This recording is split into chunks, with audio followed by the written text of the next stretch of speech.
Okay, there we are. Hey, everybody. Hey, Muujin, how you doing, buddy? All right. I mean, if you want to. I mean, all it's gonna do is, turn it on, like and unlike, right? But yeah. Like it, share it, whatever. Hey, Sergeant Belson. Is this one of those adult-only games, and you're finally off? I would hope I'm old enough for an adult-only game. No, this is not an adult-only game. This is a murder mystery noir style game, but you're playing a maid who unravels, tries to like play detective while she's keeping the hotel up. I saw it on my TikTok, so I'm like, let me try this game out. Let me turn off my Discord. 1 second. Last time we did this. Streamer mode is on. Good. And of all your actions, including the ones you decide not to take, choices will determine your fate and the fates of others around you. Proceed with caution. Okay. I also chose this because this is like a 3 to 6 hour adventure. Hey, Panda. This is a murder mystery game in like the 20s, 30s, I think, where you're playing a maid. And you have to, oh, I gotta fix that. You have to solve crimes. Turn off VSync, upscaling's fine. Solve crimes and, do your job. General options, controls, camera movement speed, X. What would this be for controls? Put you like here. Apply. Much better. It's also like a walking sim. So I'm playing Sophie. And we need to go somewhere. It's on your right. Here. Okay, so let me go to the right. No, I'm usually in charge of the second and third. Weird that I can't turn the camera. Yes, exactly. Then why is it that you were working on the 5th floor last week? Well, the usual girl, Sophie, she had to take some time off. So Linda, that's her governess, asked me to... We're almost there. I see. Does this man look... I'm eavesdropping, hold on.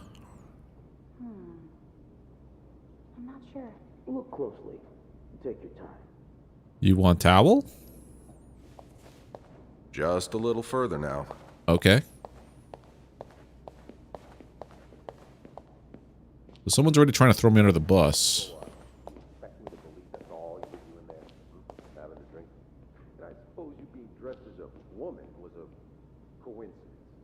Hey, Estonian. Thank you very much. And Shock, thank you very much. Appreciate it, guys. Thanks for being here. Miss? It's just down the corridor. Come on. Sir, I'm trying to do my best nosy maid cosplay, roleplay. Well, 1 or 2 might, but... Yeah, that's what I thought. We're almost there. Oh, I have to come down here? Oh, I have to give my statement? Day's going interesting so far, Estonian. I woke up... I don't know how much I want to say. Woke up in the middle of the night with a stomach bug. But then we went out to... Sophie, me and the lady went out to breakfast. Let's see. Things have calmed down since. 21 years old, working at the Clarington for over a year. Husband? I'm sorry? Are you married? No, not yet. I live with my mother. She's sick, so I have to take care of her. No father? No. It's always just been me and my mom. All right, Miss Roy.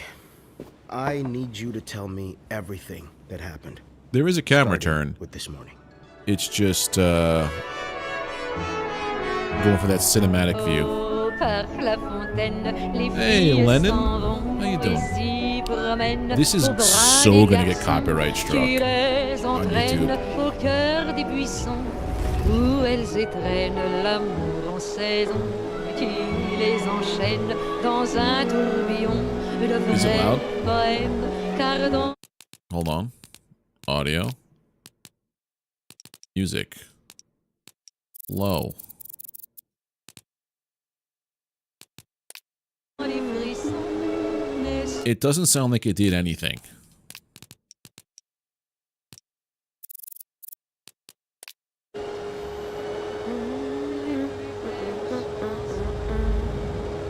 This bed we made.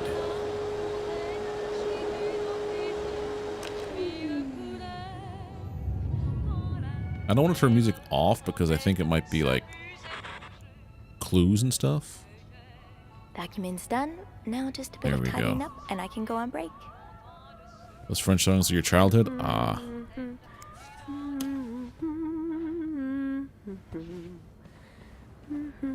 So I'm going about my day with making the bed.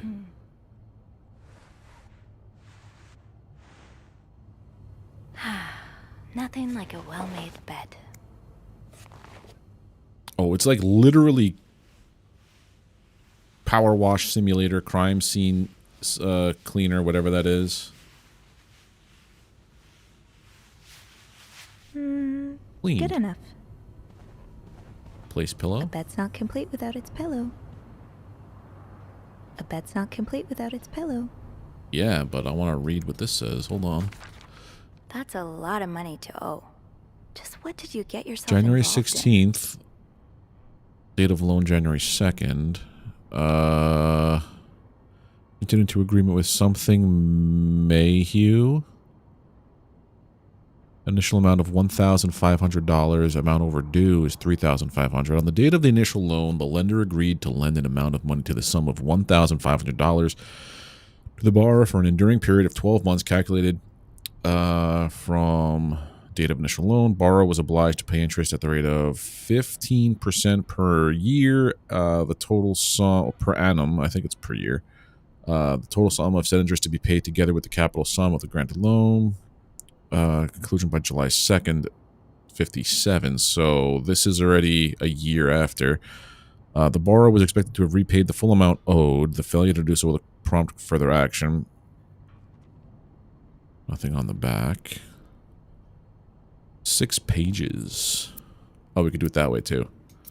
Put it back. Let's look and see what's going on here.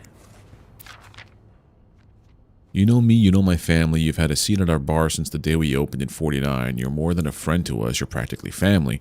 And while friends are polite to each other, family deserves more. Family deserves honesty.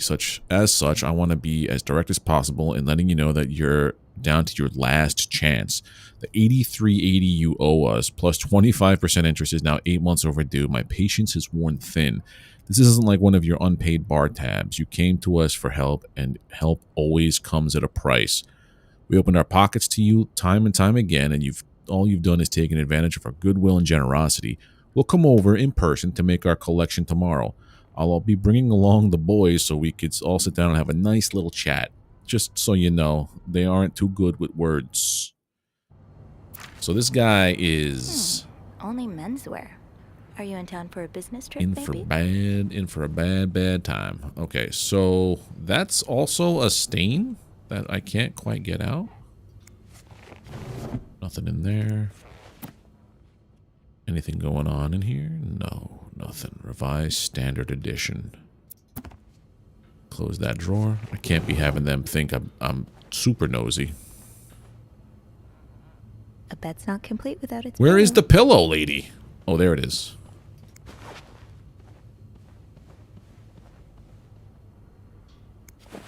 There we go. Bed is complete. What else can I look at and do? Dear Mr. and Mrs. Mapleson, regretful as we are to have to report these lines of communication, our client and your neighbor, the owner of 8832nd Street, has been ultimately evasive of our many attempts to reach out and collect our due debts. Specifically, the amount owed to us, the sum of $1,904.75. He has given us little recourse but to contact him through those in close physical proximity to him in hopes that they can deliver a message on our behalf. We have little desire to disturb you and the other fine citizens of 32nd Street, but our business may bring us back to your neighborhood if it is not resolved quickly. The help of your kind community would be greatly appreciated for for us, and certainly for your neighbor. Lucky Coin Financing. Steps. Clean the trash. Put that in my pocket. Le Petit Régal. So this is definitely an older time. You brought your own mug? Well, Best I dad. guess ours aren't quite as complimentary. Dirty. I'm going to go through all the drawers. Nothing. Watch I find like a gun. Something even worse. So this is my telling of the police precinct of what happened, because there was definitely a murder crime or something that happened over here. I'm guessing you've seen better days, but you're obviously still important to someone. I'm guessing there's drugs stuffed in here, right in there. Nothing here. This game is going to take me 20 hours to complete, even though it's a 3 to 6, just because I'm going to do all the things possible. Can't open that up because this is here.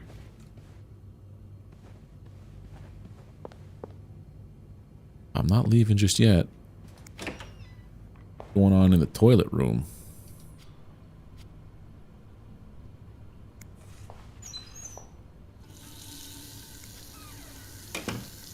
Alright.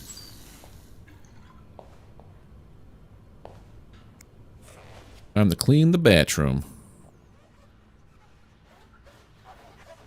From what I understand, like, you're supposed to go around looking for clues and stuff to crimes, but also continue doing your job, or else you, like, raise suspicion. I don't know why that's like that. That's a good question, but I can't undo it.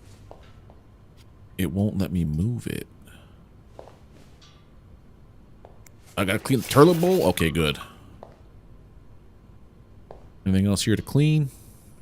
No. Alrighty. Pick this up. That's all done. Nothing to do here. Right, that was to interact with the clothes. Alright, time to leave the room. Closet, hold on. Oh. Please clean this room. Do not disturb. That's how it was back then? Okay, so nothing here.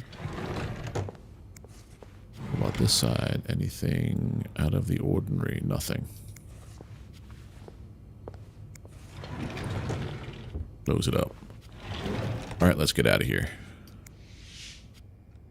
Room 504. Great if it's advertised as a mystery game, but at the end nothing happens, so you just do short. That would be so ridiculous, Estonian. I would actually kind of, like, find that hilarious. Where's the mystery? Here, that's the suspense. But how have you been, Estonian?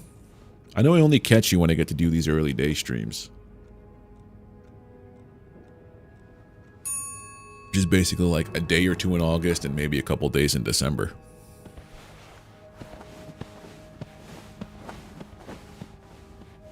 Alright, so I have that feeling that someone's watching me. Yeah, it creeps me out.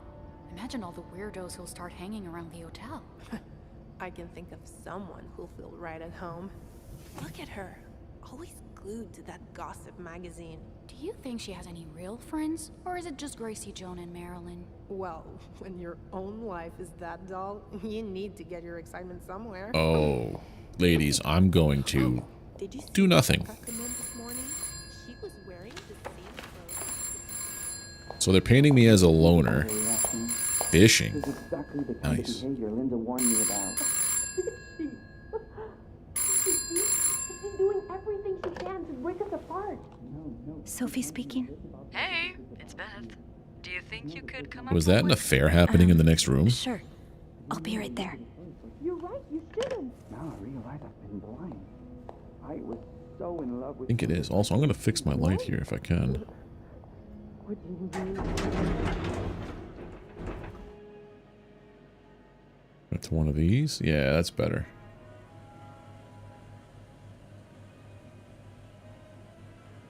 There we go. More natural light. Okay, so here to hear Sophie's Let's thoughts. see what Beth wanted to talk about. That's cool. Tempting, but every penny at... now's not the time to pick up smoke. Oh, shock. Leaving luggage in the lobby? Are you trying to get Bernard to kill you? Jacques is a lazy butt. I should talk to Beth at the front desk. Inspect the paper. 19 arrested in deviant raid. Montreal police. So we're in Canada. Okay. Montreal police arrested 19 persons in an early Saturday raid at Manny's Lounge, located on Stanley Street, downtown. The establishment was owned by Emmanuel Lalibert. It is a known hangout for sex deviants. Montreal City employee.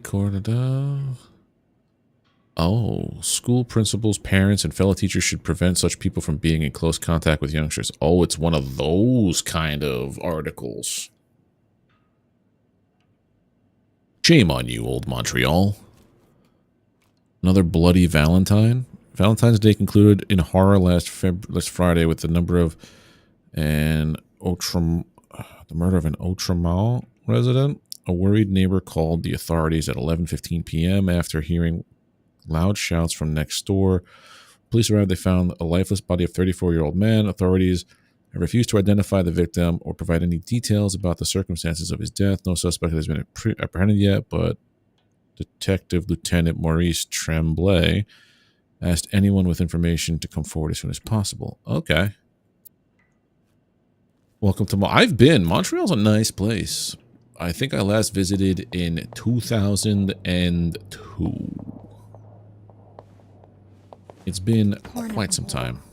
No one should be stuck cleaning up the reception hall after a ball, even if they did draw the short straw. Poor Nicole. Can't do No one it. should be stuck clean. Okay, so now I gotta talk to reception. Hey, Beth. Beth. Hey there. So, who's sleeping? Sleep... what? You were whispering just now on the phone, so I thought maybe Eugene or Bobby were napping in the break room again. Oh, yeah, no. It's Jacques and Wendy. They were, in the middle of something. Ugh, it's so awkward when they start making out like no one's watching. Get a room. Gossip. You literally work in a hotel. Not a dialogue option. Yeah, today TikTok. Yep. You are completely correct, Panda.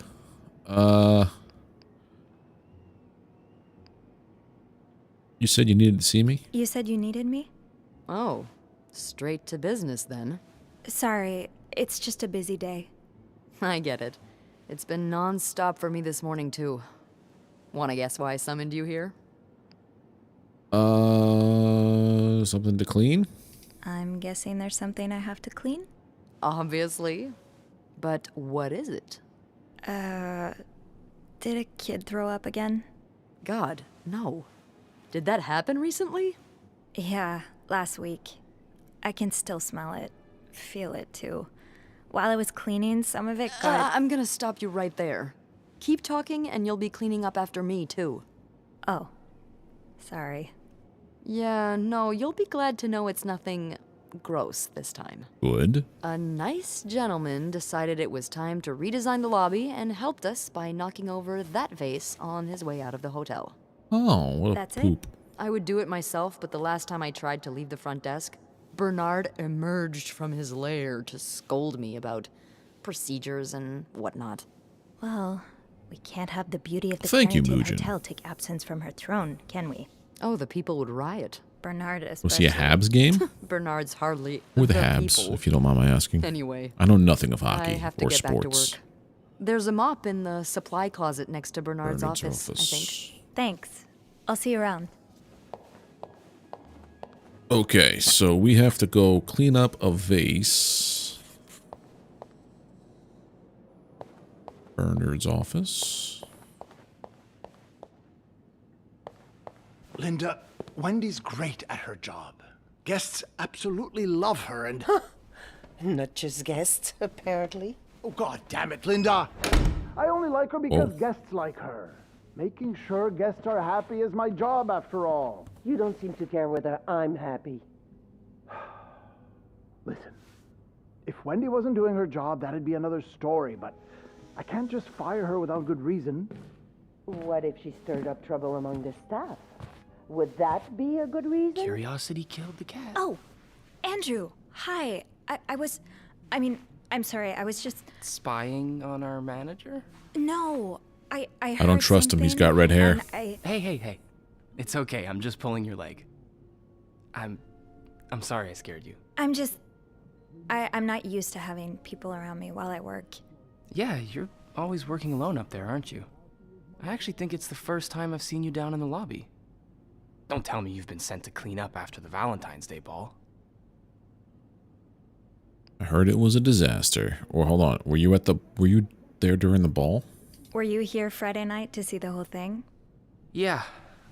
They had someone in charge of the event, but she ended up crying alone in the stairwell, so I had to take over. Oh. What happened? Did it really go so wrong? It certainly didn't go wrong for the people enjoying the party, but for those sober around them, that's another story. I must handle this fella gingerly. I'm glad I didn't have to Agreed, be there. Belson, agreed. I don't know how you do it. And I don't know how you handle cleaning up after other people all day. You must see plenty of weird stuff, right? Yeah. What's the weirdest thing you found in a guest's room? Just, where do we go? Something odd, gross, or something about you? Something odd. A few months ago, I found stacks of pennies in a room's toilet. Like, a lot of them. What? And when I got to the bed, the pillowcases were filled with pennies as well. I'm still not sure if that guest simply had a strange way of leaving a tip. Maybe it was a penny robbery. Interesting. Oh, I better go help Beth. It's hell here with the snowstorm. It's okay. I need to, Yeah, all right. Take care. You too. Not sure if that was flirting or not. With endless letters of advice from Raymond. Raymond? What does he want? He wants me to lower room prices. Make sure that... Okay, let's get that mop from the supply closet. Oh, we have a whole thing here. Beth. You'd be sent to jail for those communist ideas. I hope you're not considering listening to him. Of course not. It's not like I have to get a mop. With the renovation... Hold on, there is this. Beth's been the hotel's receptionist for as long as I can remember. In fact, it was the first face that welcomed me when I took my first step inside the Clarington. She knows this place like the back of her hand. She can be fiery, which doesn't win her much love from Bernard, but most guests adore her for her magnetic personality, and that's something Bernard can plainly see. We don't get the chance to chat as often as I'd like, but when we do, it's always a blast. I only wish I had even half of her wit so I can entertain her as much as she entertains me. Hey, Reginaldo, thank you very much. How are you doing today? Bernard is the Clarington's manager, the big boss. He spends most of his days locked in his office and doesn't like the maids roaming around outside of their posts, so our paths don't cross often. Lately, he's been hell-bent on getting the hotel back in shape, whatever that means, and there's been a lot of changes around here as a result. He's enforcing employee rules more strictly than ever and dropping God knows how much money on renovations. The stress is practically radiating off him. Bernard and Linda are quite close.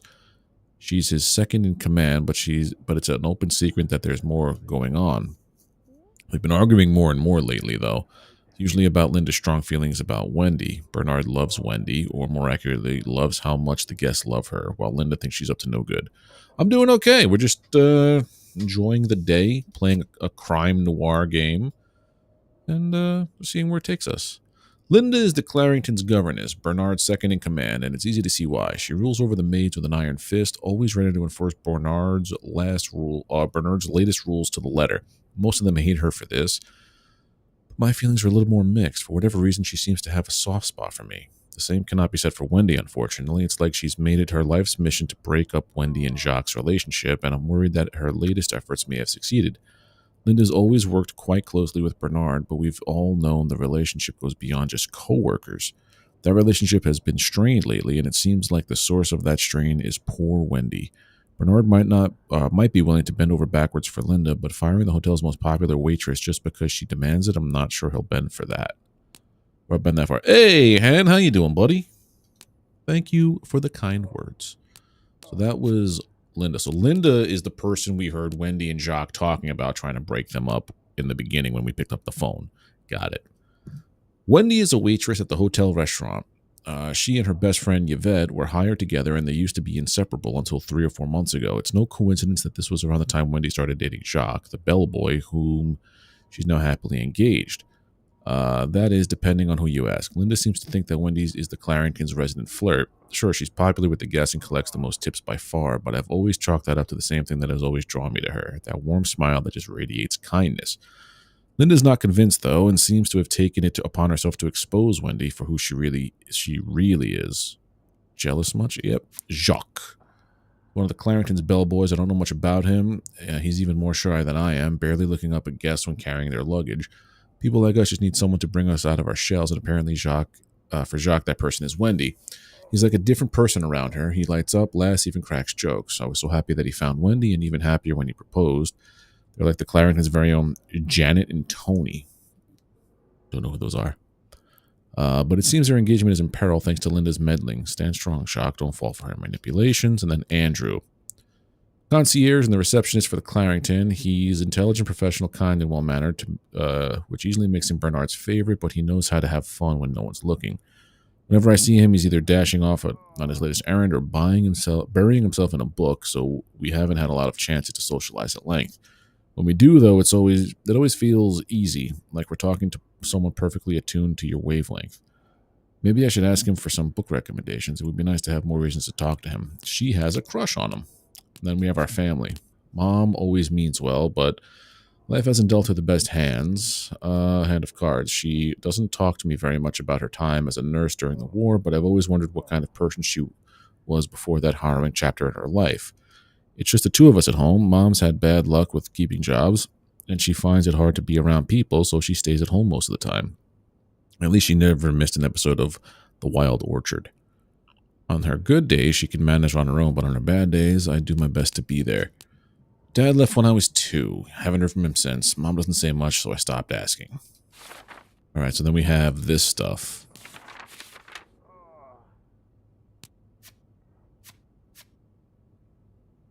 Hey, Enra, how's it going, buddy?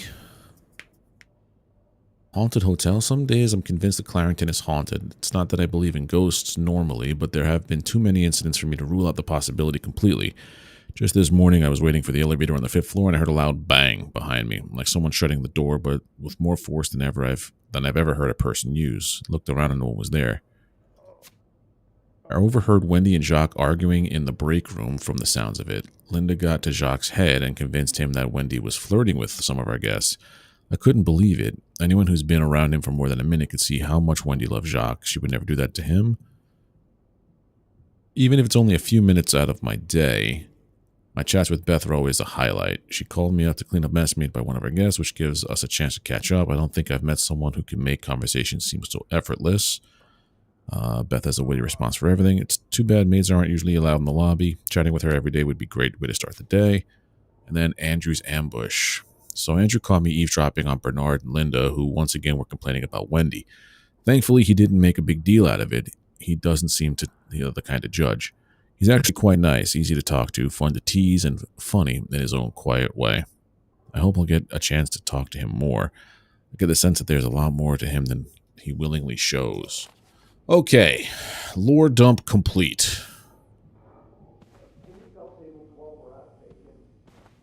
Bobby made it very clear he doesn't like anyone walking into his kitchen uninvited. Alright, let's get our mop. There is the mop. Whoa, Enra!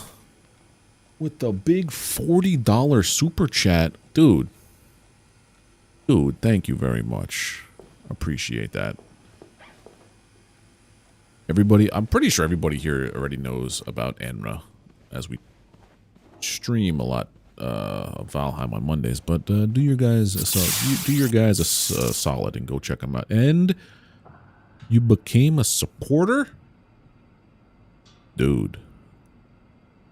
That's a really super birthday gift, dude. Appreciate it. Yeah, if you're on Twitch, youtube.com, Enra Silver. Fantastic No Man's Sky glitch builder. Enshrouded player. Valheim player. And all around good dude. Of course. We're all grateful that your employer chose Clarington. Clean this up.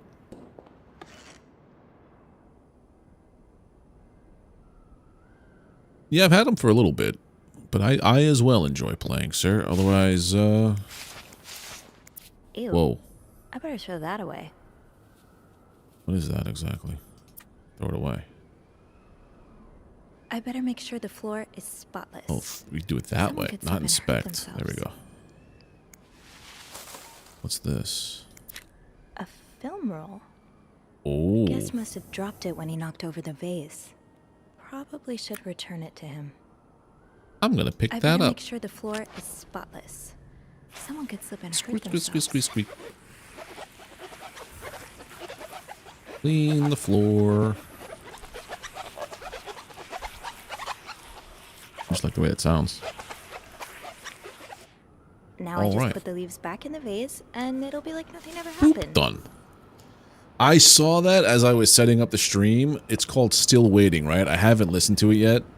And I can't listen to it now, obviously, while I'm streaming. But say no to He's been putting divorce. these Protect the everywhere family. lately. It's weird that Bernard allows it. You can be divorced against your will. Women and children suffer the most. You lose your succession rights. The wife's pension rights are lost. You lose your right to family in the divorce. Wow. Family home in the divorce. Is that how it was in like the 20s, dude? Oh, a cover of some 41s. Okay. That's pretty cool, honestly. They haven't announced a new drummer yet, right? I understand, Mr. Ramsey. I wish I could make the snowstorm disappear. I really do, but sadly, that's not within my power. Beth, who knocked over that vase? Mr. Spade. Mr. Spade? Well, I can check with the airport and let you know when flights resume. Until then...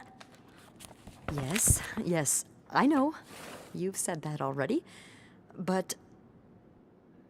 no, that's very unlikely. So, which room are you staying in, Mr. Spade?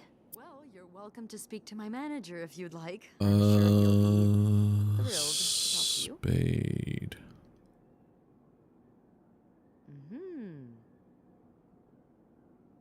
Well, for that, you'd have to talk to my manager's manager. I think it's because most of the time... Sadly, he doesn't have a phone. He's a bit of an... No, that's not it. Most of the time, Room they're playing 505. festivals. Great. That's on my floor. First time I can here. return that film roll without going out of my way. Then you clasp your hands together and think really All right. hard about just how much you want 505. the snowstorm to end. It may help to repeat his name, too. It's, While cleaning up the mess in the lobby, I found a roll of film on the ground. I'm guessing whoever knocked over the vase must have dropped it. Best help, I could figure it out. Yeah, 5th floor. So this is just like if you, I guess you come back. I should go to the 5th floor to return Mr. Spade's film roll. Frank Zumo, oddly enough, from some... That's probably why they did the song. I guess I'll just clean this up right here.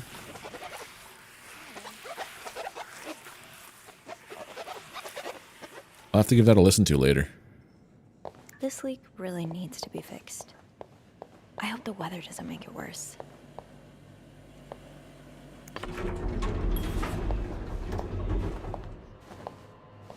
Yeah, Panda, poor lady, all she wants to Hold it, do... please. Just wants to do her job well, and she's mixed up with the murder case. Phew, made it. It is a whodunit. You're welcome. Was it you who cleaned the puddle by the restrooms? Was I not supposed to? Well, Eugene asked us not to touch anything until he's repaired the leak, but it's probably safer this way. Someone could have slipped on it. Which floor? Oh, I prevented something. Hold on. Thanks.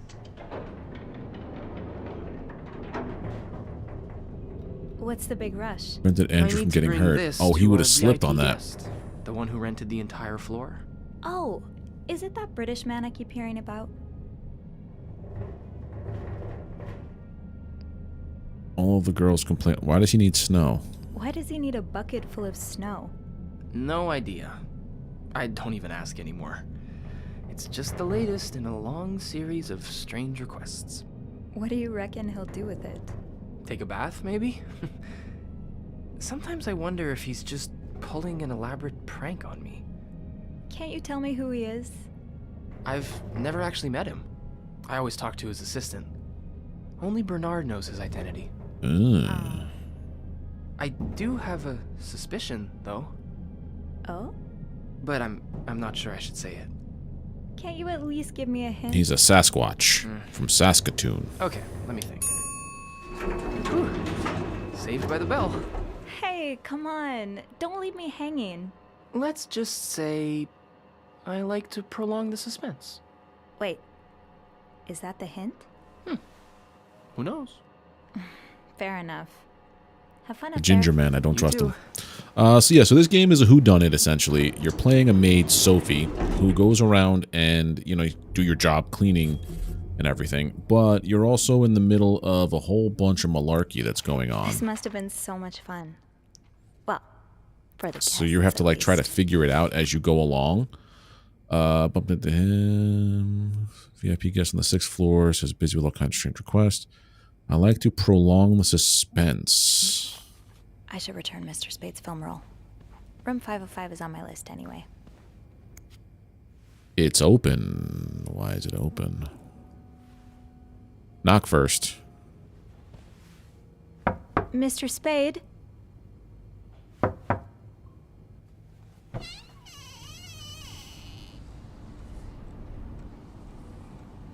Mr. The Spade? room is a mess. Now I gotta cleanse it.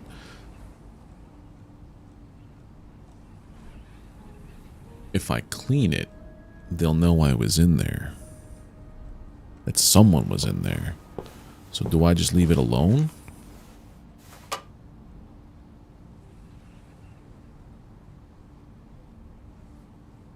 Dark room. Uh-oh. This is where we get pulled into the craziness, I think.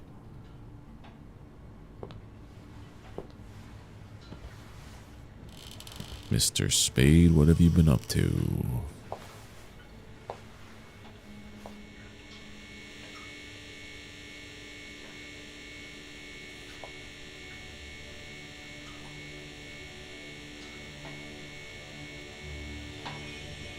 Fine grain developer B.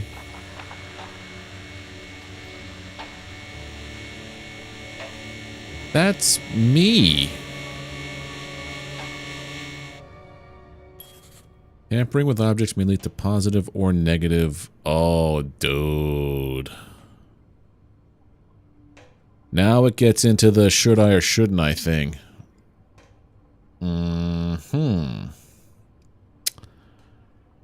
Well, what do? I think we, I very strongly think we mess with things.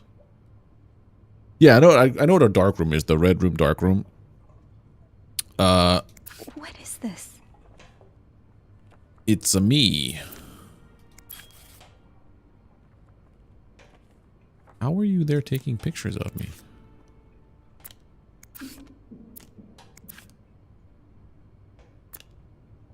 I hear somebody back there. I'm not gonna clean a damn thing.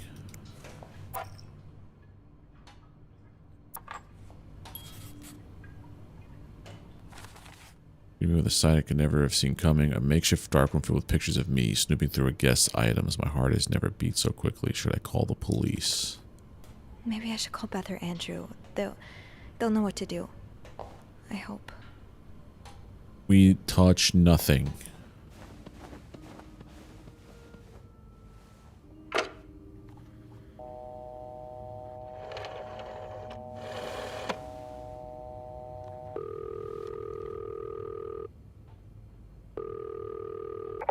Clarington Hotel reception desk, Beth speaking. What can I do for you on this very fine day? I'll go for Beth or Andrew. Andrew's up top doing that stuff. Do I get him involved? This is kind of cool, where I have to basically. Oh, every time you play this, it could be very different too. That's cool. Let's lean on Beth. Beth, I need your help. Sophie? What's going on? I think Mr. Spade's stalking me while I work. Really? I knew it! You did? I mean, I knew there was something fishy about him. He just has creep written all over his face, you know? How did you find out? He took pictures of me. I found them hanging over the bathtub. He set up a kind of dark room. Pictures of you? Doing what? I can't believe I'm about to say this, but sometimes when I clean the rooms, I get a little curious and, you know, snoop through our guest stuff. Sneaky. And Mr. Spade caught you in the act, I suppose? Yes. I think we should call the police. No, that's a terrible idea. But Sophie, that man has pictures of you running your hands through people's stuff. But I didn't steal anything. I was just snooping, I swear. I know, but say a client reports something missing, those pictures would put a big red target on your back. So I do nothing? So I just leave? Do nothing? Yes. Do nothing? No. But it'd be smarter to wait until you have the whole story. Or at least more than you have now. Before making a move. I've been in dark rooms before. Setting one up in a space that Mr. isn't Spade made for my that dad? takes time and effort. Wait, you're a photographer? No. I was there to look at pictures a photographer took of me. Look, all I mean to say is there's no way That's he a set little all nasty. of this up just for a couple of pictures. There has to be more.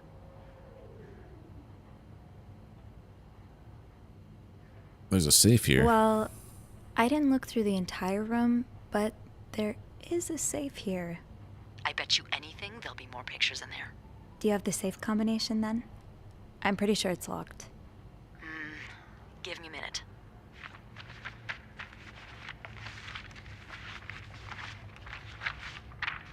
Merde. Those idiots. What? I can't find the combination list. The night staff's probably lost it again. Anyway, we always ask that clients write down their code somewhere so they don't have to call reception a dozen times. Maybe you can have a look around the room, and I call you if Mr. Creep comes back. You know, so you can get out of there in time. Oh, could I end this completely right now by not reacting quick enough too? Oh, it's nothing.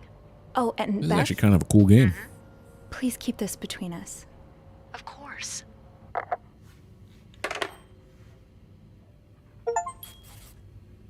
Chose Beth as my acolyte. Well, for Beth, since she convinced me to keep digging, did not make any decision just yet. Safe seems like a logical place to start, but I guess may have written down the combination somewhere. Okay. If reception gave him a code, maybe he wrote it down. Somewhere. No. Locked. There has to be a key somewhere.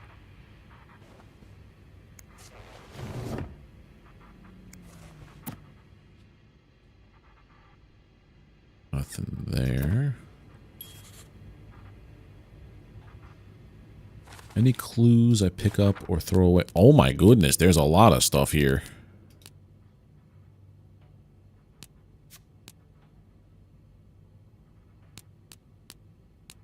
Darkroom tools. Stalker pictures. Teddy bears. Best dad. So everything I've picked up and looked at, it gets recorded here, which is cool. Bobby. Damn it, Bobby. Bobby's the head chef in the Clarington's kitchen. He, you know, I'll read that later. I'm in the middle of trying to not get caught. 99th Infantry Division, Belgium, November 1944. So this is in the 50s.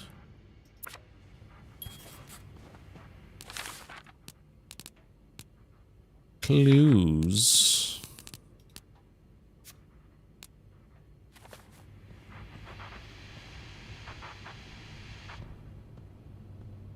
Charlie? Well, he's definitely trying to figure something out. Beaver Lake Skate Rental.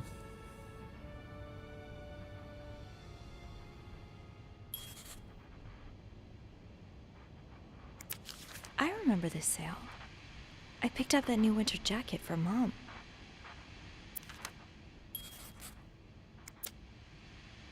Tramways. Special occasion wedding funeral. I just visited the oratory for the first time in years. This has to be a coincidence, right? That's there. This is here.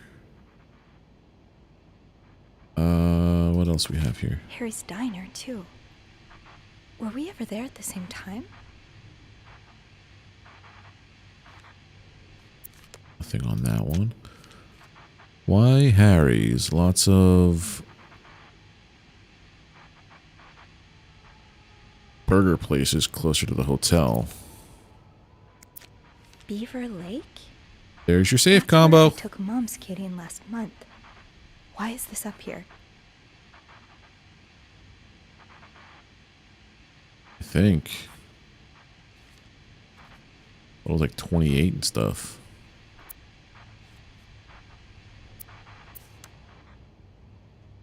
That's everything that's here, right? Yeah. Morgan. Is that your real name? Why did you Paul check in Morgan. under Mr. Spade? Dear Mr. Morgan, you have to stop writing to this address. Lindsay died 2 years ago. I do not know what happened between the two of you, but please let us grieve in peace. Lindsay Franklin returned to sender. So it's someone who died. Paul Morgan is this dude. One man's trash. Tinned meat scam. Ham spread. Something tells me you won't be missing this. This. Is this a floor of the Clarington?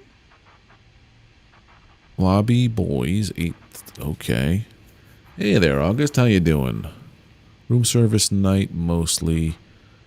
He's figuring out my work schedule.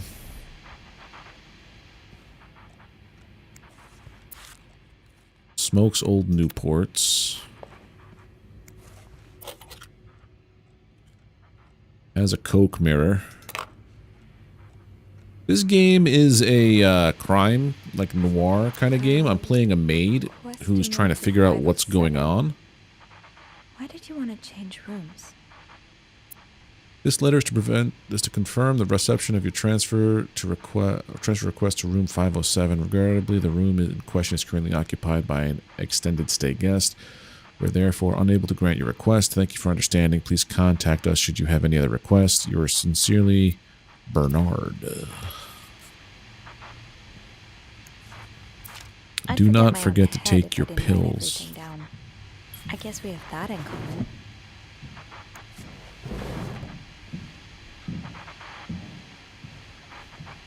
Looks like someone's coming. Oh, you got a key there? What do we have here? Something was locked over there, right? Alright, so you're definitely No, don't clean that! Oh, you fool! Well, we're in trouble now.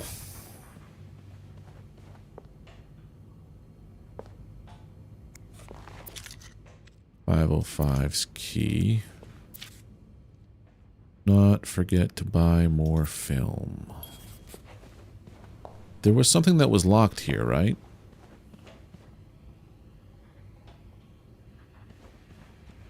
There was something with a key lock. That letter from Bernard. Was there anything on the back?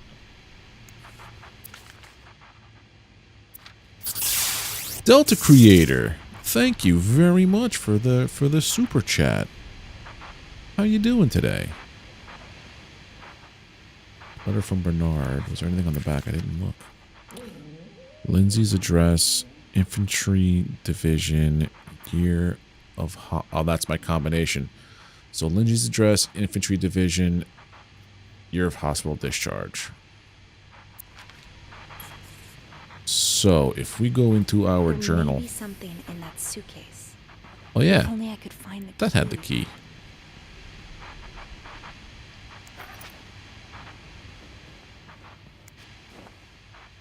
Why did I clean that coffee, that ashtray? Because now he's gonna know someone was in the room.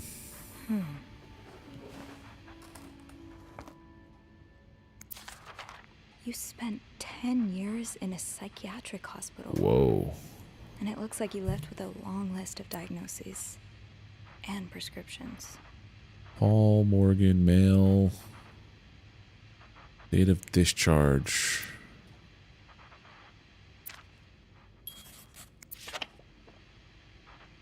$42.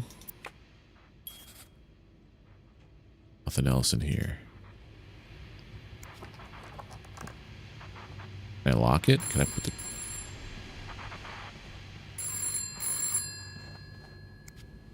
Gotta go. Is he here? He... what? No. Beth, you said you'd call if Mr. Spade was coming back to his room. Oh, yeah, I did see that. Got me. Sorry for the fright.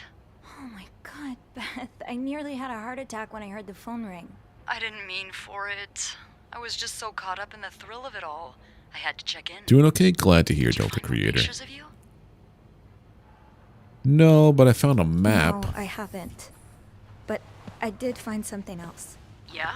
He's got a kind of yarn map of Montreal on the wall.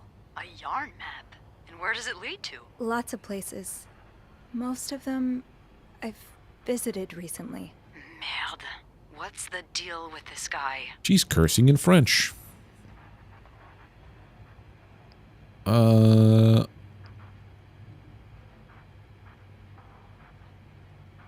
think he may be using an alias. I found some evidence that points to his real name being Paul Morgan. Well, he's certainly not the first man to check into a hotel under a fake name. Is it really common practice? It is, when the man in question is married, but the woman accompanying him isn't. Or at least, not to him. Not to him, yeah. Considering the state of his room, I doubt Mr. Morgan was expecting any visitors. Did you find anything else? He's got unrequited Seems to be in feelings love for a with woman. this woman who doesn't love him back. You mean you? No, someone else. Yum, I coffee. found lots of letters addressed to a woman named Lindsay, but she returned them all to sender, unopened. Are you sure it's love and not Obsession? Maybe he stalked her like he's stalking you. I don't know. Whatever it is, I find it strange she didn't open the letters before sending them back. I would have had a look at them first. Of course you would have. Well, So, is that all you found then? considering I'll know more once I open the dude's safe. been in a psychiatric hospital for 10 years. Yeah, sort of. He keeps writing to someone who's no longer Well around. done, Arsène Lupin. What? Never mind. Don't let me keep you. And he's stalking I'll me call you back. now. Yeah, you better. I won't call again unless Mr. Morgan returns. For real this time. All right. Thanks. Yeah, but this is like... Man, I can understand, like, taking an interest in somebody. To decipher that code reminder. But, like, this is next level stuff. Like, next level stalker. Yarn maps of places I've been to, photographing me at my place of work. It's a bit much. That's right, I guess did write down the safe combination. Lindsay's address, infantry division, year of hospital discharge. Lindsay's address on this. 34. What was it? Lindsay's address.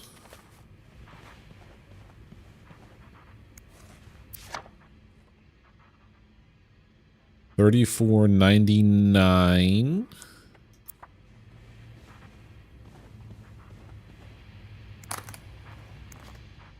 Year of discharge.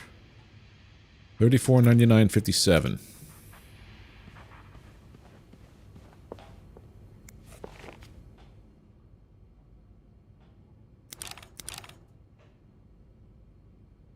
Oh, 34.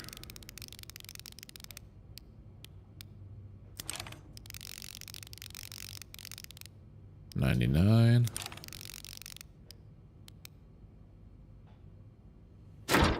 There we go. We clued that. We clued that pretty good. There's a gun there. That's a Luger. That's worth money. Okay, Sophie, you should probably put this down. Now. Oh, now my fingerprints are on it. I'm an idiot.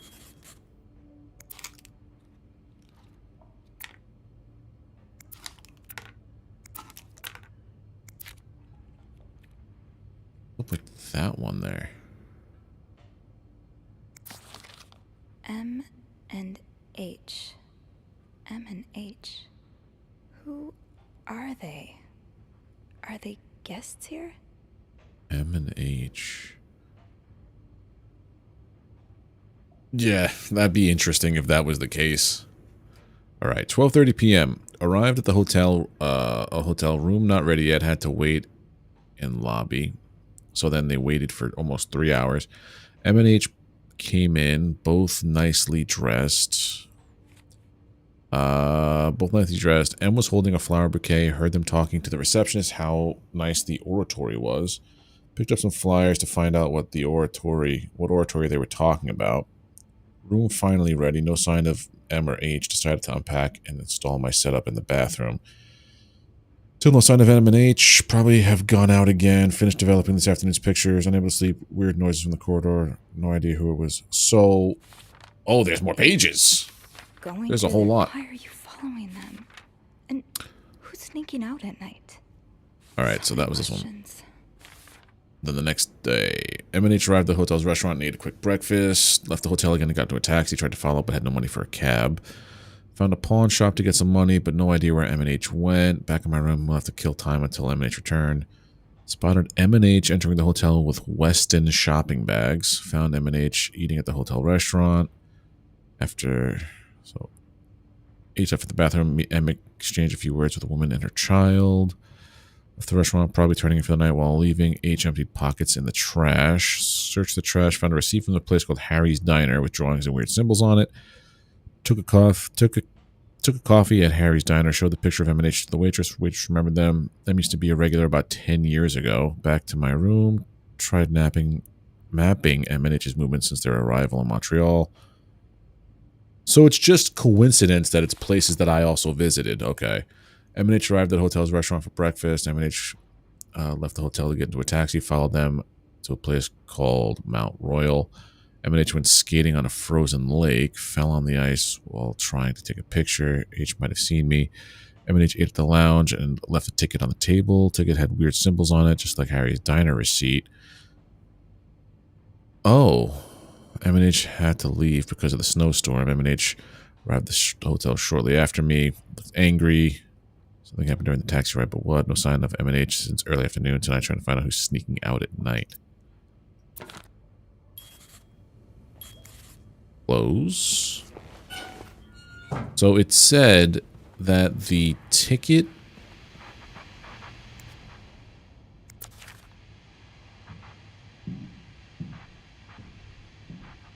So yeah, these little symbols underneath the fries and like the symbol, the swirl, the flower, high, for flower, heart, and then this had heart to something, music note to music note. That is interesting. M and H. Maybe Beth could find them in the logbook.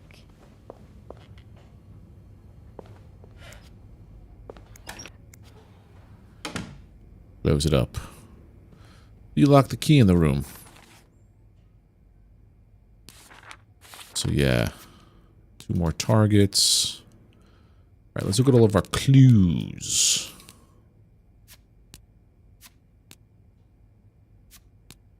Turn to sender. Letter from Bernard. I read all this stuff. Binoculars, film reminder. Hospital discharge. We didn't read the whole thing. Anxiety neurosis, character disorder, chronic insomnia, short-term memory loss, hospital course. Patient initially admitted for nervous breakdown. Patient displayed erratic behavior and mood swings, occasionally aggressive. Patient non-responsive to shock treatment, neither insulin nor electric.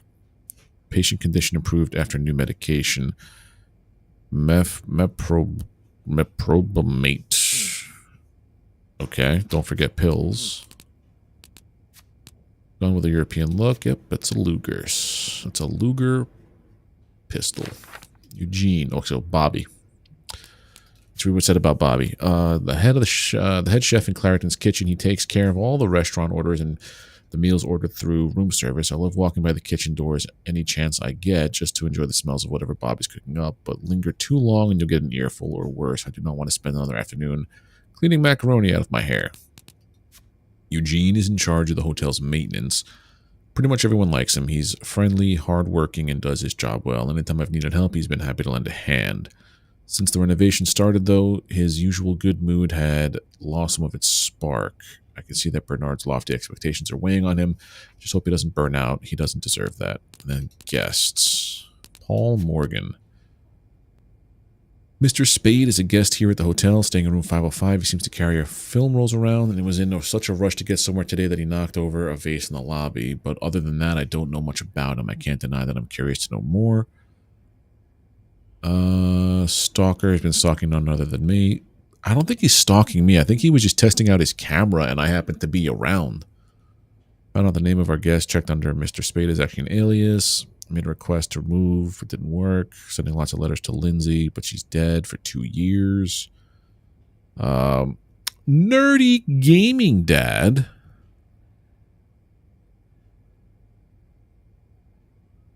Wait a minute. I'm like, wait a minute. Guide the raid. That's fine. Don't worry about it.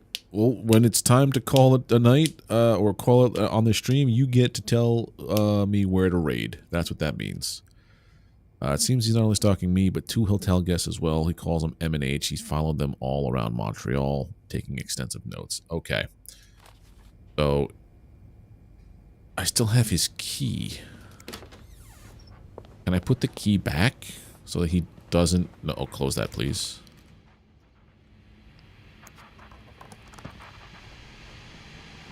Place key. There we go. I can't believe I touched that coffee cup. Silly, silly me. Alright, now we're going to get down to the front desk and look at the ledger. Call reception. M and H could be in danger. Is there no phone out here? What weird hotel doesn't have a phone out here? I guess I'll go back in here and be like, hey, let's call back to this. I'm doing okay. Birthday is going swell. We're playing a weird mystery noir game. It's me. But it's nice. It's actually kind of cool game. Andrew, cover for me, will you? What's going on? Hey, Tintin, just do it. Sorry about that. So, I take it you opened Morgan's safe? What was in it? Found his journal. A journal? His journal? Does he say why he's stalking you?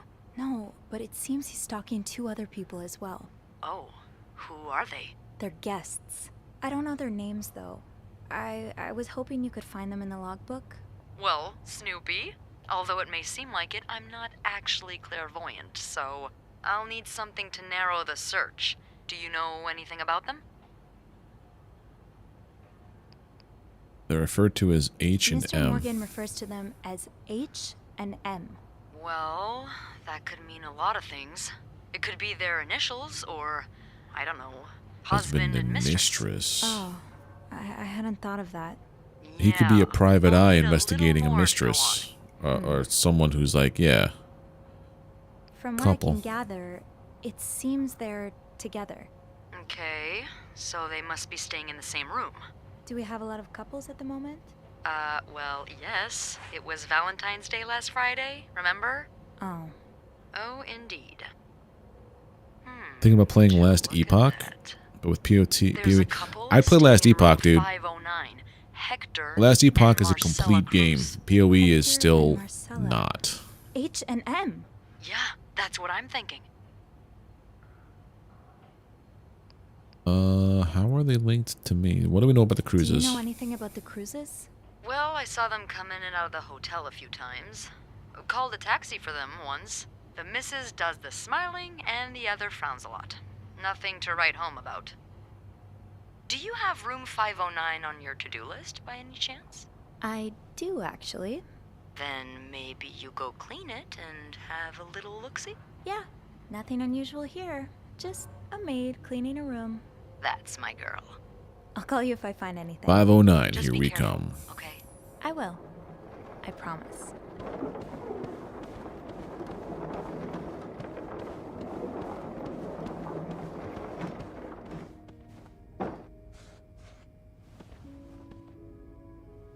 Knock, knock.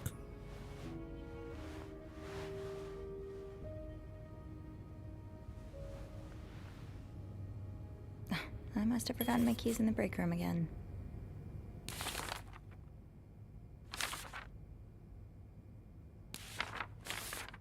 Sometimes it feels like they have answered everything. H&M are two guests, Hector and Marcella Cruz. Married couple staying on the same floor as Mr. Spade, room 509. Okay, got that down. I'll need my keys to enter room 509. I should probably check the break room. Is the break room downstairs or is it up here? Oh, that's this dude's house. This dude's place. Close this.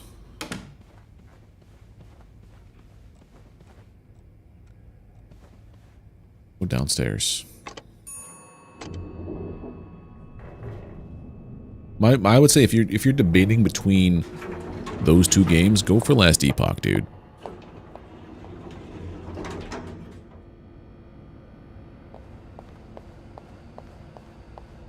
I've played through both of them. I think I played Last Epoch more when I got to Endgame. Running around trying to keep the hotel in one piece. It's locked. Andrew, Ian, Gabriel, Eugene, Bobby. Fine. Bobby? Keep your secrets, locker. Anthony. Off limits. Ooh, Jacques. The way they Inspect. look at each other. You can tell it's the real deal. Yes, it does. It's 100% a much better game in that respect.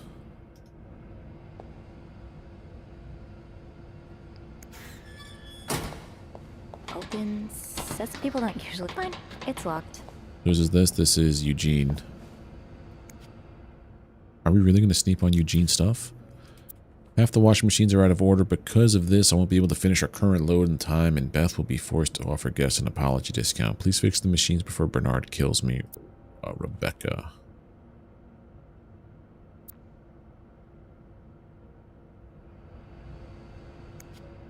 Only inspect up the top, okay.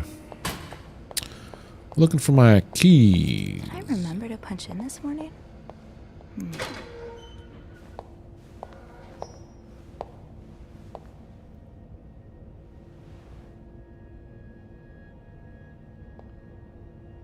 What are we doing? Oh. Hypocrite bitch? What did Linda do? And to whom? Inspect. Linda, my wife will be at her parents' tonight, so come on by my house at 8 p.m. Make sure you do. Make sure you bring the new lingerie I bought. B.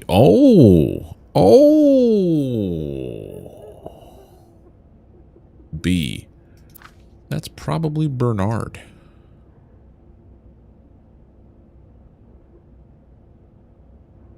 If I clean it.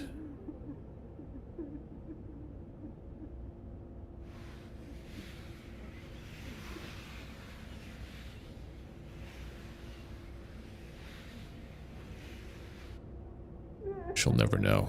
I had had my keys with me during break. I must have forgotten them. That'll do. I'll just have to make sure I don't forget to return it. To be tossed aside by your best friend like that? Oh, Wendy, that's a special brand of heartbreak. I should be able to open 509 now. Back to the 5th floor. While retrieving the keys in the basement, I saw hypocrite bitch written on red lipstick on Linda's door. There's a recipe for drama if I've ever seen one. I wonder who's behind it.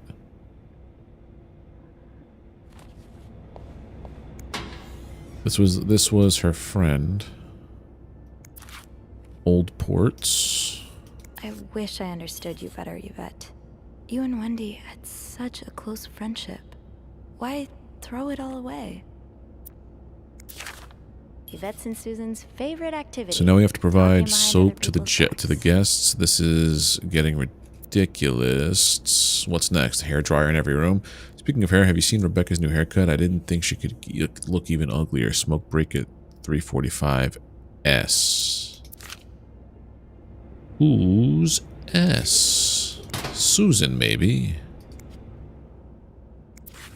Smokes Old Ports. I can't believe the Miss Perfect got Employee of the Month again. I'm sure she won't even use the mixer she won. She's too dumb to understand how it works. Poor Jacques. He deserves so much better than that stupid wow. And did you see the look on Sophie's face when Bernard showed him the mixer?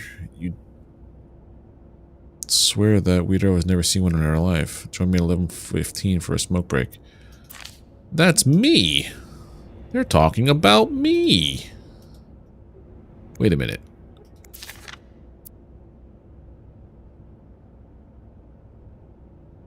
Oh, so it's two separate things. They're calling Wendy a whore and me stupid. Time to see Wendy stuff.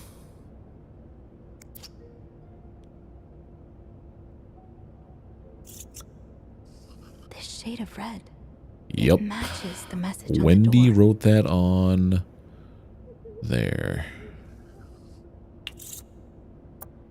This goes beyond constructive criticism. It's just a personal crusade. Wendy, do you think I don't see the way you talk to guests, the way you smile at them and call them sweetie while you fill their coffee cups, the way you laugh at their jokes and bat your eyes like a stupid teenage girl? I'm not sure if you're doing it for the tip or to get Employee of the Month reward, but either way, this is unacceptable. And I won't even mention the way you wear your uniform. This is a respected hotel, not a pleasure house.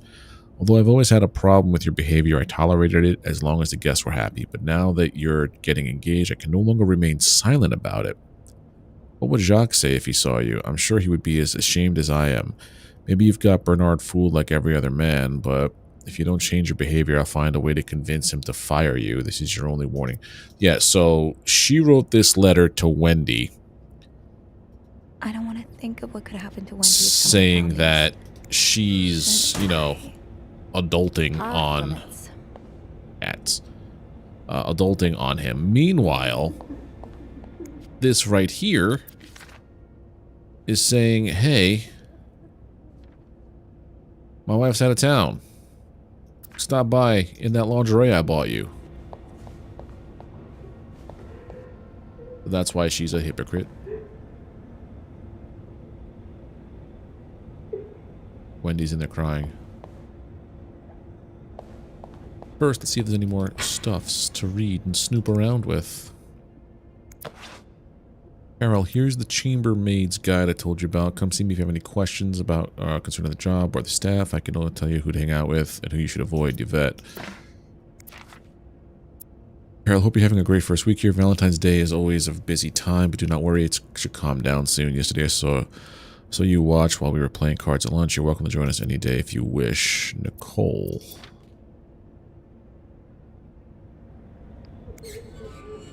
It's locked. What's here? Dear sister, we need to talk about Kevin. The other day, Patrick received some pamphlets from a friend of the States, and now he is convinced that our child is a sissy. How is it even possible? The boy's only 5 years old. Does it really matter if he likes to play with girls and prefers dolls to toy cars? Still, I cannot help but think, if Patrick is right, if Kevin is indeed like that, what kind of future awaits him? Will he ever be able to get a job, to have a family, to live a normal life? Every time I look it up now, I feel like crying. I just want my little boy to be happy. Is that too much to ask, Nicole? Oh, so we're dealing with, like, 50s homophobia. Got it. Off limits. Open sesame? Nope, no luck. My locker. Haven't gotten any tips so far today. A boat?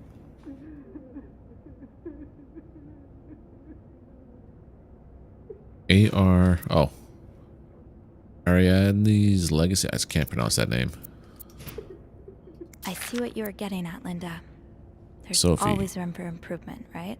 Some guests have mentioned that their rooms are still messy a bit after you went through them. Knowing you, I wouldn't be surprised if you simply forgot some of your tasks, but if that's the case, please consult this chambermaid's guide that was given to you in your first week of work. Your week of work. It's getting louder the closer I get. Off limit. Fine. Keep your secrets, locker.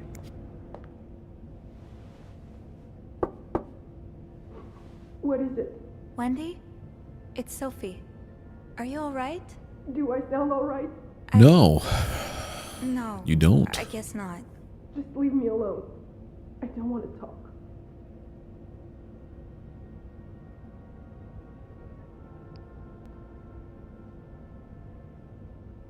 I was in the break room earlier, and, I couldn't help but overhear your argument with Jacques. I'm sorry he let Linda get to his head. He should be trusting you, not her. Yeah, well... I know I wouldn't be your first pick, but I'm here if you need to talk. Maybe later. I just can't talk about it. I can't talk about it right now. I'm sorry I was rude. Oh. It's okay. Sophie? Yeah? Thank you. So now we made friends with Wendy. And we saved her job by erasing the lipstick message. Wendy's not doing so well. She holds herself up in the bathroom, sobbing her heart out to comfort her, offered her listening ear. Okay. Now we have stuff here about Yvette. She and Wendy used to be best friends, but now she's just awful to her. She and Susan have teamed up to ensure that no one at the hotel goes ungossiped about. Rebecca, laundry room.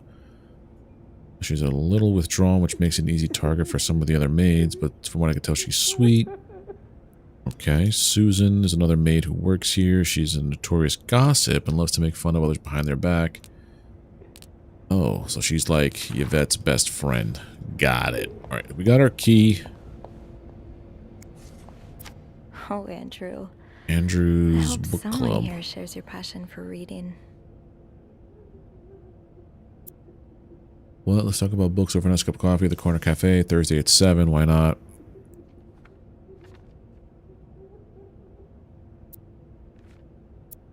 Gotcha. Is it all the things? Oh no. To all employees, you are probably aware Valentine's Day is upon us and we are almost completely booked for the weekend. New partnership with Weston's department store. Take every opportunity you have. Okay. Hey, Sadistic. How you doing, buddy? Mrs. Beaumont seemed perfectly nice to me. The divorcee from 204 has moved to room 507. She wants more sheets again. Sophie, please take care of it. I do not wish to... So the divorcee from 204 is now in 507. 507 is the room that What's-His-Face wanted to move into. See the freak from 505 loitering around the hotel? Please tell him to stop. Bernard says he's scaring some of our guests. Linda, you're not even trying to hide the daggers in your eyes. Okay. And then... Message from Bernard. For Valentine's Day, please leave chocolates on the bed. Room occupied by married couples only. Gotcha. You're just listening and you're so confused? Gotcha. It's a little bit much. What was that? It's going good so far, Sadistic. Playing a mystery game. It's probably going to be longer than 3 hours. It says like it's between 3 to 6 hours when you play this game. But if they give me the option to Right. The master key only unlocks the guests' rooms. give me the option to read all of the I'll have to lore, get my I will keys read later. all of the lore. At least I can get into 509 now. Hey, Bacon. What are you doing? What are we doing there? What are you doing there? Hey, you. Oh, it's Beth. Hey, Beth. On break already? Sadly, no. I have an express delivery to make to the 6th floor. Isn't that Jacques or Andrew's? If you want to do it, you can do it through bits, Bacon, What about or you? a super chat I thought on, you'd be in on 509. YouTube. I'm heading up now. I just had to grab Linda's master key before I could continue our investigation. Oh, I see. It is well, a Death this has t-shirt. been quite the day so far, hasn't it? I can't remember the last time work was this interesting. Yeah, that's definitely one way to put it. Yesterday I was wearing a Black Dahlia Murder t-shirt. Hold on one second. I have a phone call coming in.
Thank you. Thank you, thank you, thank you. I was just talking to myself because I read the thing about Bacon not having trouble pulling up my thing. That should be my Steam wish list. Or no. Too many requests recently? What?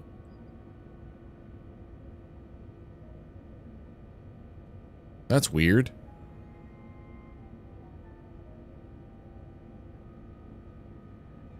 That's very weird. I've not made a single request.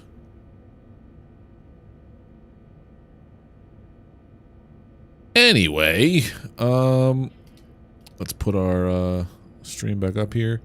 All right, so what did we do? I spoke to Wendy in the bathroom. Yeah. I was looking for my keys, and I heard someone crying in the bathroom. Well, it's not a day at the Clarington if someone hasn't broken down in tears. That's Who is not It's healthy. Wendy. She's pretty upset. Oh, any idea what happened? I think Linda got to Jacques' head, and Wendy hit back by writing hypocrite bitch on her door. Of course she did. It's been a long time coming. Linda's been treating her like her personal punching bag as of late. Linda's being too harsh if Bernard hears about this. Bernard's already on his last nerve today. Yeah. If he catches wind of more drama between Linda and Wendy, The stress might kill him. Huh. And I can only hope I'll have a front row seat when that happens. I don't know the first thing about running a hotel, but the amount of pressure he must be under, I don't think any good would come from adding to that. I guess not. You're seeing Black Dahlia next month with know how Lorna you do it, Shore, Sophie. Shadow of Maybe it's Intent, because and my Peeling empathy Foot. only Dude, that's a goes so great far, show. but I admire that you're able to feel for just about anyone. I'm so sad that I did not get to see the Black Dahlia murder when I had the chance. When I worked for Disney Plus, it was based in Chelsea Market, and they were playing a show that was literally across the street from my job. I had tickets, but people I was going with bailed on me, and I'm like, you know what? Screw it, because I was kind of sad that people were just like no-showing, ghosting, so I'm like, screw it, I'm just going to go home if no one wants to hang out. And then that was the last time I would have been able to have seen Black Dahlia with Trevor. And I'm so sad I didn't see them. I've seen them so many times before that, though.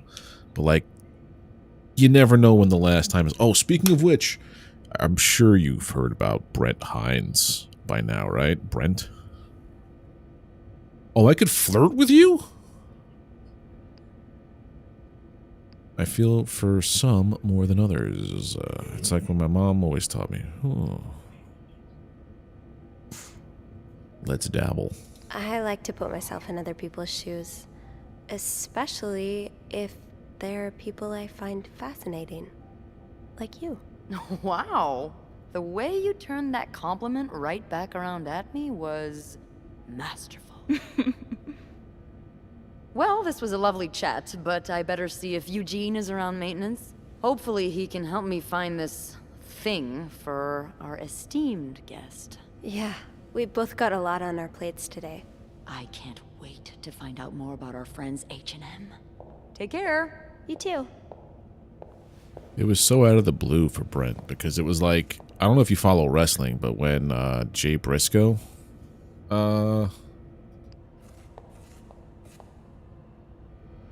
passed. Hi everyone, my name is Carol, and I've just started this as a new I maid. wasn't so bad around new people. My first job, and I'm Maybe really we could be friends. grateful to be given the chance to work in such a nice hotel. I can't wait to meet all of you. Nice to meet you. You have the same name as my aunt. Welcome, Carol. Okay, so no one cares about your aunt. Okay. People are just mean. The way things go missing around here. Sometimes it feels like the hotel just gobbles things up. Gold's great sentimental value. If found, please return to Yvette. Andrew's book club. Don't forget to use the word guest when talking to or about clients. I'm getting tired of repeating this. Not forget to tell guests to avoid blocking corridors with their luggage. This is an accident waiting to happen. The one behind there. To all employees, you're probably aware Valentine's Day is upon. Okay, it's the same one as before. Yeah, Linda's not exactly, my door's always Was open, something come there. on in kind of boss. All right, so now we have It's locked. Open. It's locked. gone through all these. This is Keep your Gabe. This is secrets Eugene, locked. right? Yeah. All right, let's go back up.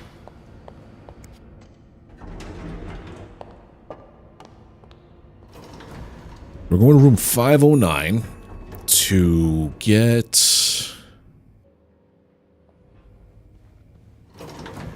to whose room was it? I think it was H&M's room. What's this? Frosted Pops.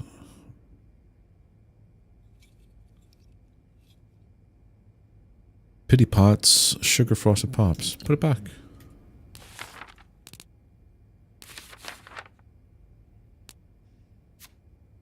Beth and I agree the graffiti left on Linda's door was likely Wendy's doing. I hate to say it, but Linda's been given her enough cause and all. Getting into 509 will be no problem with the master key. Let's get to the bottom of all this. First, let's look outside.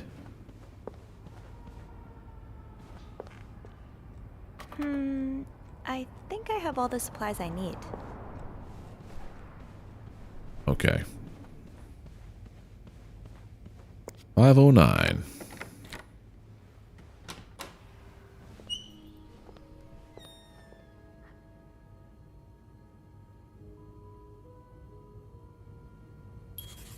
First, we close the door. My first step should be to tidy up a bit. Searching a clean room is easier than searching a messy one. One of our suites, and Marcella and Hector Cruz have certainly made it feel quite lived in. There's a lot to look through, so I better get started. Answers I'm looking for may not be readily apparent, but when in doubt, clean. I'm sure something will come up. More work for poor Rebecca. Hang in there, Reb. Reb is for Rebecca. Looks like someone had quite the shopping spree. Nothing in here. No combination, no entry. Okay. Sorry, What were please you apologizing forgive me. And were you forgiven? I'll hold off on throwing this out just yet. The food's practically untouched. One of our more expensive bottles. Was there a special Laurent occasion? Terrier. Imperial. Okay. Start in the toilet. Let's clean the bathroom.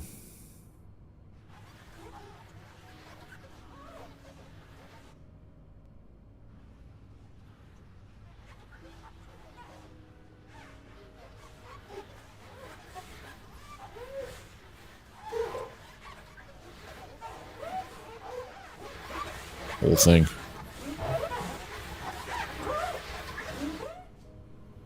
Spotless.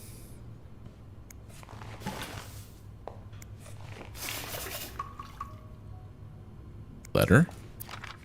These are lovely. I still love you as much as I did the day I met you. Confidence in yourself. Oh. So it's like you made a boo-boo.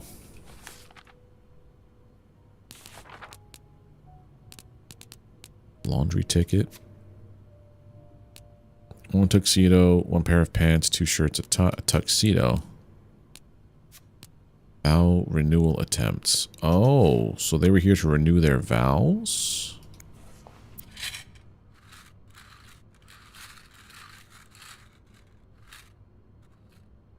Acetaminophen, aspirin, cinnamodrine, and caffeine. So this is basically Excedrin.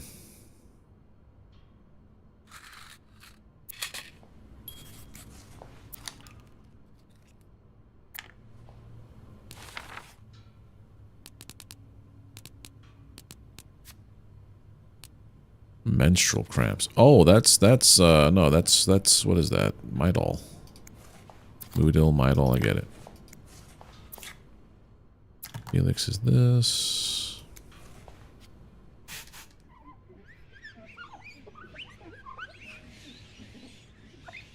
Clean that up pretty good. Nothing to do there. I mean, do we throw this stuff away? No, that's their stuff. Right? Yeah, that's their stuff. You don't throw away their stuff.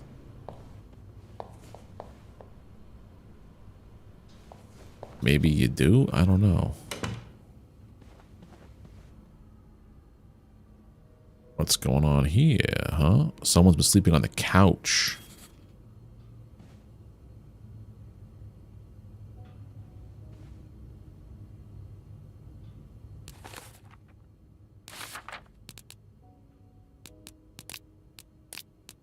Hector Cruz, or use Morgan's shorthand, H. The other Cruz and the husband of Marcella, they splurged on a suite, but I know not to assume that's the sign of a happy marriage, especially when someone's made up a couch bed in the living room. The tension in their room is palpable.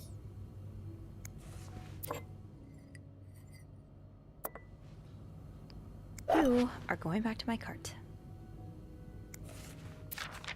St. Joseph's Oratory of Mount Royal.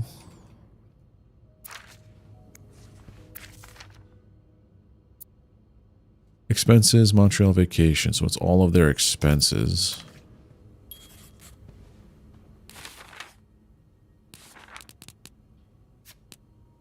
Very, very big spenders for that time. I'm going to left a note on the table apologizing for something. One of the crews is clearly wrong the other, or thinks they did, but I don't know anything more than that. I'm sorry, please forgive me. This. Over historic and gay Montreal. Photographs, maps, information, and more. I think that meant something different in the 50s. I think it just meant, like, happy.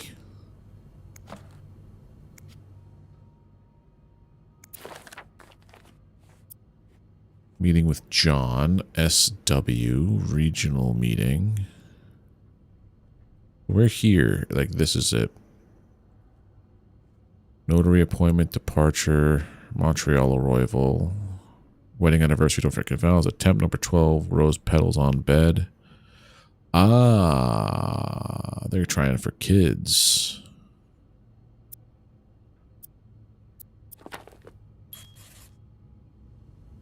Yeah, they're definitely trying for kids.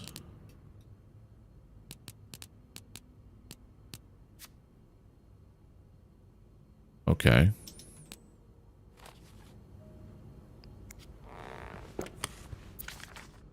Person looking for you back in Texas. Was he really? Dear son, I cannot believe you decided to renew your vows so far away from the family. Your father and I are very disappointed, and so are your sisters. Montreal, what a strange destination. I would not be surprised if this was another one of your wife's ideas. I met Luciana in town yesterday. She has 5 children, 3 boys, 2 girls, and is pregnant with her 6th. Juan has just bought them that nice house on the corner of Prado and Ramos. Imagine if you had married her like you were supposed to. You would have your own family by now. Yesterday, I also drove by your home to get the mail. As I was leaving, I met a man who was looking for you. I think he is one of your colleagues from work, but I'm not sure. I told him you were in Montreal and would be back next week. When you come back, when do you come back exactly? I hope you can be here for your uncle's birthday party on Friday. I'll make your favorite cake, your mom.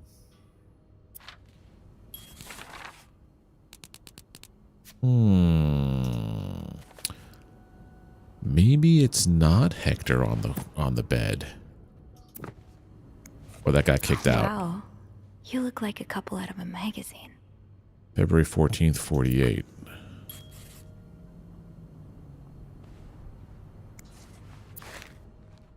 I don't think I'm supposed to throw this stuff away, do you? Someone's been sleeping here. I should leave it as it is.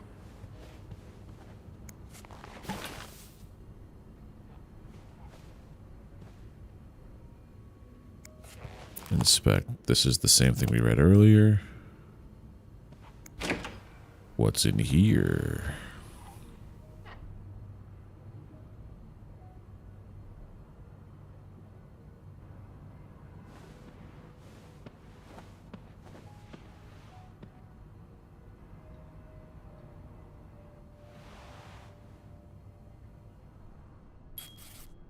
Gotta figure out the combination, huh?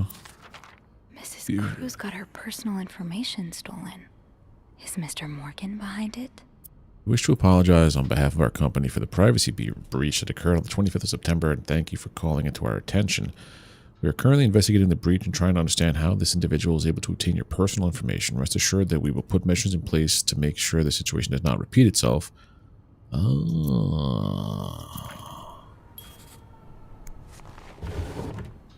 Thing. Let's go snooping. Can't go snooping. Nail paint. What's the point of opening these drawers if I can't pull anything out of there?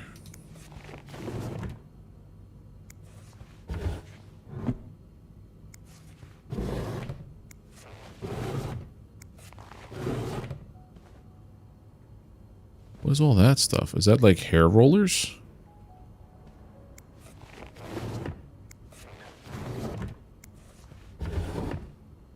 Close it.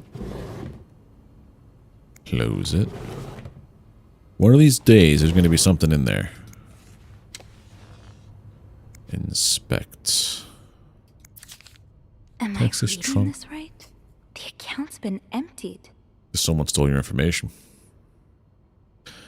And more of those symbols on the pieces. 6. Trust bank is 6.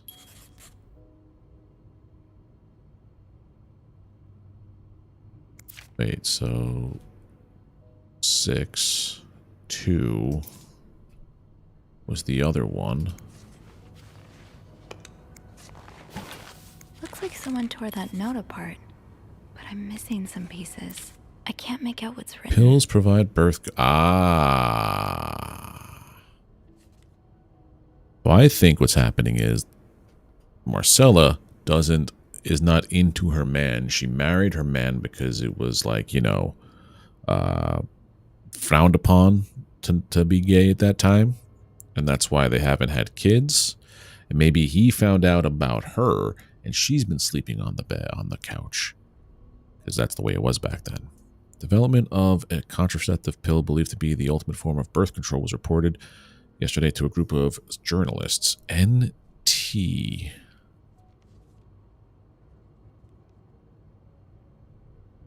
Pill was tested among 218 women despite reports of some undesirable effects. Dr. Tenenbaum said the pill shows greater promise for the future. So NT.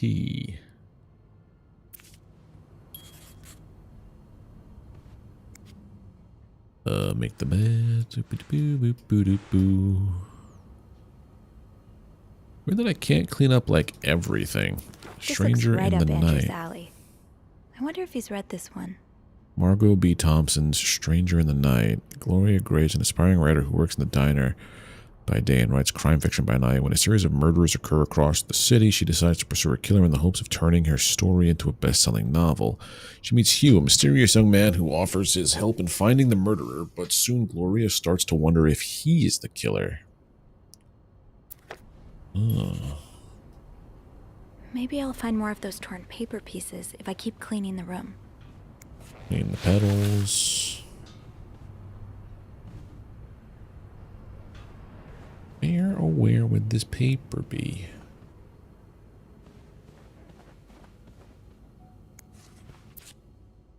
Hector Cruz, insurance agent. Don't want to throw these away.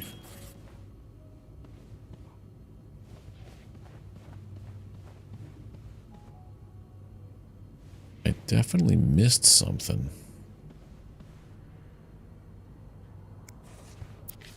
There's a letter from your mom.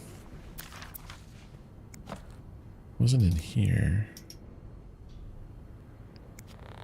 Those.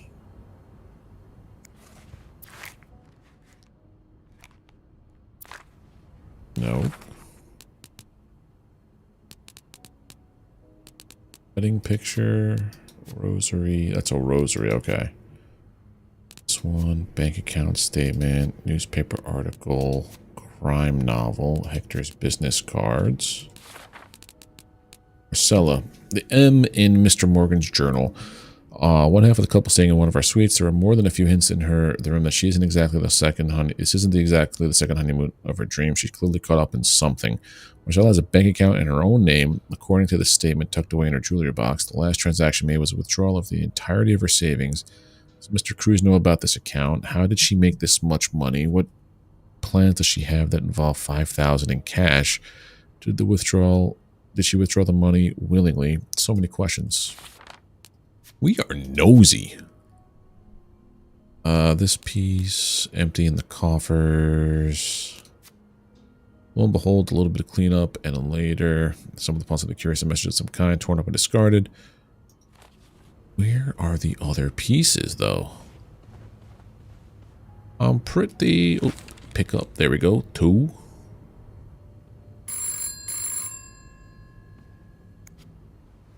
Would I be answering this? Hello?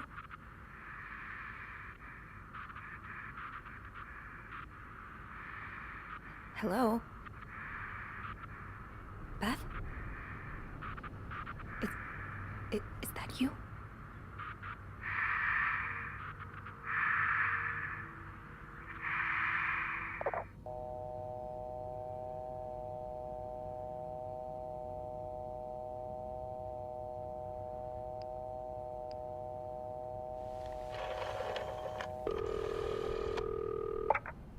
Clarington Hotel reception desk. Beth? Sophie? Did you just call me? Very No, weird. I didn't. Then who called? What do you mean, who called? Someone just called, and they said nothing.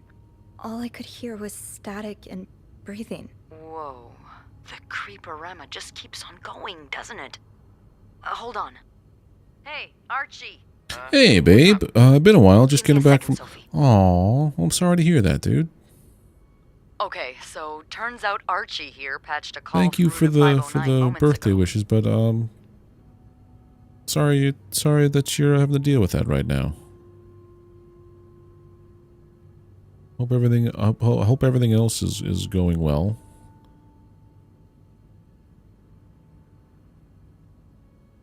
Why don't you patch the call through to 509? Did he recognize the caller's voice? You think it might have been Mr. Morgan? Yeah. Let me ask. Okay, so it was a man's voice, but he can't be sure if it was our creep. Did he notice anything else? He says he heard a faint bell in the background. It sounded like the elevator's bell, so he assumed the caller was one of our clients. You didn't see Mr. Morgan come back to the hotel, did you? No. I understand why you're creeped out, but I don't see how he could possibly know you're in 509. I didn't say a word to anyone. I know you didn't. Is Mr. Morgan the guy who sneaks out at night? Can you ask Andrew not to patch any calls here for a while? Trust me, I will. Thanks. I haven't had time to check all of 509 yet, so I better get back to it. Oh, before you go, I have some more info for you. I was going over the details of our little mystery when I remembered something. About this morning. What is it? I saw Mrs. Cruz rush out of the hotel, all by her lonesome, not too long after Mr. Morgan knocked over that vase in the lobby. You knew it was coming? Alright, so at least there's some comfort in that, so that it wasn't just an out-of-the-blue thing, because those are tough. What time did you rush out of the hotel? Really? Do you know what time it was exactly? I think Mr. Morgan left around 10, so I'm guessing between then and 10:05? What? I remember hearing a loud noise on the 5th floor right around that time. Like a door slamming really hard. Do you think it was her? Maybe. Did you notice anything suspicious? weird about her? You mean, other than the fact that she was walking straight into a snowstorm? Yeah. Well, I've only ever seen her with her husband. It seemed unusual that she'd be leaving alone. But now that I think about it, maybe she was sneaking out. Or following Mr. Morgan. Yeah. Hopefully I can make sense of all of this. I'm sure you will. Call me as soon as you find something. Okay. Thanks for the info.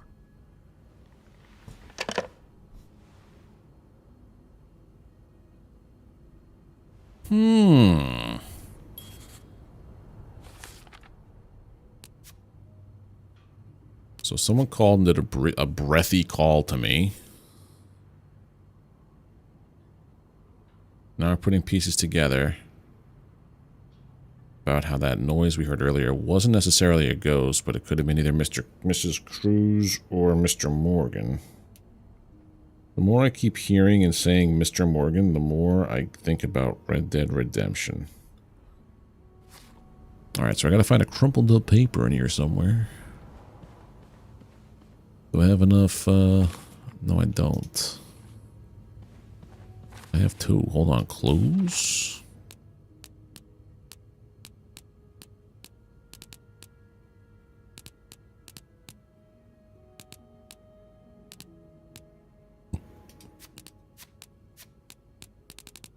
No, it doesn't come up yet until I have all the pieces. I guess I need 3. The one in the bathroom? Yes. But even though I cleaned up this stuff, there was something else in here. Was there a garbage over here? Yes.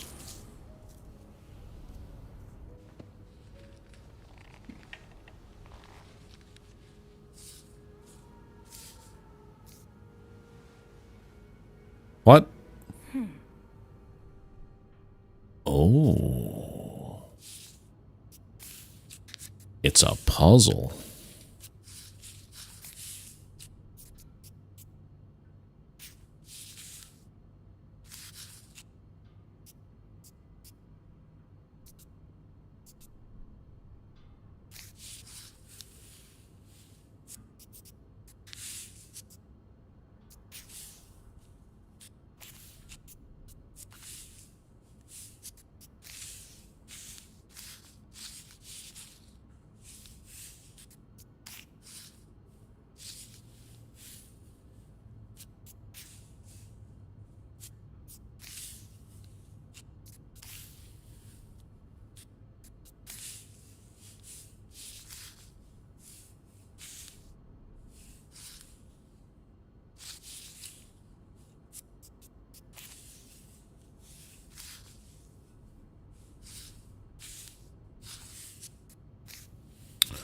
Oh, there's an extra piece there.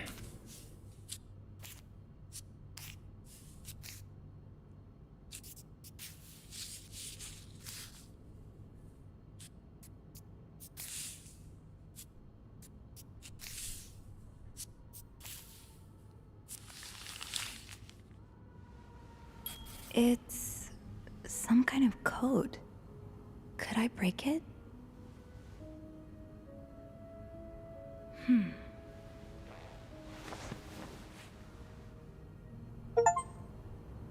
Solve the torn note puzzle in room 509. I should keep an eye out for those symbols. Progress. Treasure among trash. Yes, I did some digging, but I've got all parts of the secret message now. I'm glad I didn't throw away the trash. It's only a matter of time to find out what it says exactly. Those numbers are strange and strangely familiar. Well, It looks like the code is made up of four letters. I don't know the letters yet. 4 letters, huh? NT.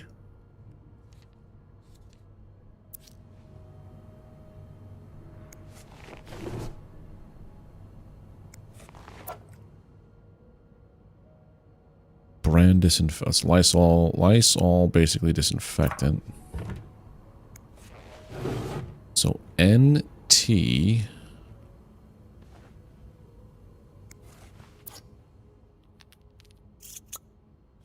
The shade is really striking. Okay. MURDER, murder, MU 6P03P. To read.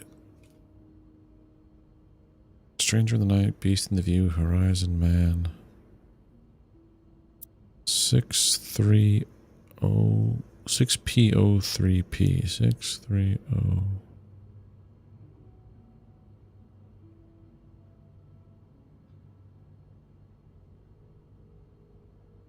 Nope, it's not that symbol.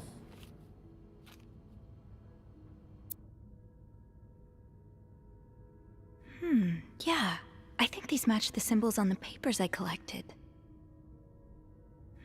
Yeah, they did. I think these match the symbols on the papers I collected.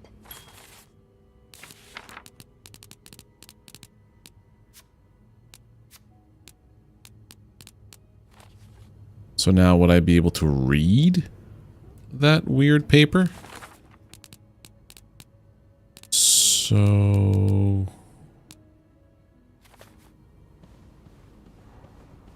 what does that do for us? Oh.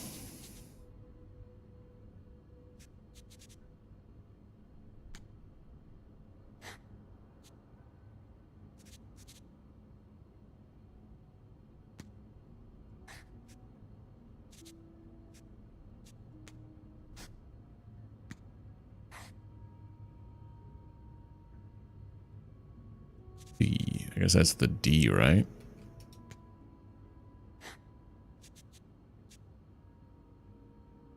Six, 3.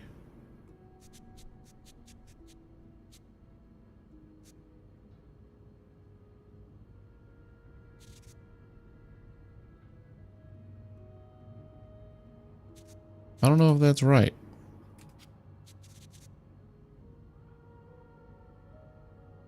That probably is right.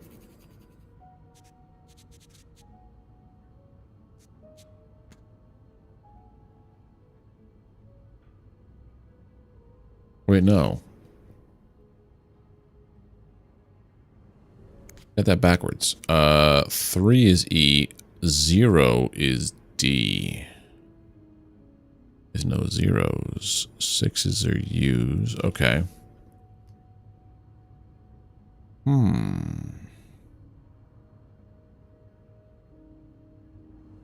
What about if we go back to...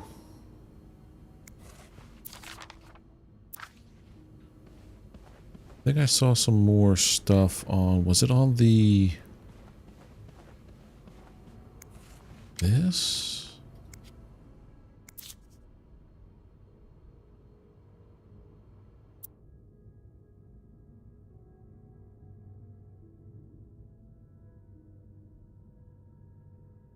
Aha! I'll have to remember these. Yeah. Aha! I'll have to remember these.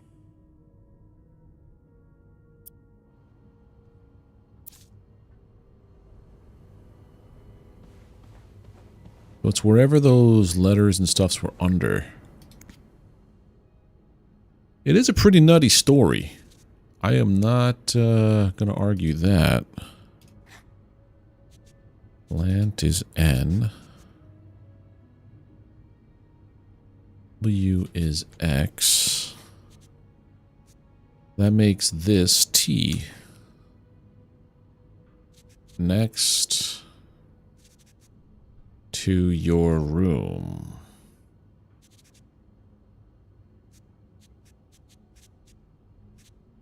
In the vent next to your room.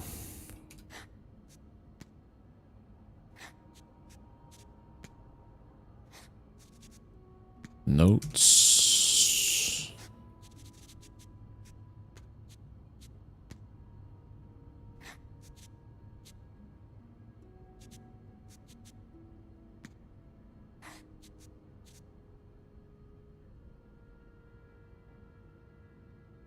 I gotta go back to what's his name's room. 505.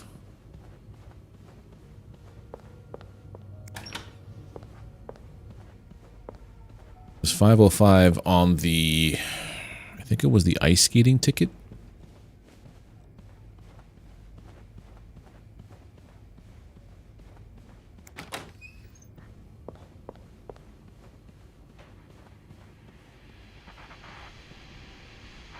I think it was the ice skating ticket.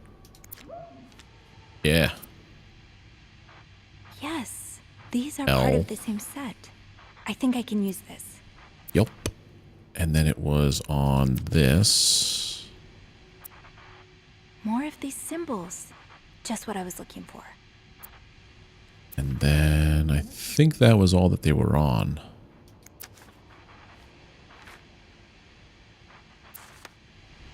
I go back.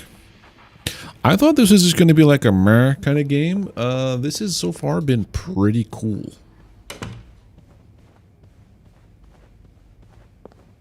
I'm glad that TikTok showed me this. I mean, it's a couple years old at this point, but I'm glad it showed it to me. The vent next to your room. D's. Okay, L. I will leave notes. I will leave notes in the vent vent next to your room.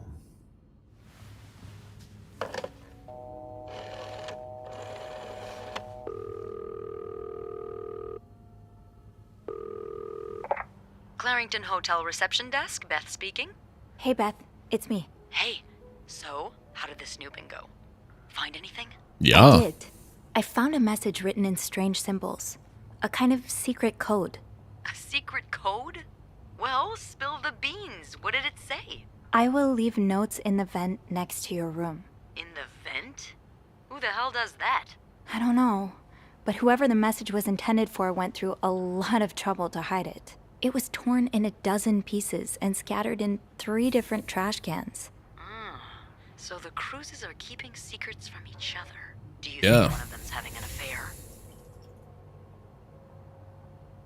I think it's I blackmail. don't know. It really looks like blackmail. Blackmail? What makes you say that? The icon indicates dialogue options unlocked thanks to my thorough snooping. I found a bank statement belonging to Mrs. Cruz. Her account was emptied very recently. Ooh, that's interesting. But it could mean a lot of things. What do you mean? Well, people need their money, especially when they're traveling. Although I have to admit, withdrawing all of it does seem a bit strange. More than a bit. Is that all you've got to back your theory? I also found a letter from some sort of company, Fernie and Weissman. It mentions a security breach. Targeting the cruises? Just the wife. It seems some of her private information was stolen by someone. A large withdrawal and a security breach? That can't be a coincidence. Maybe they got something on Mrs. Cruz. Something so bad she had to empty her bank account just to shut them up. Maybe. Yeah, that's what I'm thinking. I see it, yeah. It could be blackmail for sure. Do you think Mr. Morgan's the blackmailer? I think he might have been hired to find the blackmailer. What if the Cruzes hired him to find the blackmailer's identity? Well, if that's the case, he's pretty lousy at it. I'll agree. I mean, he's taking pictures of them.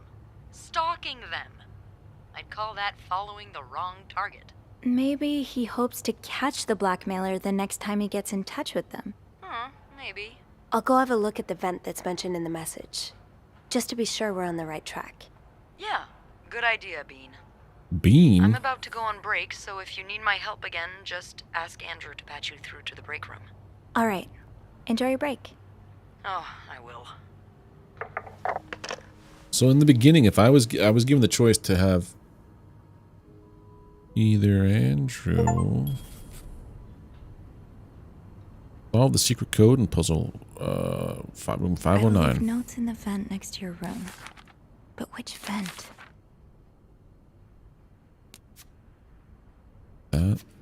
Call Beth up. So if I enlisted Andrew, I would not be having this dialogue with this lady. Let me just make sure I tidy up the place a little bit more. I don't want to throw away their personal effects.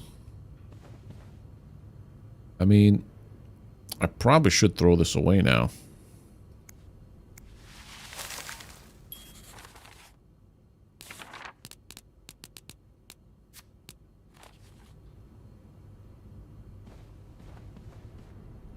Someone's been sleeping here. I should leave it as it is. The message said next to your room. So it has to be a vent in the corridor. No combination, no entry.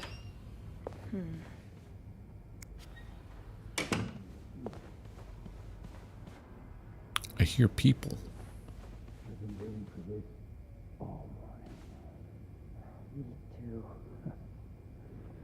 Oh! About Wendy. Did you hear anything? What do you mean? You didn't happen to go to the woman's locker room, did you? No. Why on earth would I go there? I just thought... Oh, never mind.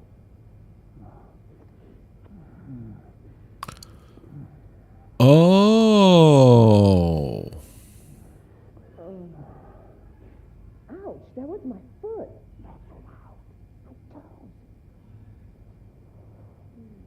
So Wendy didn't put that up there?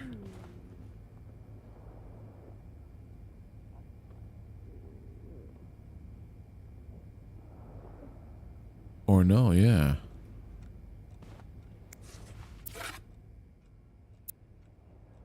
Sophie Ray, all this stuff complete.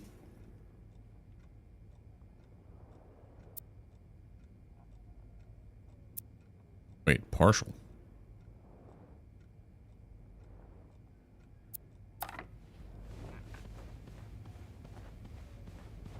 Said the vent next to your room, huh?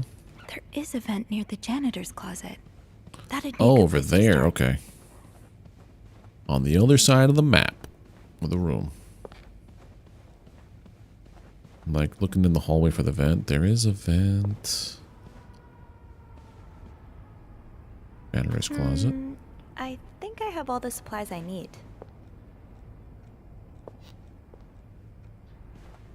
Where is... Oh, this vent.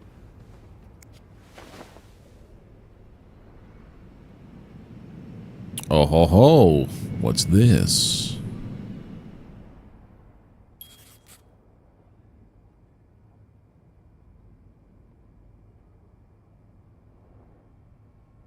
Can't open these without a screwdriver.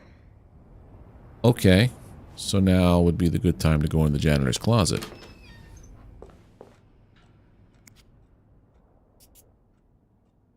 We're just going to be super nosy.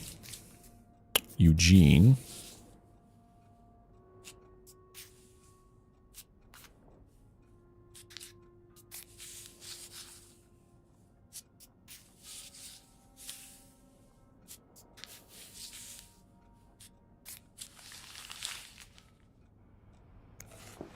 Bernard tells me there's highest priority, cold draft from this window and it's turning... Eugene's probably working in Bernard's office right now. Bernard tells me there's a cold draft coming in from his window and it's turning his office into a freezer. Fixing this should be your highest priority today, Linda.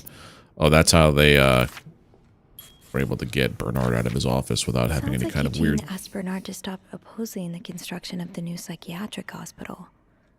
And Bernard was... Bernard. I was unaware of your daughter's condition. I can only imagine how difficult this must be for you and your wife, but do not worry. You only have to look at my brother to see how rotten apples grow even in the best of families. As for your request, I'm afraid I'm unable to grant it to Mr. Weston. Granted, Mr. Weston is both a good friend of mine and a benefactor of the Clarington, so it would be inappropriate for me to oppose him. Also, considering his great influence in the city, I have no doubt he will manage to prevent the hospital's construction no matter what. Thank you for your understanding, Bernard Leduc. William Weston, manager of Weston's department store, says he and his group will fight tooth and nail to prevent the hospital's construction. Will our customers feel safe to come downtown for their shopping needs knowing there are lunatics next door? I don't know, maybe. Oh, Eugene. I had no idea. Dear Eugene, a friend of mine has heard from her hairdresser, who's heard from her sister-in-law, who works as a secretary to the mayor, that the city plans on building the new mental hospital right next to the Clarington. Imagine, Denise could get the care she needs while staying close to home. It's almost too good to be true. I don't dare get my hopes up, but still, I'll keep my ear to the ground and keep you posted as soon as I have more news. So he wanted the hospital, and the other guy didn't want it. Wait, Sophie. You don't need these. Be careful. It's a slippery slope towards becoming a hoarder. Shoot, no screwdriver. No screwdriver. But how else am I supposed to satisfy my loot goblin tendencies? Eugene with his daughter. He looks like a caring father. Yeah, seems like a nice guy. I'll close the closet. Anything I could pick up? Yeah, that makes sense. Just turn it on this. Eugene's a pro at fixing the fuse box whenever there's a power outage. So there's nothing to find in here. I've also got a coffee cup on me I gotta get rid of.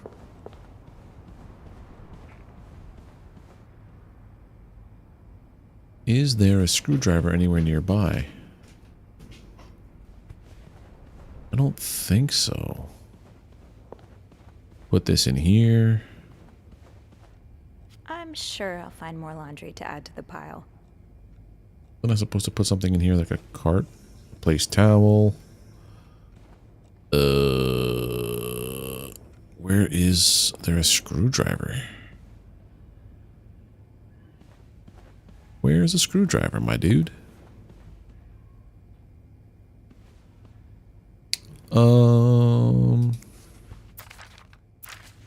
So if Eugene must be down in Bernard's office. Okay. I should go ask him for a screwdriver.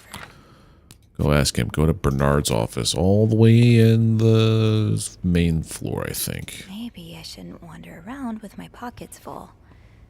Is there anything I can put down? I'm trying to.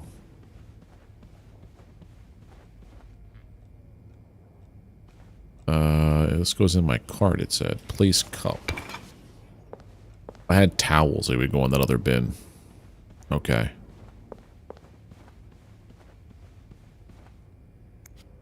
Call the elevator.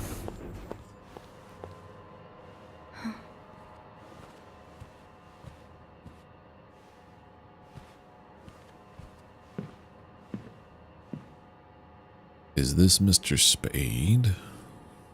Oh, it's Bernard.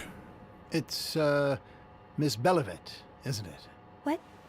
Oh, Roy. Oh, right. Sophie Roy. You're the one who took last week off, aren't you? You had to, take care of your sister, I think? Mother. My mother. She's very sick. No, I hope this doesn't become a recurring thing. I need to know I can count on you. I understand, sir. What a What are butthole. you doing here, anyway? Are you on break? Indicates a lie. Lies mean you gotta get you out of a tough spot, but not. Ooh. Am I on break? Do I tell him I need a screwdriver, or do I lie to his face? He's also... I know what he's doing in that room.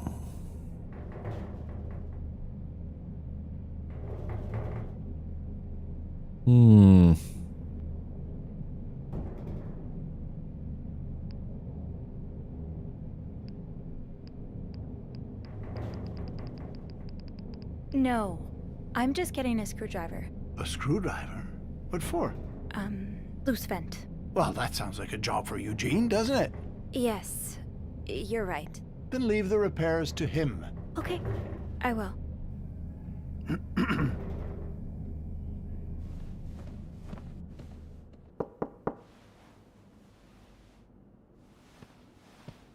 Well, don't you look mischievous. Hey, Bean. If you're planning to give Bernard a good scare, sign me up. No, I'm looking for a screwdriver. For the vent. Linda asked Eugene to fix Bernard's window. Oh, I see. Eugene? What the hell? Oh. You'd better go and take a look. I'll stand guard by the elevator and make some noise if I see Bernard coming. Okay, thanks. This is getting interesting. I'm very invested in this gossipy game right now.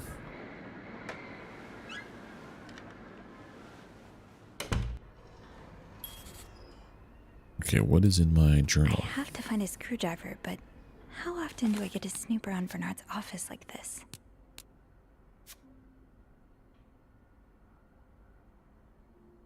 Okay, snoop time. Snoop, snoop. Can I snoop? Anything that I can snoop? Clarington Hotel changes hands. Raymond was in charge. Sounds like the hotel was very different back then. Raymond LeDuc retired yesterday after more than 20 years at the helm of the Clarington Hotel. LeDuc's father, Ferdinand, in 1920-21. My wife and I used to stay at the Clarington every year for our anniversary, so Mr. Grayston. So it's just like a puff piece, okay? Wow, just look at these distinguished gentlemen. And Bernard. And a young Bernard.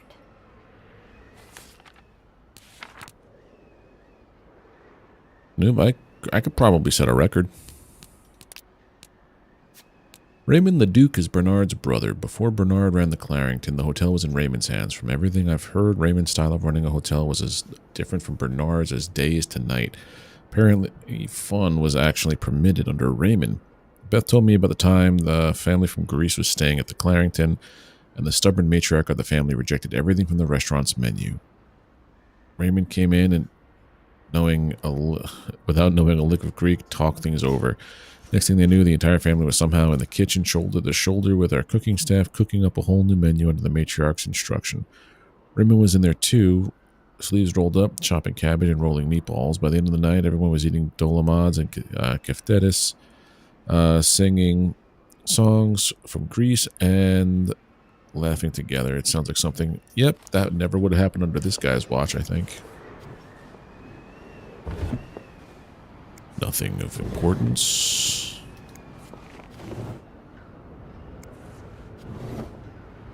Nothing. Oh, inspect. Mr. Leduc, my former employer has made the following request. To avoid unwanted attention, his identity should remain secret to both guests and staff. The temperature in room 602 should be kept at exactly 22 degrees Celsius. His dog should be fed at the very best roast beef. His room should be cleaned every day at 11:30 a.m. on the dot. Eggs should be banned from his room. Service orders. No one should disturb him between the hours of 4 and 5 p.m. More requests shall follow once my employer takes possession of his room. Hey, Chicago, how you doing? Thank you very much. Got a dip out, get you? Babe, you take care. So again, sorry about what you're going through, and we'll talk soon. But thank you for the birthday wishes and stopping by today. I will be on later.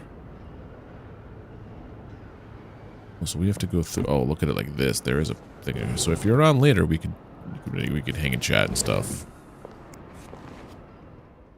Oh, look, a screwdriver. Aha! Let's get you to that vent. Opposing something that could help so many people just because it's close to your hotel? This is ridiculous. I'd like to thank you again for agreeing to this partnership between the Clarington Hotel and Weston's department store. Thanks to your generous help, renovations are well underway, and the hotel has never looked better. You should come visit soon. On another note, it's come to my attention you have formed a group of local businesses to oppose the construction of a new mental hospital. After working so hard to elevate the Clarington standards, I cannot allow a band of cuckoos to move into my backyard. Should you accept it, it would be an honor and a privilege to join your fight. Yours sincerely. Oh, enjoy. So, I take it the open window was not an accident. Can't say I blame you, Eugene. Nice, Eugene.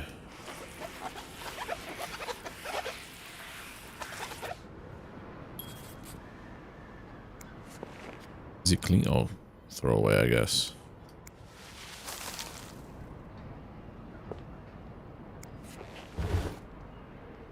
Oh, the man's has a bra in his drawer.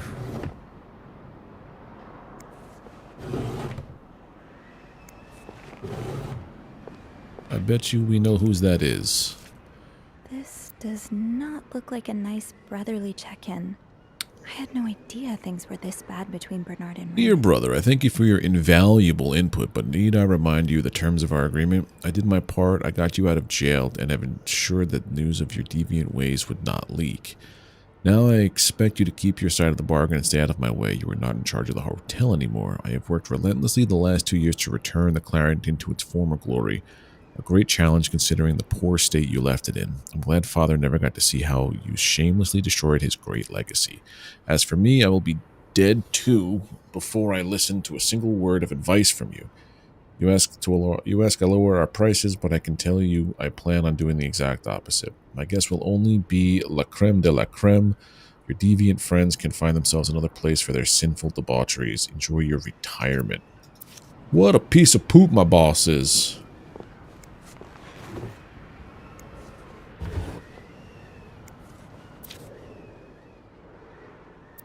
Check in on room 602, ask Eugene to fix radiator, call Weston's office, apologize to Mr. and Mrs. Drake, speak with the contractor about cost overruns, call Weston's office again, decide winner for Employee of the Month reward. Is there anything on the back? No. He's definitely more than kind of one.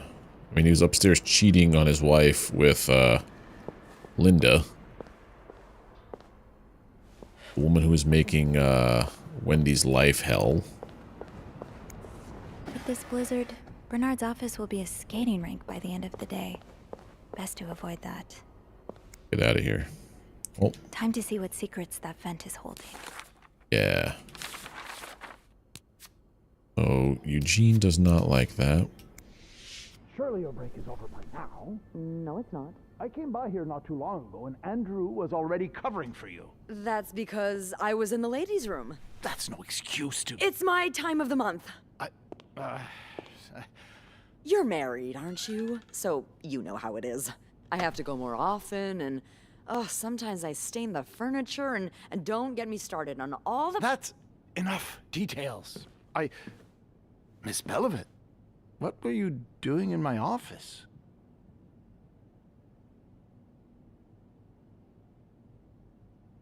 I wasn't. Someone left the door ajar. I wasn't. I was simply closing the door. Someone left it ajar. Huh. Must have been Eugene. Well, don't you have work to do? Yes, sir. Then get to it. Mr. Drake has asked to see you. Again? God, he just can't get enough of me, can he? Just indulge him. Apologize one Oh, he's more a big time he's for a big Friday's piece of garbage. mishap. Do whatever needs to be Mugen. done. We cannot afford to lose such loyal guests. Okay, fine.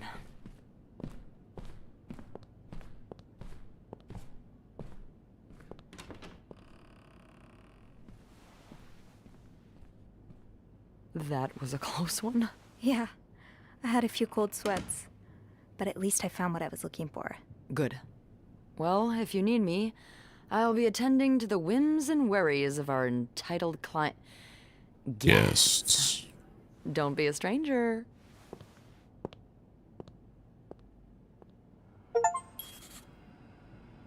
Got a thing now? What's my achievement, though? You managed to talk you out of Bernard's questions without involving your acolyte. Nice. Should have known it wouldn't be as simple as walking out unnoticed. Perfect. Alright, let's go back upstairs. Hey, look, all the garbage is out of the way. You guys are chatting? Hold on. Whew, that's big. It might be a bit difficult to... Bernard still leaves these around the front desk? Guess he didn't hear Beth when she swore she'd burn the place to the ground next time she had to suffer through one of his sermons.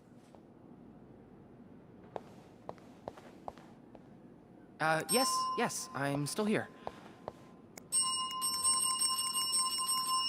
Sorry, ma'am. I'm looking at our availabilities for that time of year, and... Fine. I know. Yes. Just Alright, let's go upstairs. Let's go back upstairs to the to the janitor's closet to go to the vent. Something interesting about this.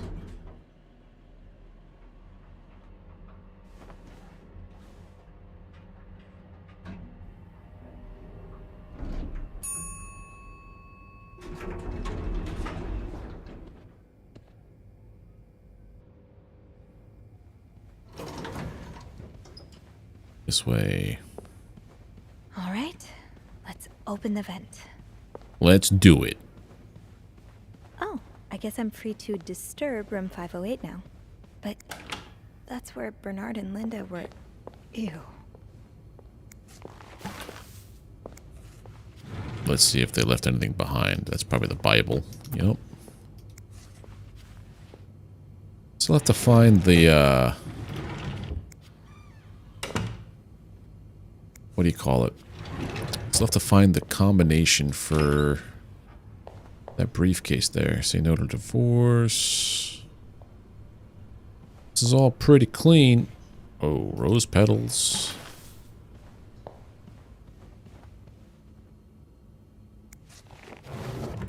Did they leave anything behind? Nope.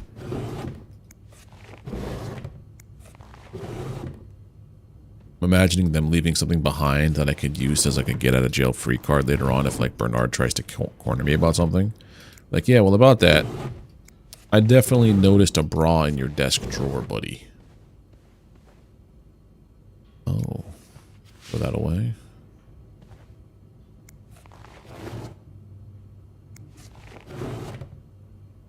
Nothing here.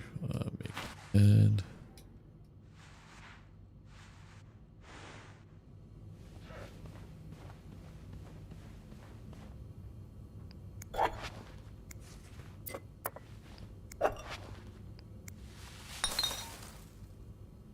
I guess I am supposed to throw that stuff. Oh, hello. Away. There.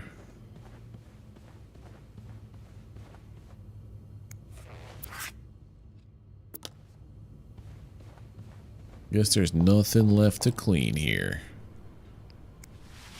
Throw those away.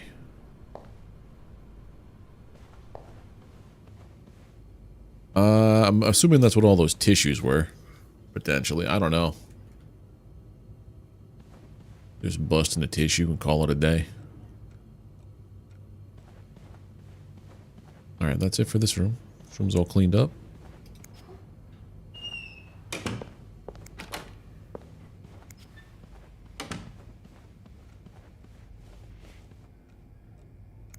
Let's put those on the bathroom shelf.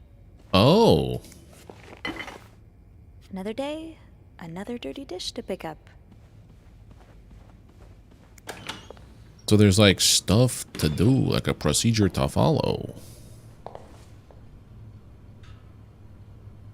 I have towels now for no reason, huh? Aren't you supposed to like go somewheres? Maybe it's gotta be in this one? Yeah, this is their house.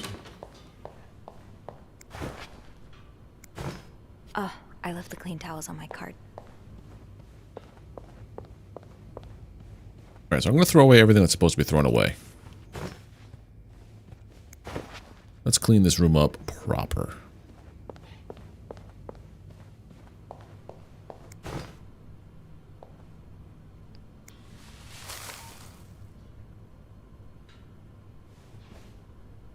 This is all clean.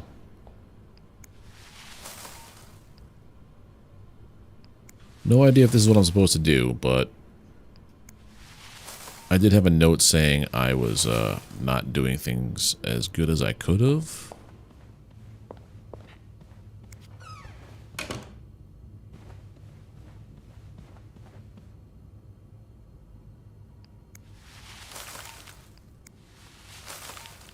No idea if this is going to bite me in the booty.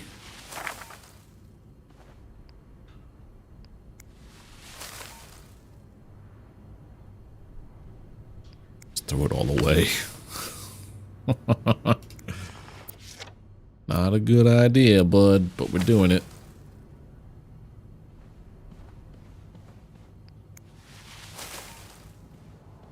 We're going to have so many complaints. So many complaints.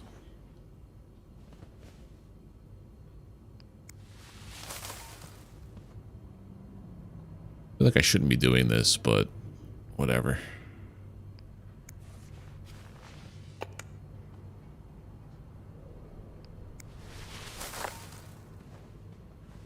Imagine if I get in trouble now for throwing away all their stuff.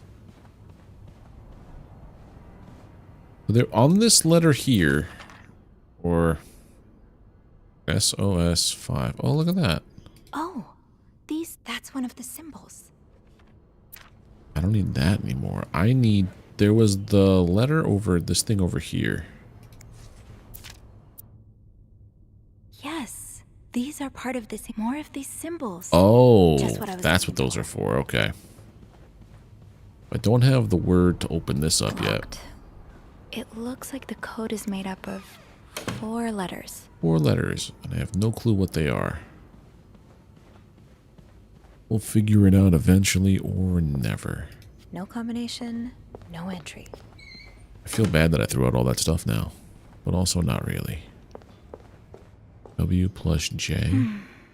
I've never seen 2 people Wendy more and suited Jacques. for- Eugene's a pro at fixing the fuse box whenever there's a power outage. Alright, open this up.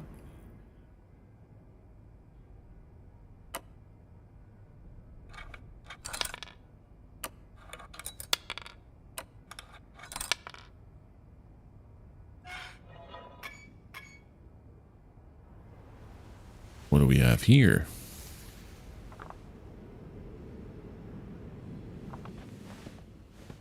I did just learn some more.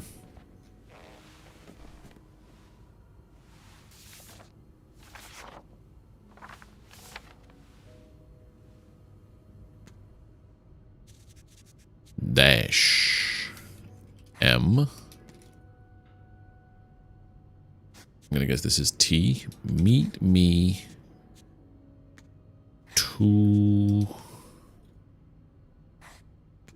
tonight. G. Yep, there's G. In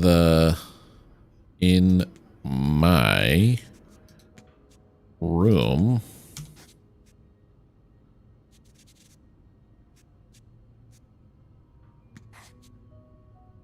Hey, Paradox, how you doing today? Michael will be sleeping. We need to discuss. Meet me tonight in my room. Michael will be sleeping. We need to discuss our plan. What's going on with this? Clarington Hotel reception desk, Beth speaking. It's me. Oh, hello, Bean. Anything new to report? Found another secret message. I found another message written in secret code. What does it say? Meet me tonight in my room. Michael will be sleeping. We need to discuss our plan. Michael? Who's that? Another husband? I don't know. It's the first time I'm hearing of a Michael in this story. Let me check the logbook.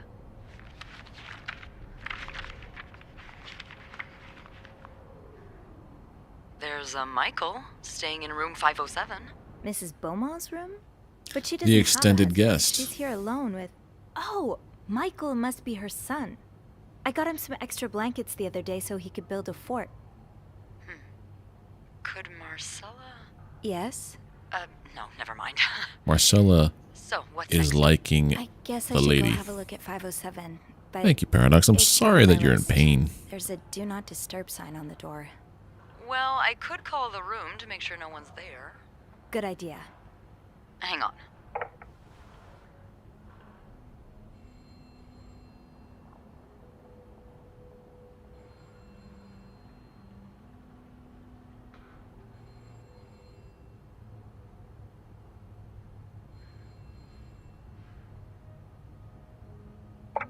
You've got the all clear, Bean. Head on over. Sweet. Thanks, Beth. I'll call you back. More snooping.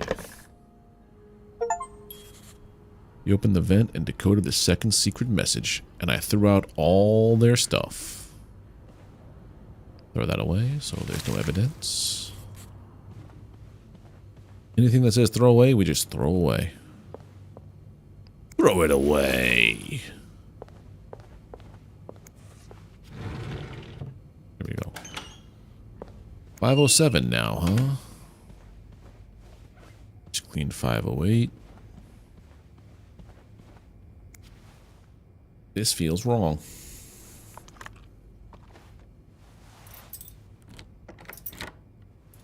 Oh, packing all the things and stretching. Oh. Let's get to the bottom of this and find out what links these rooms together. Right, more clues and characters. Anne Beaumont. Anne Beaumont is one of the two guests staying in room 507, the other being her son Michael. She's a divorcee. I don't know how that information got out the first time, but since then, Linda's made sure we wouldn't forget it. Anne stays at the Clarington, has been a lengthy one, and it shows in her room. Open suitcases, stray coffee cups, pillow fort, it all feels very lived in. Not a lot of guests as comfortable as she and Michael have. Maybe I'll be able to find out why she came to the Clarington and why she's yet to leave. So Michael is Anne's son. I thought the name was Mitchell the entire time, probably because anytime we've interacted, he's been either racing down the hallway mid-sentence or talking through a mouthful of sugar frosted pops. No wonder I didn't recognize the name at first. I think Michael must be around 8 or 9. He's a sweet little boy. He's grown on a lot of the maids here since we've been seeing him around for a month now. I think a lot of us will be sad to see him go. His mom asked me for a few extra blankets once so he could build a blanket fort. I'm glad he's been enjoying his stay at the Clarington. Staying at hotels when you're a kid must be such an adventure. Clues. Ciphered note. Okay.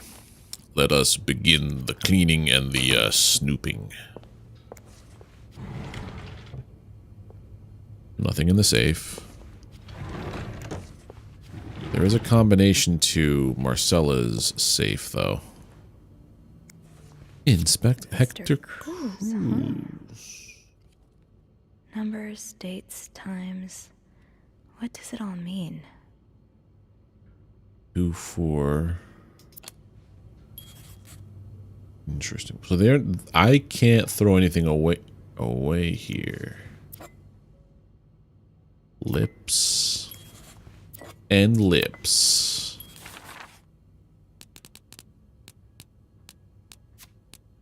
That's Marcella's lipstick. I know that because I snooped already.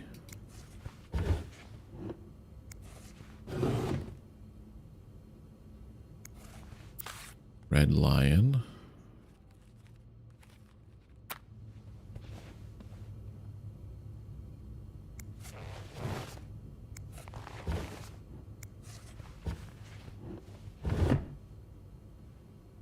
Nothing in here.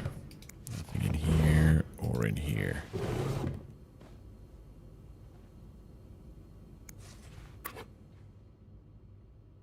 I do.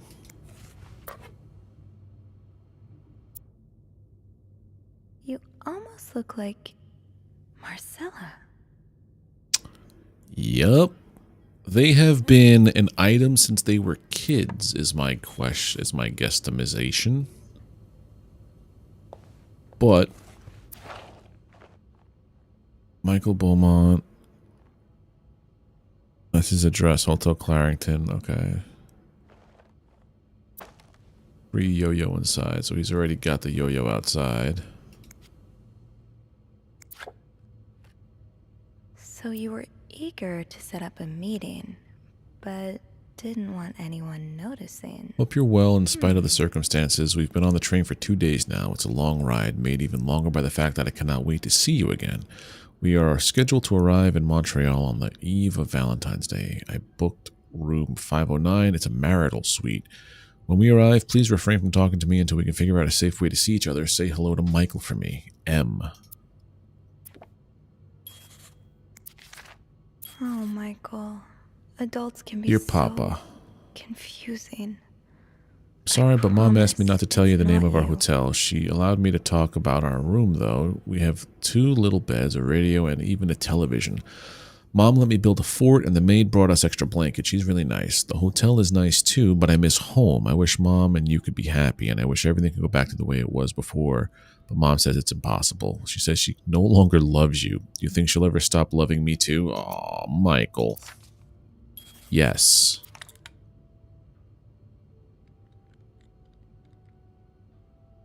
Keep battery out when not in use.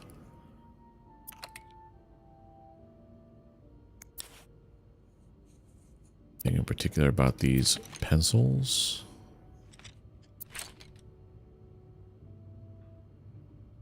Nothing else to see in there. To Anne Bursey, subject Michael's withdrawal from school. Dear Mrs. Bursey, we have successfully processed your request to withdraw your son, Michael Bursey, from school's schedule and system under the agreement that you will continue his education from home. Following this letter, you will receive a list of books and school materials you need to purchase in order to follow the curriculum from home. A social worker will be in touch to help you understand our milestones so that your son can benefit from programs from the comfort of his home. Thank you for thinking of your son's education. Okay. Grammar. Michael's grammar book. Sounds like this is from your school days, but The sender's name is smudged. the sender is smudged. Dear Anne, you were right. I missed the snow already from 1945. It's so hot outside. It's hot right now in Texas. It's quite a shock after the cool weather of Montreal. My family has never seen snow before, and I could not find the words to tell them how beautiful it is. They don't understand what they are missing. I wish they could build my brothers a snowman like the one we built together a few weeks ago. I know it's childish, but I had not had that much fun in years. Christmas was exhausting. 9 days of eating, singing, dancing. It's great fun, but I'm glad it's over so I could rest a little. Of course, celebrations will resume for New Year, but it gives me a few days to relax. How are things with your family? I know you don't get along well, but I hope you'll still be able to have a good time. I leave for Montreal on the 8th. I cannot wait to be back. I miss finding black cat hairs all over my clothes. I miss our late night studying sessions at Harry's. I even miss Sister Miller's classes. Can you believe it? I'll see you soon. Warm. It's definitely Marcella. Hey, Hen. Finished with work? Nice. Well, thank you also very much. Yeah, I'm pretty positive that Marcella and Anne are having a tryst. Aha. Keys are Snoop's best friend. I will take this. Funny how some games really stand the test of time. I used to play this with Mom. So a husband can abuse his wife and just get away with it? And people like Linda still think divorce is wrong? Ugh. Dear Anne, I have met with Louis, and he has asked me to give you this enclosed letter. I think you should reiterate that some of your accusations, such as wife abuse, are not grounds for divorce in Quebec. I understand you are hurt, but I do not think antagonizing your husband is very wise at the moment. Do not forget to be in court at 11 a.m. on the 20th. Be on time. Also, a friendly reminder that my fees for January need to be paid before the end of this month. Happy to help you out, but I cannot work pro bono on this. Tryst is a fancy word for like a fling. Yeah, not necessarily an affair, but a tryst is just like lovers meetup kind of thing. Adam or Eve. See? Confession of a shocking and forbidden love. Could Rose stay in a marriage that no longer makes her happy or seek refuge in the arms of the woman who truly understands her? She has tested the forbidden fruit years ago, and now she is all she can think of. But what will her family and society as a whole think of her if she turns to a life of sin? Should she be condemned for even entertaining the thought of leaving her husband, or pitied for having to make such a heartbreaking decision? Yeah, all the pieces fit that Marcella and Anne had a thing together. Oh, the cat. I guess this is where the key goes. I'll need another key to unlock this. Haven't I seen one just like this somewhere? I don't know, did we? Those few coins in my tip jar were getting pretty lonely. They'll appreciate the company. Aw, that's so sweet. Oh, thank you so much for taking care of our room every day and bringing us extra sheets. Michael and I wanted to give you a little something before we left. Sincerely. Aw. You don't need to know my name, but you've seen me. I've recognized that look in your eyes when you checked in. Who's this from? You and I don't need to make a fuss out of this. You keep your wits about you and I'll do the same.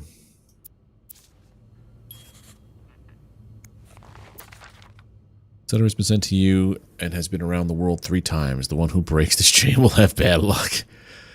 Mrs. Smith received the letter in 1953, made 33 copies, and sent them 3 days later. He won the lottery. Mr. Jones received in 56. Yeah.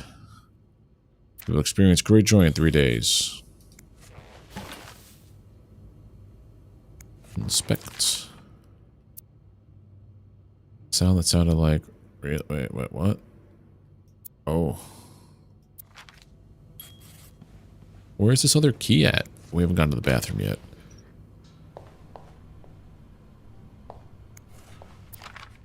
He's all but outright. I just met your damn lawyer. You've got some balls to accuse me of all that. Stay as far away from him as if you were so irreproachable yourself. Do you think I don't know where you spend your nights?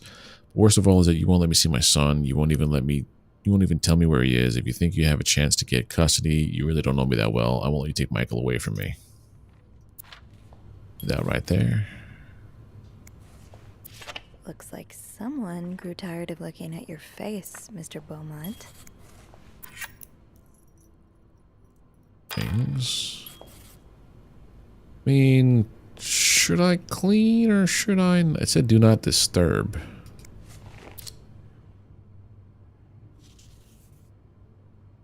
White Cat Bar and Restaurant.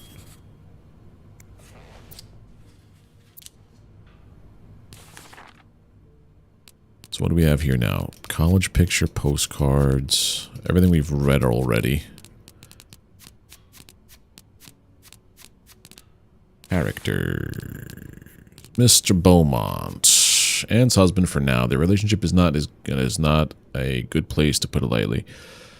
Seems the wife fled and with their son is now trying to divorce him. Mr. Beaumont is clearly hurt, but a wounded, cornered animal can be just as dangerous, if not more. I hope there's nothing behind his threats, but knowing that Anne and Michael have had to hide out in a hotel for a month isn't encouraging.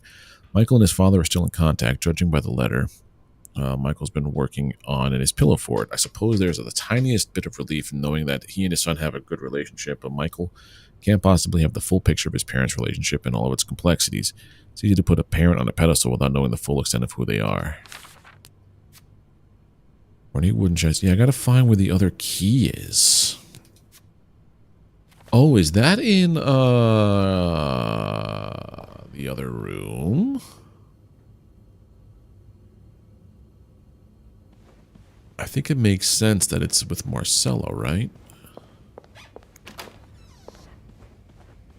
You're down this way.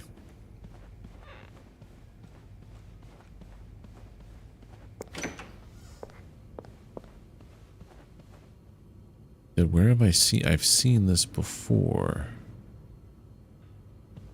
Got one key done.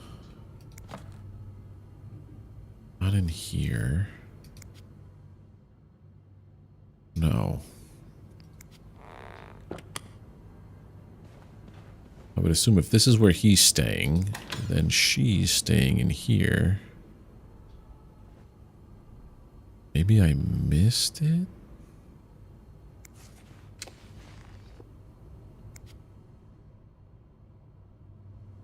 No, I don't see it anywhere.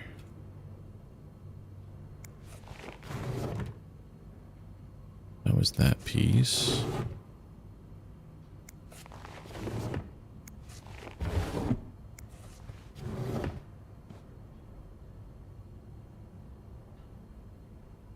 Oh, nothing to pick up. So I have to find a second key, and I would assume, since it's a 2-key chest, that Marcella has the other.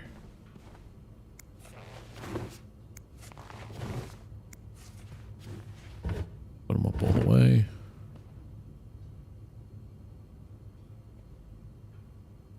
Nothing in there. Nothing in here. Nothing in there. Where the heck is this other key, my dude? 4-letter word, huh? That key looks so familiar. Why do I associate it with 505? 505. Why 505? I thought it would have been in her room, not this one.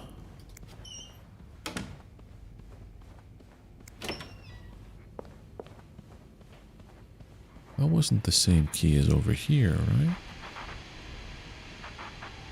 I don't think I'll need this again. Well then, okay. That's just the biblioteca? No. Right, let's redo this now.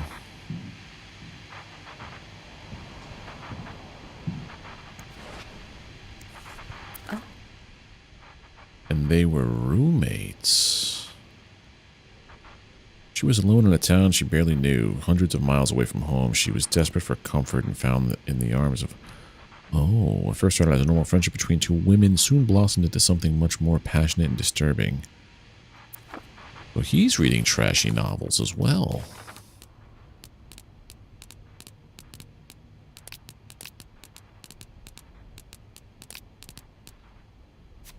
Very interesting.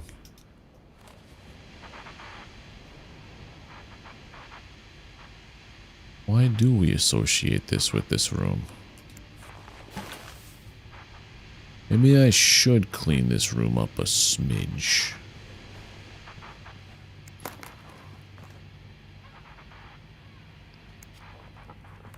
Why do I associate that with this?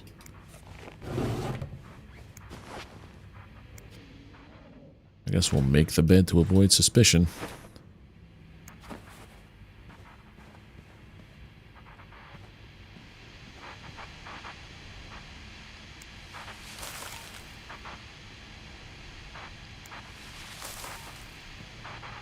Issues on the floor is never a good look, my dude. Throw this away. Pick these up. You did not have a do not disturb.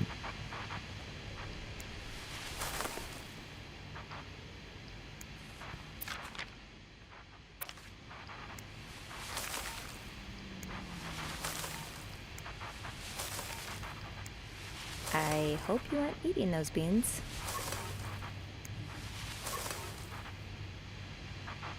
Throw away your letters. Imagine if could I just throw all this stuff away? Yeah.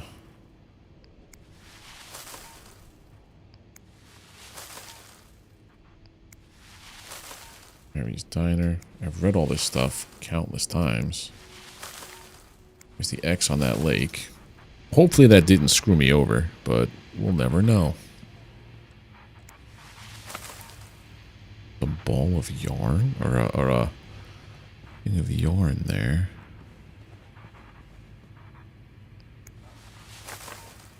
Like I would just harshly throw everything away. Birds of America. Well, everything's saved now. I am at the point of no return. French dictionary.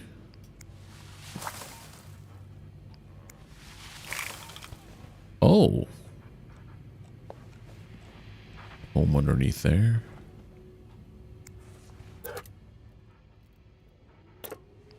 Throw it away.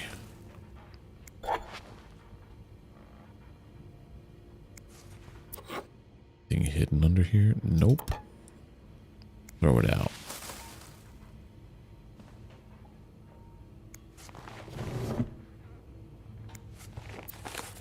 That's rough. How are you supposed to support yourself when no one will give you a job or a place to live? I understand your situation, and I'm sorry that you had to spend so many years in the hospital. However, this does not change the fact that you don't have the qualifications for the job. And even if you did, I could not hire someone in your situation. Other staff members would simply not feel safe around you. I would ask you not to contact me anymore. Jeremy Sandberg. Hey, weirdo, stop wasting my time. I'm not hiring you ever. I have a lot of respect for what you and others have done for this country, but I'm not a charity. If I don't receive the past 3 months' rent before the end of the week, you have to vacate the apartment. Oh. I guess we didn't go through all of these drawers properly.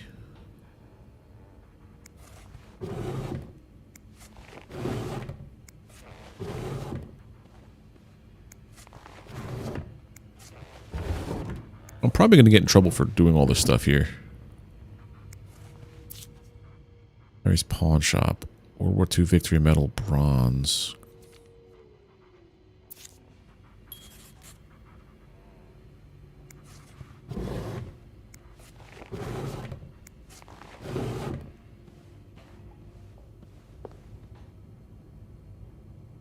Just throw away all those films. That'd be a bad idea. I don't think I'm supposed to throw that stuff away. I think I'm making a lot of mistakes. Oh, there's nothing with this key here. So why is this associated with this room? Rejection letters, pawn shop slip. Think, Sophie. Where have you seen a key like that one before? In a safe? Where is it?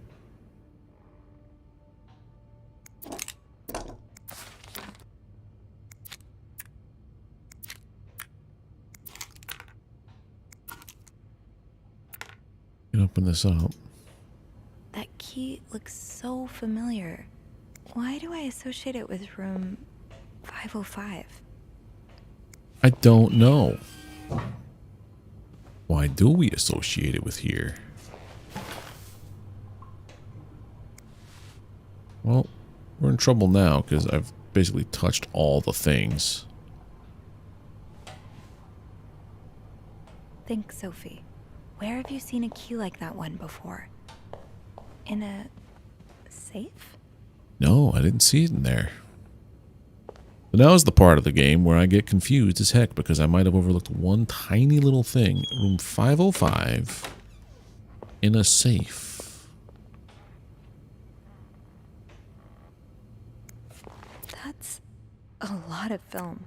How many pictures have you taken, Mr. Morgan?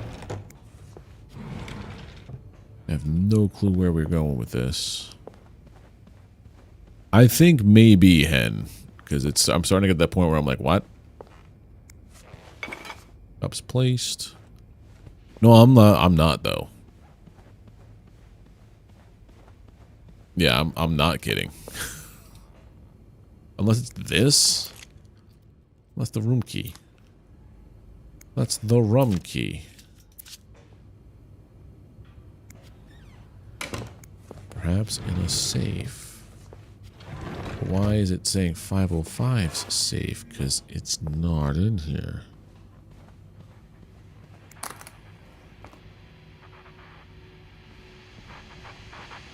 Don't need that key.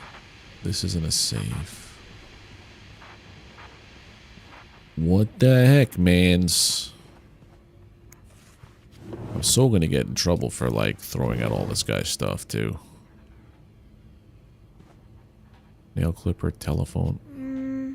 I should wait till I have more to report before calling Beth.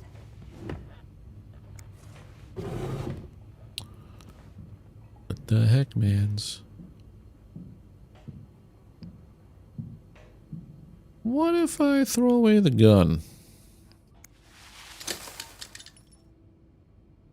I don't like the fact that he has a gun.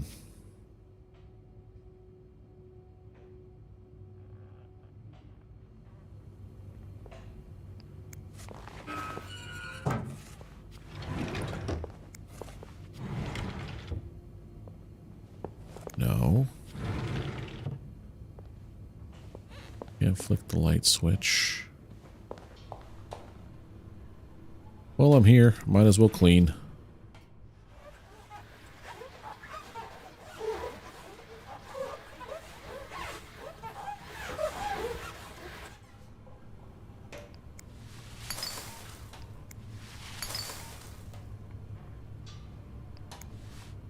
I'm probably going to get in trouble for doing that. I don't know where to go from here. I'm going to do it too. This bed we made second key 505.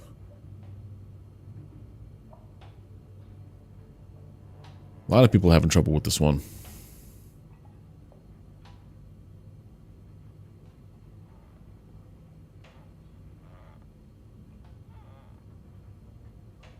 Oh, okay, hold on. That's what it says. Let's do this.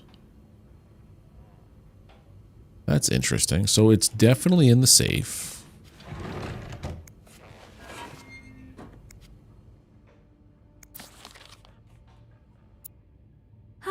There you are.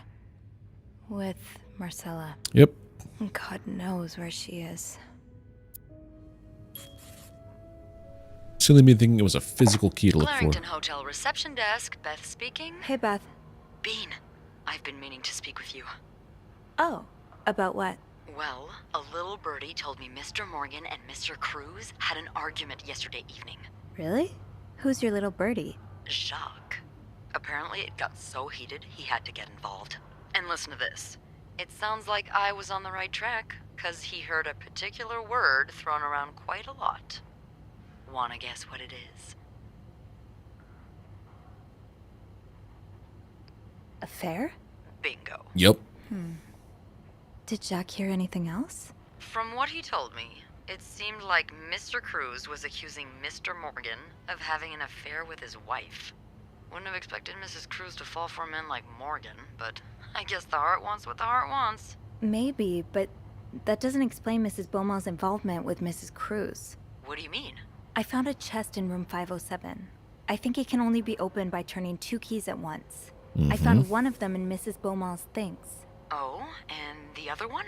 Well, I remembered seeing a similar key in one of Mr. Morgan's stocking pictures, so I went back to check. Mrs. Cruz wears it as a pendant. It looks identical to Mrs. Beaumont's key. Wait, so Mrs. Beaumont and Mrs. Cruz own identical keys that are both needed to open a mysterious chest? Yeah, there's definitely something going on here. Absolutely. I think they're having the affair. I think Mrs. Cruz and Mrs. Beaumont might be the ones having the affair. That's an interesting theory.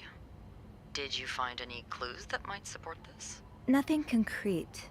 I mean, I did find a letter that suggests they may have gone to college together, but they could just as well be good friends, right? Yeah, that's one way to put it. I guess we'd know for sure if we could have a look at that chest, but I don't think I'll be able to open it. I've looked around room 509. I would have seen the second key if it was there.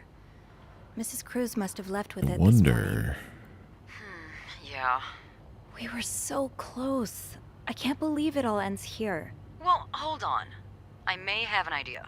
Get me a candle and some plaster, and maybe I can do something about that pesky chest. Ooh. How? I'll tell you later. Just find me those things, and I'll meet you in the basement. Candle as soon and as some... I manage to leave my post. Okay. All right. Thank you for not giving up. Come on, you know I wouldn't let you down. All right, Henry, you take care, buddy. I might, if I don't finish this up soon, I might just play this tonight, to be honest.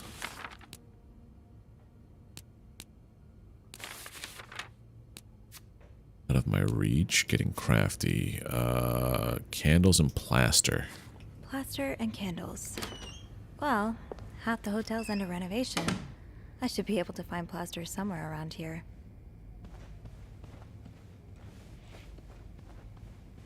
The game says it's about 3 to 6 hours, so if I probably really put my head to it, I could probably finish it in a little bit.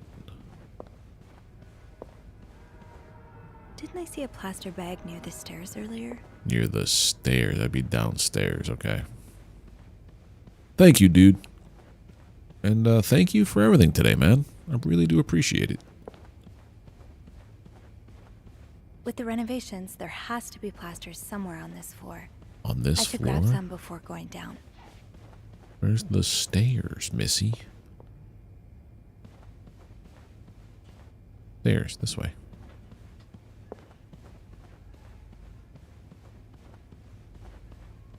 I don't remember seeing the stairs. Oh, pick up. This takes care of half of this little scavenger hunt. As for the candles, doesn't No problem there, Rebecca keep Panda. some in her locker downstairs? Thank you for hanging out. I will have some later. I think if I don't finish this in the next like half hour to an hour, gonna go get some dinner with the lady, then come back and stream either more of this or Grim Dawn like usual. But yeah, it's definitely better watching this now than it would be at 1 a.m. But unfortunately, these are like few and far between, these kind of streams, because I'm usually working during these times. Did it say Rebecca's locker?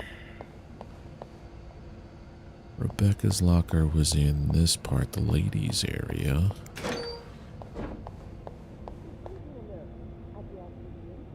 I thought fixing the window should be a top priority. Oh, I'd very much like to speak to him, trust me, but I just can't find him. He's nowhere to be found. Gone. Disappeared. Candles, candles, candles. I think Rebecca keeps a stash of them, but where? Beth? Wait, is this you, Oh, Beth? Beth's stuff is open. What on earth led to this picture being taken? You too, Panda. You have a great one. Is that a live alligator? I think I'd die on the spot. Didn't I find one of these in Anne's room too? The white cat must be a popular spot. Beth is, Are you looking to buy land? I know you grew up on a farm. That's why the flirt option was Maybe you're looking available. to get back to nature. This is Beth's locker, though. We don't want to rummage through Beth's locker. We want Rebecca.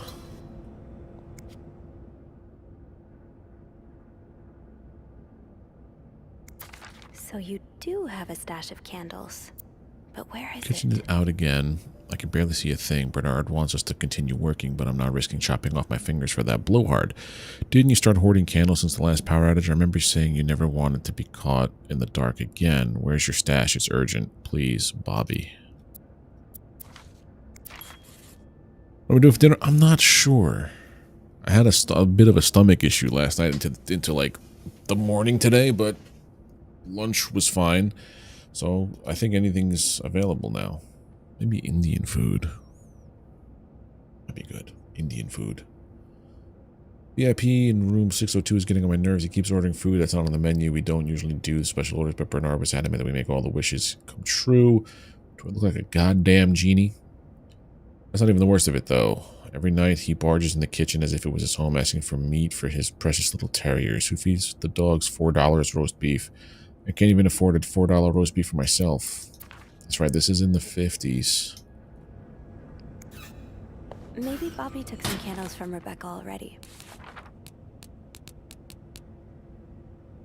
Bobby. Bobby, where are you, Bobby? Bobby's is out here. Rock. Bobby. No candles, but this looks like the laundry room. That must be the location of Rebecca's stash.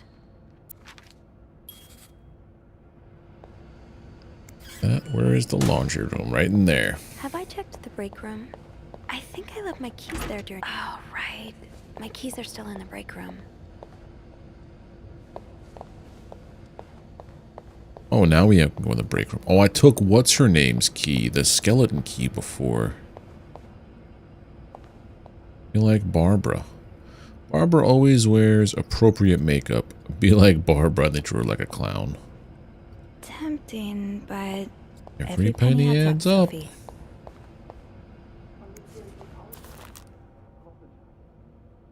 Stop worrying and save your marriage with Liss oil. Oh. Wait, what? I want my mother's ring back. There. I don't want it anyway. Oh no.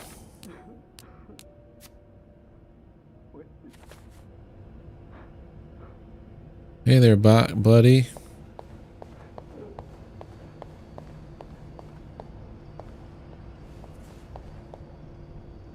The candles, I think, were... Whoever keeps stealing my lunch, I want my Tupperware back. Susan.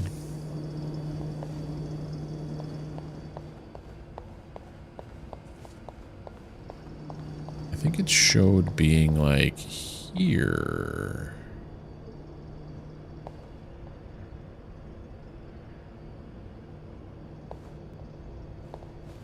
Am I losing my mind?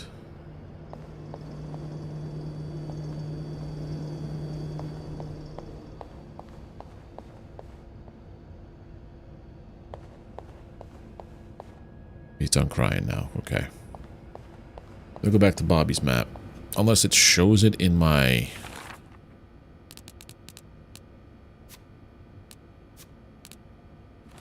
Wish it showed the map. Damn it, Bobby.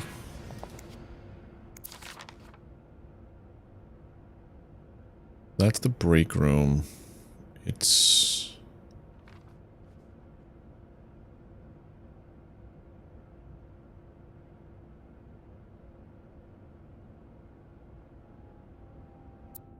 What?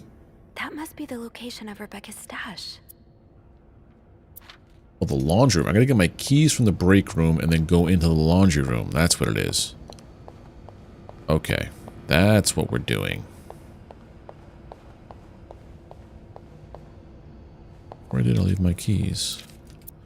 I hear there's a famous movie director staying in 602. Yes, I was there when he checked in. I don't know who he is, but he must be pretty important because Bernard was almost licking his boots. Even let the man bring his dogs into the hotel. Is he shooting a picture in Montreal? I heard that he's here on a scout. Maybe he's making a picture on Boy Scouts. Oh, wait, James Dean is dead? Oh no.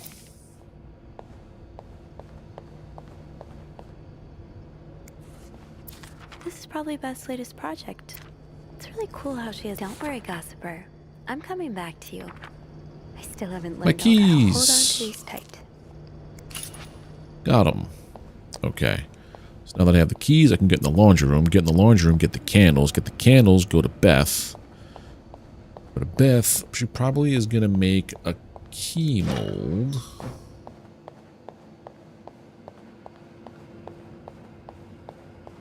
They're in over here somewhere.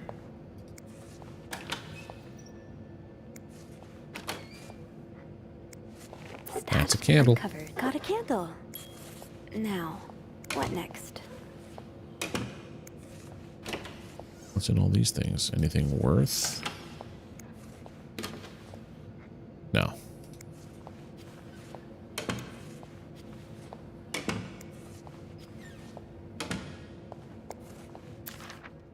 Ooh, is this a movie script? If James Stewart is available. On the backside, anything? No, nothing.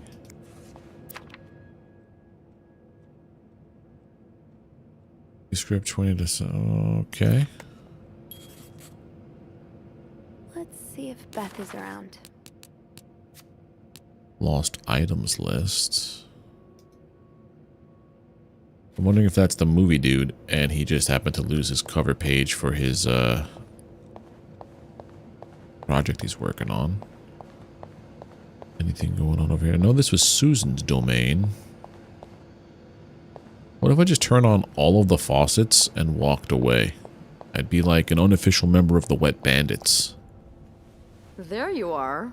With Marv. I'm not sure I understand what the plan is here. Well, when I was little, we had padlocks on many of the farm's sheds. My dad would always lose the keys, so one day he made a mold of them using wax and plaster. I was thinking of doing the same. Are you sure it's gonna work? No. Absolutely not. But hey, I guess we won't know until we try. Yeah, you're right. So let's do this.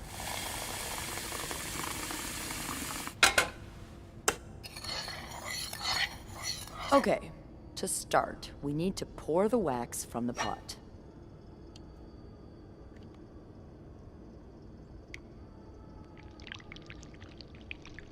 Have you done this before? You're a real pro. Nope. Now, I'm just that good. Into the wax. Let's give it a few seconds so the mold really takes form. Okay, I think you can remove it. Well, we're almost there.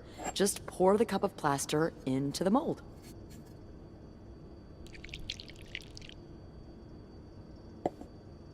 All right.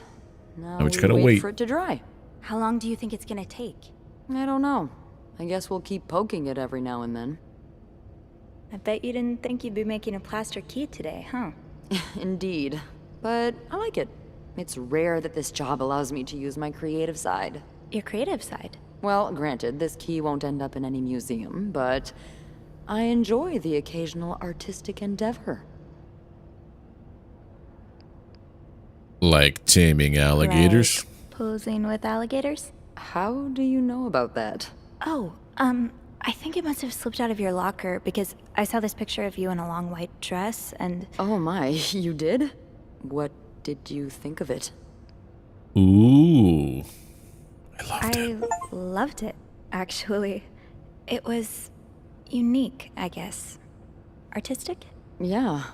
Those pictures were taken by a very close friend of mine a few years back. Ziva Rivers was her name. Earth-shattering talent, but a bit too controversial for most people's sensibilities. Oh. Are you still friends? No. We went our separate ways. It's a shame. She really captured me. My essence. Your essence is to tame alligators? My essence is to fear nothing. Yeah, I can tell. I really admire that about you. I'm sure under that sweet exterior, you're pretty fearless too. Haven't you ever done something really scary? I mean, other than snooping on a potential creep. Maybe. Does sailing count? Excuse me? You sail? On a boat? I used to, with my grandpa. But when he died, we had to sell the boat to pay off his debts. Oh, that's too bad. I would have loved to go with you. Ooh. Maybe it'd be possible to borrow a boat for a day. I think one of Grandpa's friends still has his. Really? That would be great. I just love trying new things. I'll see what I can do. Hey, We're gonna get along with Beth. Let's try. I can't believe it worked. I could not have done this without you. Yeah, probably not. Well, I should get back upstairs before Bernard notices my absence, if he hasn't already. Let me know. I'm just worried about when Mr. Spade shows up. And be careful while turning it, okay? You wouldn't want it to break inside the lock. Yeah, I'll be careful. Thank you for everything. No problem. Mr. Morgan. I hope he doesn't show up, because I totally screwed up. Made a key double with your acolyte. I've got 2 keys. Now, let's test them out. Progress. Right, back to the room. I wonder if anything will actually happen for me going into these, like, do not disturb rooms. Considering I'm, like, potentially, you know, fixing or getting to the root of some affair / blackmail / other stuff. But why was he taking pictures of me?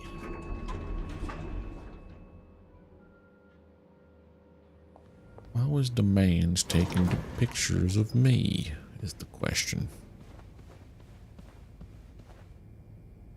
Throw out the toy.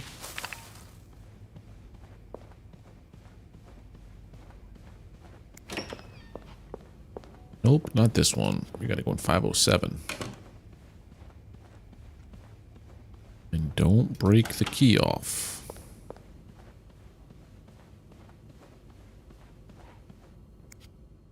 Be careful, Sophie. You don't want this key to break.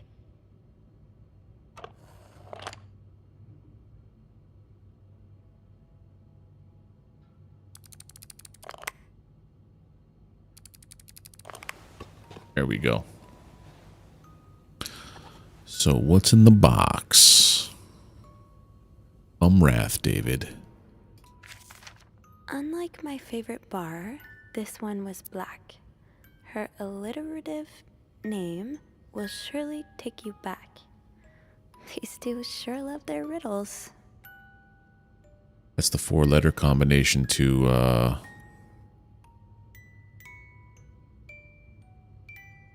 In Atlanta, I noticed yours was pretty worn down, so I decided to buy you a new one. I hope you like it, and since you enjoy them so much, here's a little puzzle to figure out the combination. 2 5-letter words of the key, both related to our history. Unlike my favorite bar, this one was black. So that's the match. The match is, and her alliterative name will surely take you back.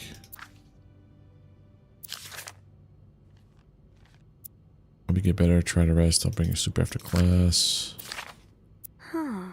Postman always rings invited twice. you to the movies. Let me guess. You said yes.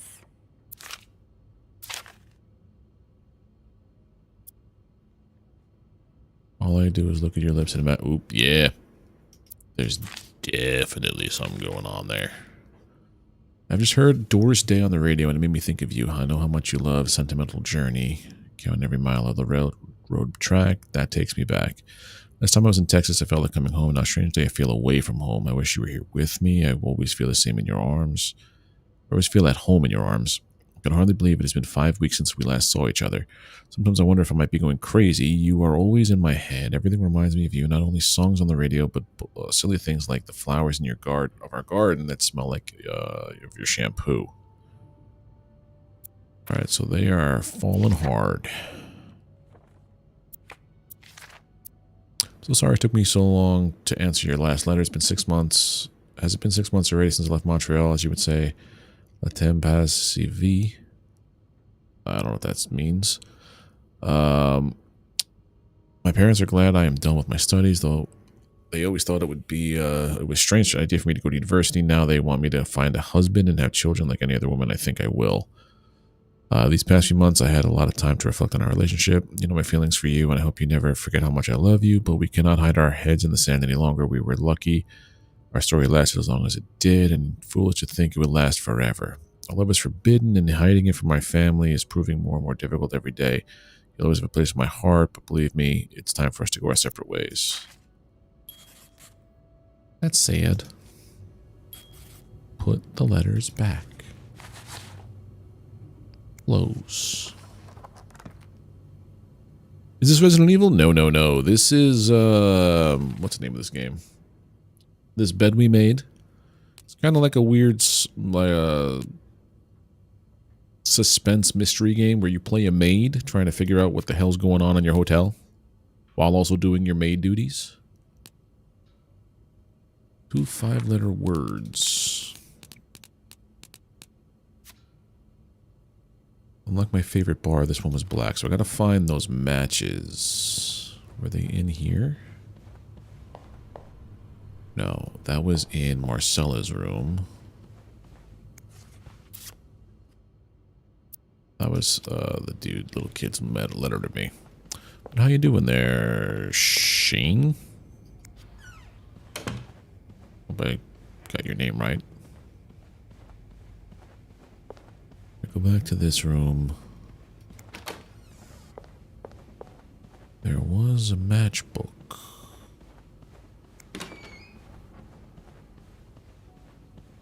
I think. Am I losing it? I'm losing it. No, that wasn't there. There was definitely a matchbook somewhere. Maybe was it in the bathroom? Did I throw everything out? I threw everything out like an idiot. If I go to room 505, I think it was also in there. We had the book. Do we have matches in here? Well, I also cleared everything out of here. Man, I knew I shouldn't have done that. Alright, we're going to go back down to the main floor to get the matches. We can't. I forgot the name of the place. Open up stuff? I could just open up stuff and go into any room?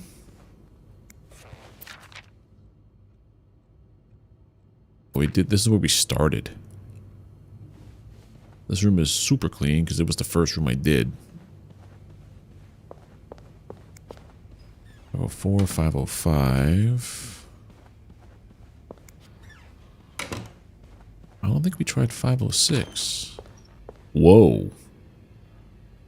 Oh boy, someone's been living it up. What is going on here?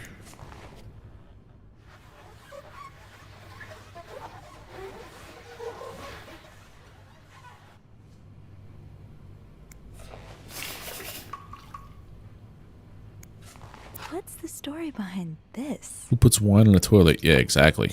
Just throw it away. Sorry for the mess. You are not sorry. Don't lie to me. Towels are good. Alright, this room is clean. Nothing to look in there. Another fan of the Gossiper. I never did finish that article from this morning. That feels like so long ago now. It does. Feels like 3.5 hours ago. Well, I think she was talking before, like, the dude Andrew asked a question of, like, what was the weirdest thing you found? Did you really just scold us for talking? These Montreal cab drivers, I swear, I know. I thought he'd appreciate us trying to make conversation. Thank God for the old-fashioned pen and paper, at least. At least Sister Gabrielle isn't here to confiscate them anymore. So like I was saying, are you ready for your week-long bridal shower, Mrs. Hubert? I'm not Mrs. until we walk down the aisle. Oh, the lipstick on there. Yeah, that would drive me nuts. Yeah, we made a mess. Sorry.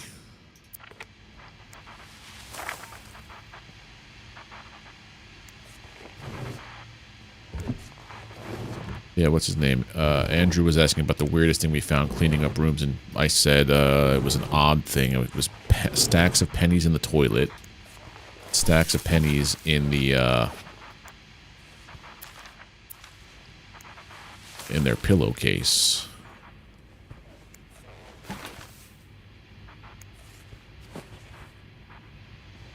Pick this up and this up.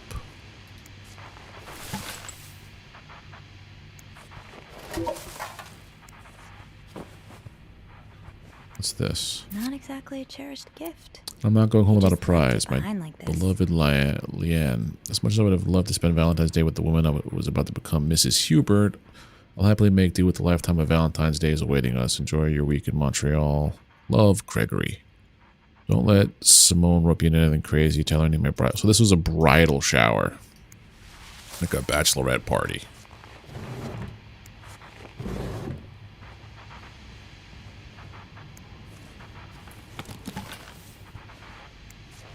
Rid of all these things. Switch that off. Close that up. I think we're in tip-top shape to call this room done. No extra garbage in here, right? Alright, we are finito. 507 is where this mess is. Maybe it was in here. 508. Man, I really hate that I cleaned everything.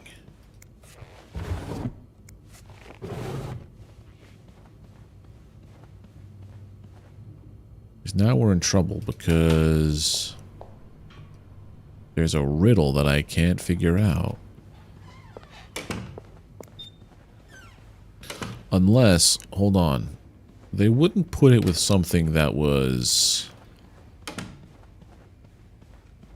that you could destroy, I'm assuming. So maybe it's part of the collar?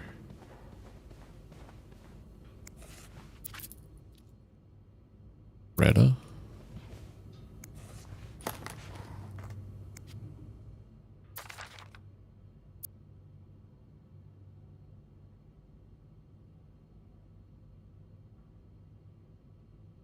A letter of name will take you back.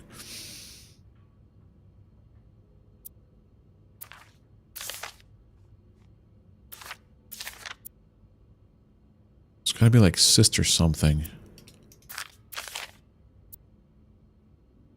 Sister Miller? Nope. Alliterative is same letter. Doris Day. Doris Day. Doris. Well, that's what that one is, I'm assuming.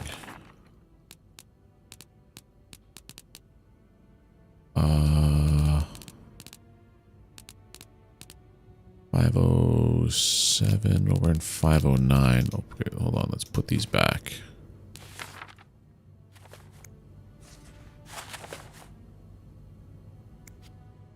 No, take them out. Puts them on the bed. No, stop it. You silly lady.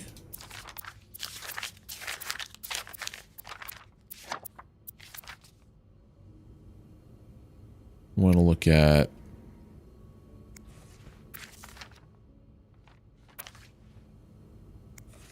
this one. So her alliterative name will take you back. So that's D-O-R-I-S. Something A-I-S. Unlike my favorite bar, this one was black. Maybe it's the cat, Greta. T, then it's from the first one, take the first two. G-R-I-S? Gris?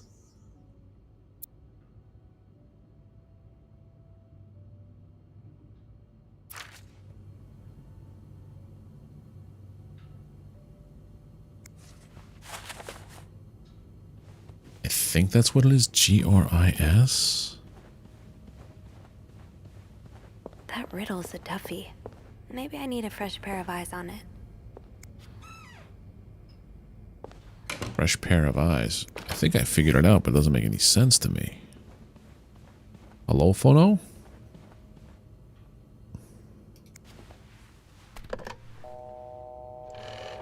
Get Beth up here? Clarington Hotel reception desk. Beth speaking. Hey, Beth. Got a minute? For you, always, Bean. I opened the chest in room 507. You did?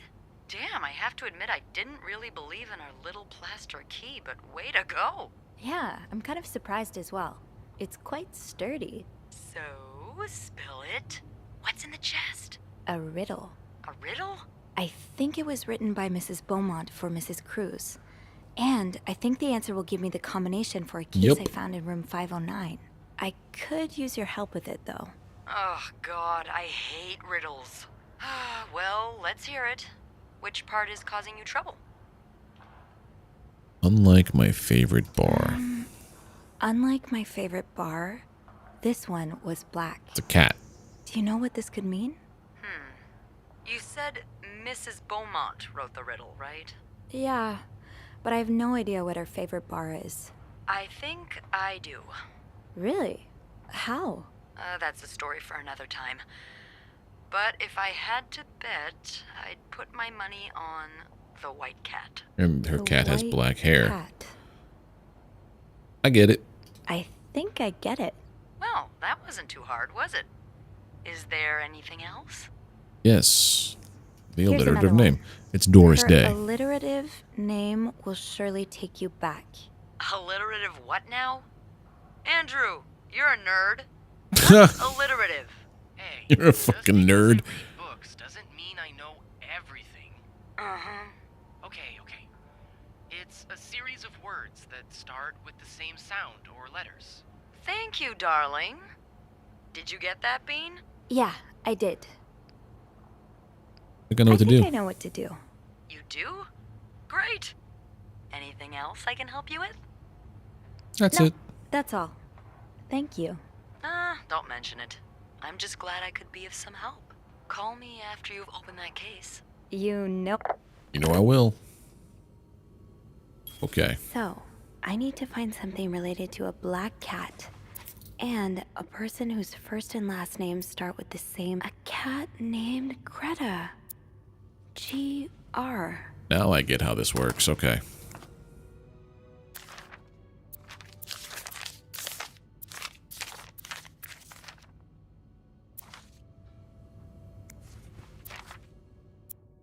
Doris Day.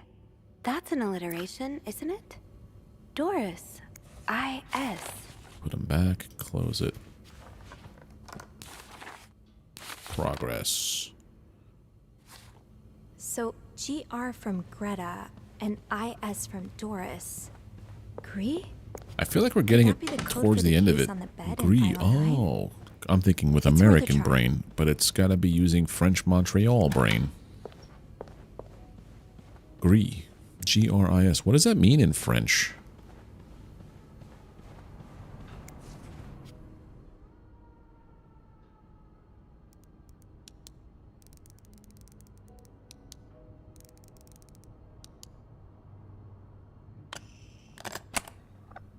Ooh.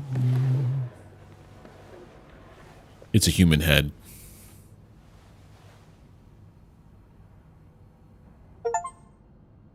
What? Open the room. Okay. That novelist, Bridget Boswell, is actually you, Marcella? Dear Marcella, or should I say Brigitte? You know I prefer a good old crime story, but last week I came upon a romance novel with an intriguing title, and they were roommates. I bought it on an impulse at a train station and I read it from cover to cover during the journey. You imagine my surprise when I recognized our story. You may have changed the names and locations, but all of our moments are there. It's been almost 10 years since I received your last letter. The letter that painted our relationship as nothing more than a summer fling. At first I could not believe you had written those words, then I waited in vain for your answer, and to accept your love for me had never been real. For many years I was heartbroken, angry, confused. I questioned the nature of our feelings, our attraction, and made many wrong decisions, but this book, your book, I foolishly think it's proof you really love me. In any case, I hope you're well. Anne, murder might be a bit much, but you deserve some kind of justice. Your words have comforted me in a great distress. If only Luis was half the man you say Hector is. He has quite a temper and hits me frequently. Oh, the other day I dreamt of our first date. We were watching The Postman Only Rings Twice again, but suddenly we were in the movie. You were Lana Turner and I was John Garfield. Oh. To answer your question, I still have our box. Brother's currently in Atlanta for work, and I was thinking of going to see him with Michael next month. If you're able to meet me there, we could open the box together and laugh at the silly things we thought important all those years ago. Do you remember our secret language we invented so Sister Miller couldn't understand the notes you passed? I still do. I do like a happy ending.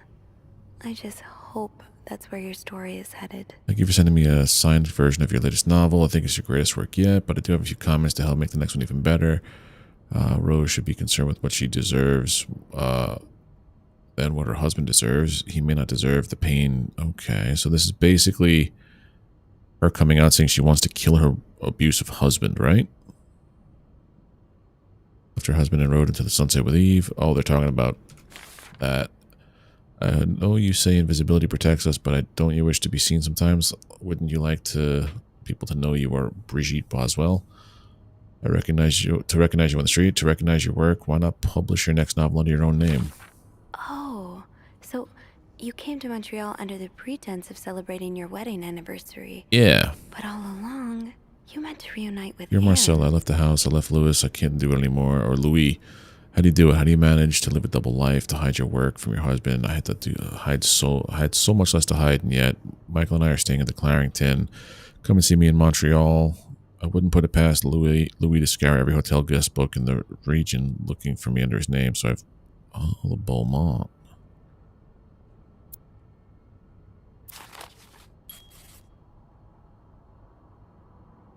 Oh. There's a lot of stuff in here. I don't think I've looked at everything. After all this, turns out you're a fan of Bridget? Of Marcella? That's a lot sweeter than I expected. Although you don't know me, I think I can safely say I'm your biggest fan. Your novels have literally changed my life. After the war, I spent 10 years, we're talking about Morgan now, Mr. Morgan. None of the treatments were working, and I wasn't getting any better. I became friends with the nurses. I'd never read such a beautiful love story. Aw, doctors thought it was their new medication working, but I knew the truth. Your novels gave me the courage to get in contact with Lindsay, a friend from the war. Oh, it's a dude. I had always felt for him the same way your characters feel for each other, but I had never dared telling him. Now I have, thanks to you. That's why the family rejects the letters. Maybe he's not dead. After my discharge, I wanted to thank you for everything you've done for me. I discovered Brigitte was a pseudonym, so tracking you down took longer than I thought. Fortunately, I'm a very patient and resourceful man. I'm glad you were able to open up to Marcella like this. Thank you for answering my letter. I realize how unsettling it must be for you. Please forgive me for tricking your editor into giving me your address. I know I shouldn't have done that. I wanted to thank you as well for encouraging words concerning Lindsay, but I still haven't heard from him, and I'm starting to fear I might have the wrong address. As a kid, I dreamt of being an actor or a Hollywood star. I know it's a foolish dream, but what else could I do? What am I good at? I spent the last 10 years of my life. Why am I telling you all this? After reading your books and getting to know you, though, I tend to forget I'm only a stranger to you. I hope you don't mind. You seem to be a good listener, and I've been feeling rather lonely ever since I left the hospital. Anyway, tell me more about your life. Did not hesitate to write long letters. Okay. An advance on my salary. So Marcella hired you. But what for? I just received a letter from Lindsay's mother. She tells me he's dead. Words cannot begin to describe how empty I feel. He died 2 years ago, before I even sent my first letter. He will never know my feelings for him, and I never know if he could have loved me back, but I guess I should have known this would end in pain, just like your novels. I wish I had Lindsay's ability to find beauty everywhere. Even during the war, amidst the death and chaos, he would marvel at the forests of Germany, at the sun, the birds. He loved birds so much. You could identify them just by listening to their song. I have to admit, your proposition took me by surprise. I was hesitant to leave home at first. I was afraid to miss Lindsay's answer, but now there's nothing here, nothing to keep me here. I'm desperate for anything that will help me forget this pain, but I don't have enough money to make it to Texas. Do you think you can give me an advance on my salary? Oh, wrong button. So, let me get this straight. Mrs. Beaumont and Mrs. Cruz are some kind of star-crossed lovers? Seems like it, yeah. But I'm not sure whether they chose to meet here just to reconnect for a few days, or if there's something more to it. Well, I may be able to help with that. I think there's something more to this. Oh, some mail arrived earlier for Mrs. Beaumont. I wonder what's inside. I wonder what's in it. We could open it. I mean, that's kinda illegal. Oh, is it? Yeah, I think it is. Well, too late. I've always known I would end up in prison one day. Too late, I've done the illegal thing. So? It's 3 train tickets. And, there's a tourism pamphlet for California. California? Well, it makes sense. It's much more progressive there than it is here. So, Anna and Marcella want to go there to live their love freely. Anne and Marcella, huh? You 3 are best pals now? Well, after reading so much of their correspondence, I wonder I kind of if... feel like I know them, you know? So... Yeah. But what about Mr. Morgan, though? Yeah. I mean, Paul. How does he fit into all of this?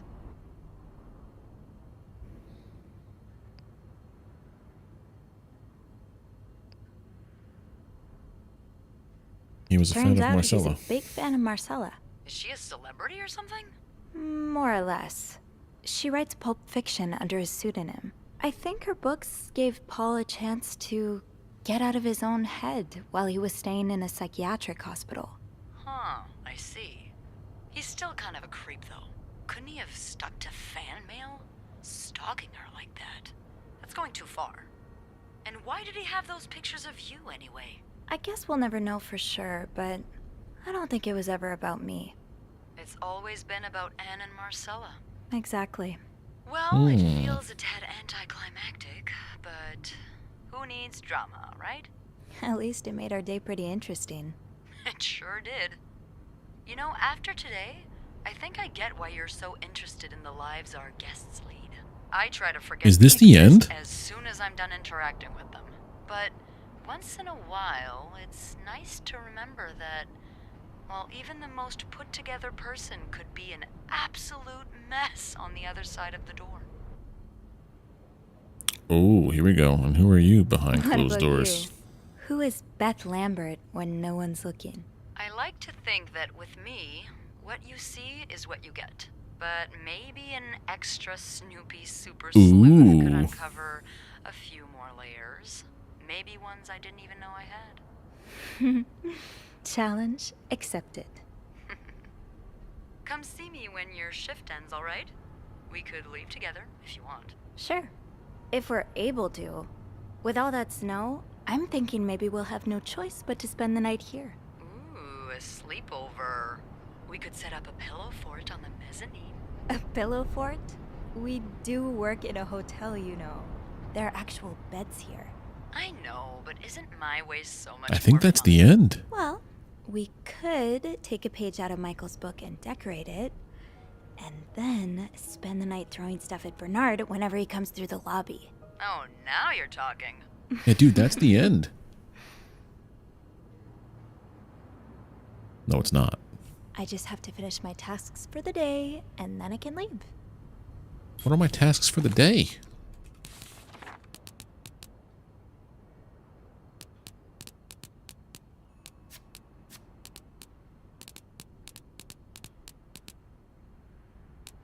So, I beat the story. I uncovered the story. I just gotta see what the tasks of the day are.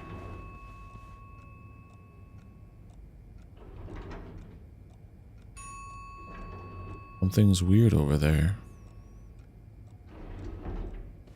There's blood on the floor.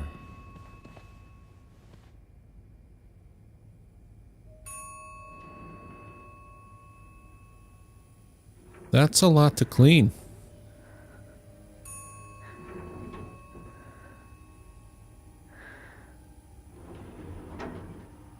There's a dead body there.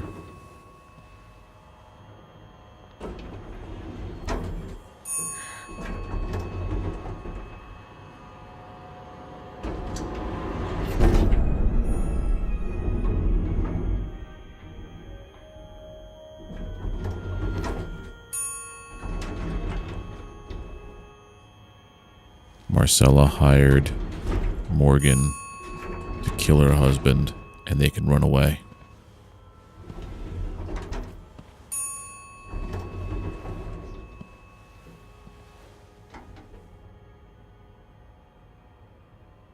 Mr. Cruz? Yup.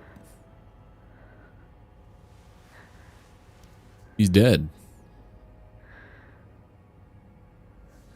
Mr. Cruz. Oh God. Oh God. What happened? Mr. Cruz's Life insurance policy. Why did he have this on him? Is this Dear Mr. Cruz, thank you for reporting that guest's unacceptable behavior. We will look at that as soon as possible. However, I regret to inform you that we cannot divulge a guest's personal information regardless of that guest's behavior. As I'm sure you would understand, we are very concerned with our guest's privacy, and the staff prides itself on its discretion. Please contact us should you ever... Oh.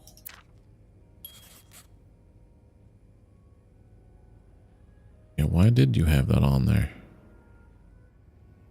Please let there be someone around who can help. I thought it was going to be a nice, wholesome game, and then all of a sudden...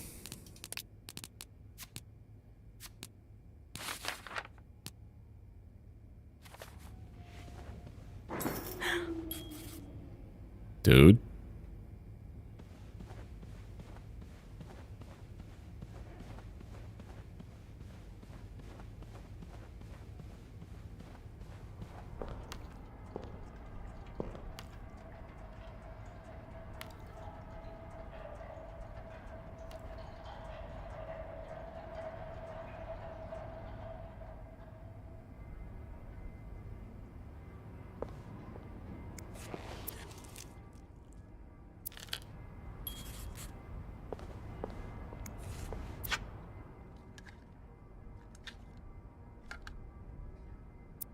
AB.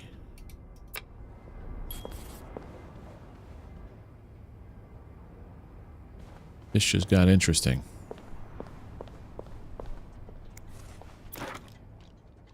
That's Mr. Morgan's. I have to get the power back on.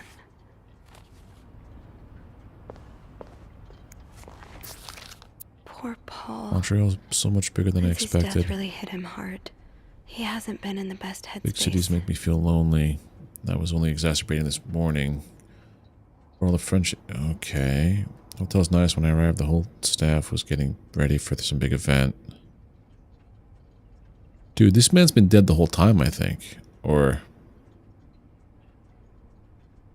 Living Marcella out these past weeks has been a great distraction, but it hurts so much every time I think about him. I had hoped the pain had gone away by now.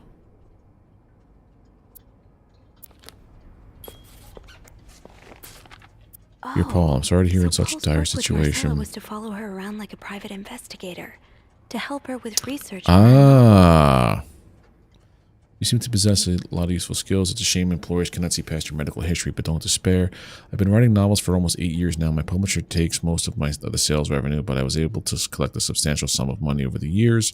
Now I would like to use the money to hire you. I'm getting tired of writing romance novels. I'm thinking of branching into crime fiction.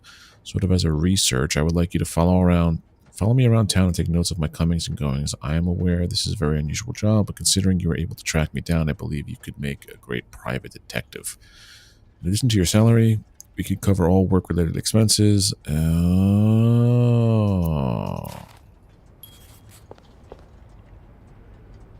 Well, looks like he smacked his head on here. Should I hold on to this, maybe? No, put that back. I ain't holding that up. The fuse box. Just get to the fuse box in the janitor's closet, Sophie. It's not far. Okay.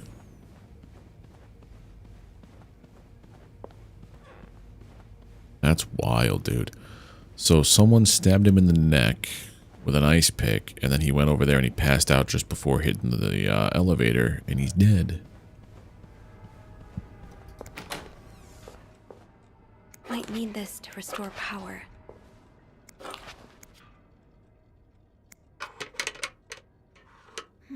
It's too big. I guess I'll need something pointier. I don't think there's anything here that would help me.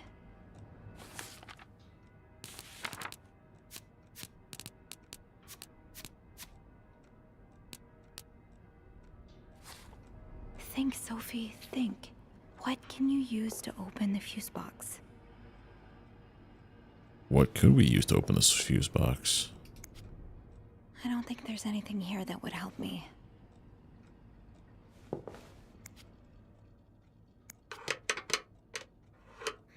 It's too big. Something I guess I'll need something pointier? Maybe an ice pick could Oh pry god, open the really? fuse box. We gotta bring the ice pick over here. Oh, dude, we're gonna get busted for this. We're gonna go get the ice pick to pry open the fuse box. Someone's gonna come up here, see a dead body with ice pick holes in them. And I get blamed for it all.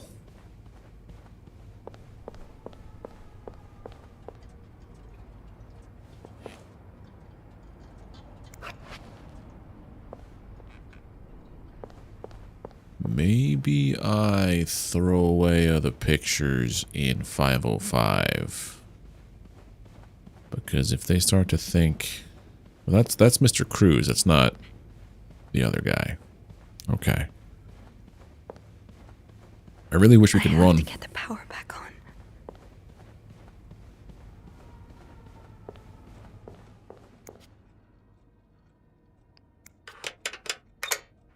That worked, thank God. Now, to get the power back.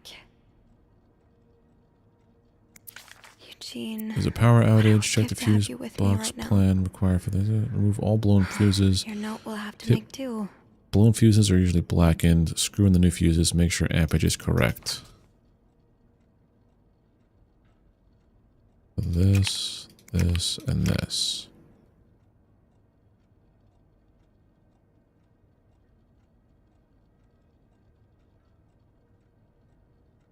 So this is a type A.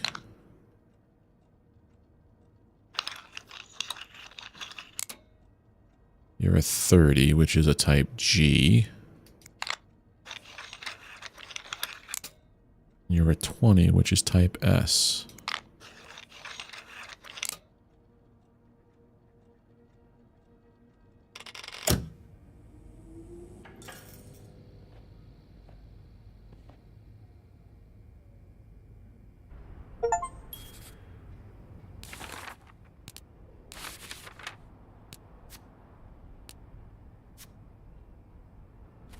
Power's back. Now, I should go down to the lobby. Call the police. Let's put the ice pick back first.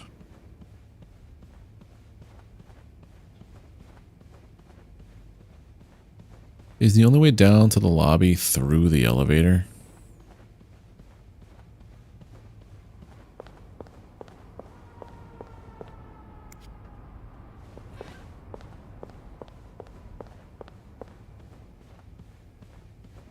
Hello?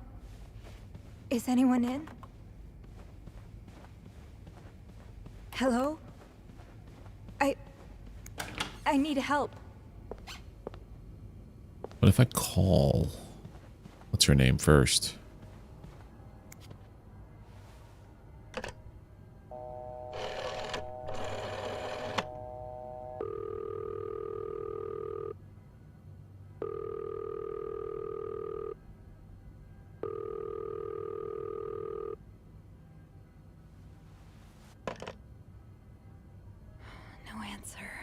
Beth must be busy trying to restore the power in the lobby.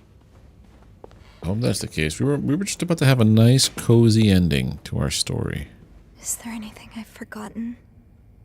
Once I leave this floor, I probably won't be able to come back. Don't think so.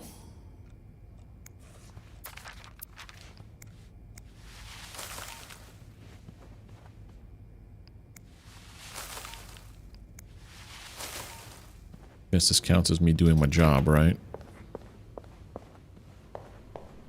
Let's, no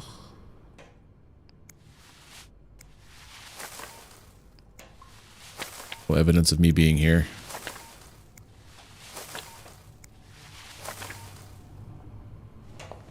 I was just doing my job.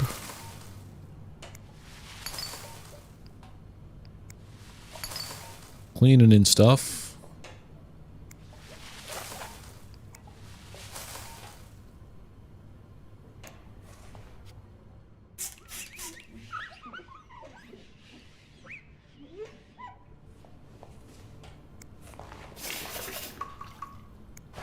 Pick that up.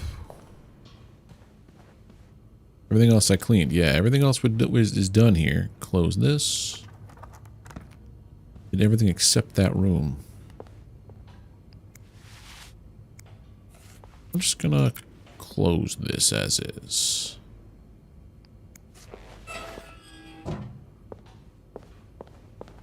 That's unsettling.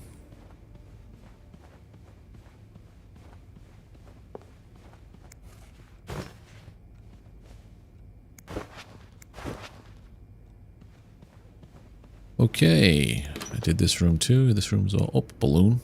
Balloon, balloon.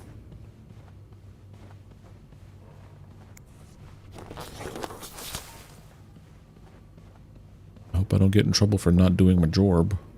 'Cause I definitely did my jorb and then some.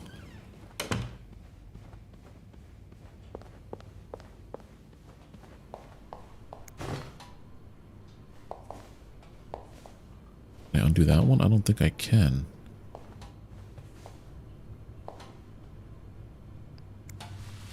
Gone.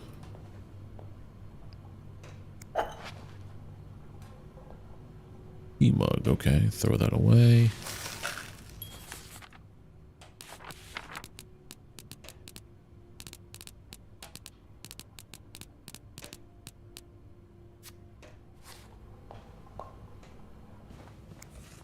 Close that. We're all good. Everything's all clean and nice, and why does it look smoky over here?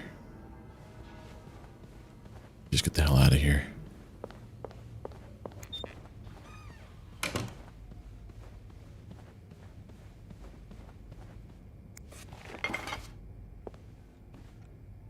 And then this is my checklist of stuff to do.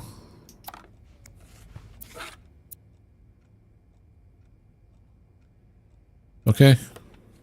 Okay, we're done. We're going. Yep, that's what we're doing.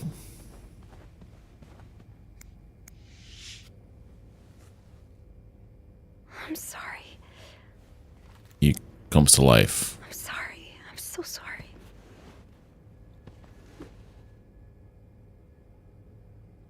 If we can't come back up here, that makes me feel like this is the end.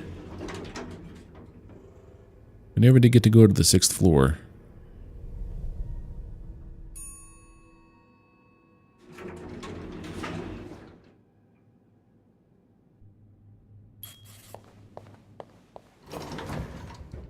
Why is it so spoopy? Phone. I need a phone. I'm just gonna jump out.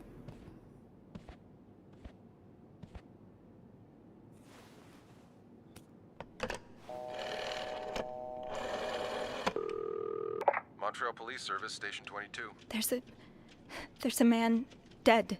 He's been murdered. I need the police. Please stay calm, ma'am. Where are you right now? The lobby, but the body, it's upstairs.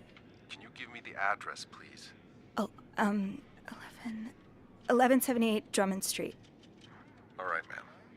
Officers are on their way. Thank you.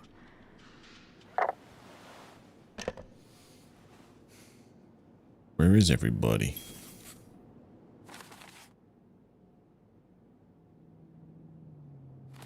Now, I just have to wait for the police.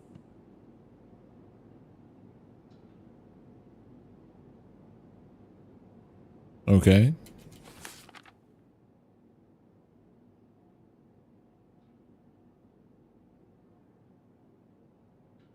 That's what the whole thing was at the beginning of the game, is trying to figure out who done what with how. Hey, Sophie.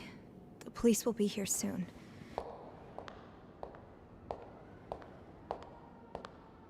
And then I have to put the pieces together to tell them who did what.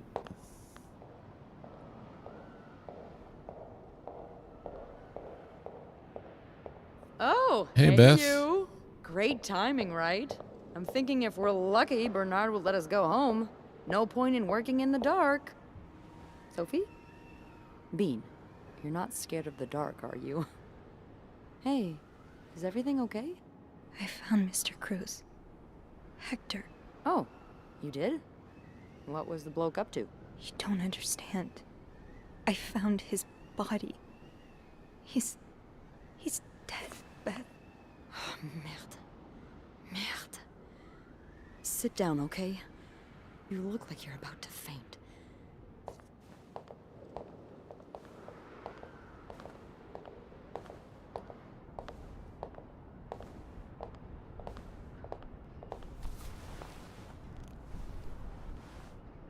Have you called the police?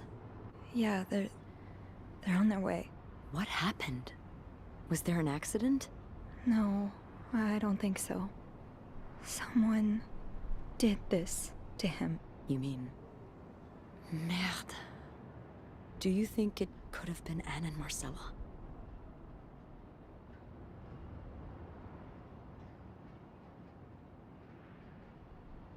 So now here's where it gets down to the point. I guess we have to like piece this together.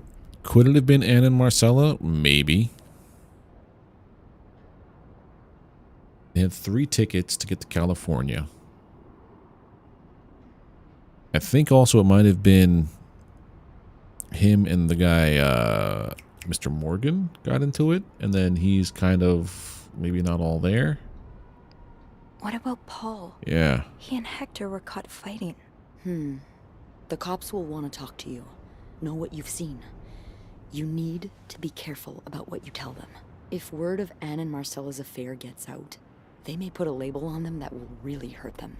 It might not even matter in the end if they did it or not. I think understand. I know what you mean. It's easier to put the blame on people who are different from you, even if you're wrong. I'm glad you can see that. It makes the world a little safer to have people like you in it. You know, I was barely 20 when I was shoved into a police car for just hanging out with people who made me feel like I wasn't so messed up after all. What? Where did that happen? At the White Cat. It's supposed to be a safe space, but it gets raided by cops every now and then. I know Anne was caught at least once too. Wait, you know her? Yeah, that's how I knew the answer to the riddle. I've never talked to her, but I've seen her a few times. Marcella and her, they're just like me. Thank you. Thank you for trusting me with this. Maybe now you can understand why I care so much about you. I don't know if I'm feeling inspired by Anne and Marcella, or if it's the shock of being so close to an actual murder, but, Weird place to pick up somebody. I'd really like for us to be more than just friends, Sophie. Very weird place to go for it. Well, let's do it. Yeah. I'd like that too. That's great. Hear the cops in the distance. The police is here. The police is here. Just be mindful of what you tell them, okay? Yeah. So now we get to dictate the ending?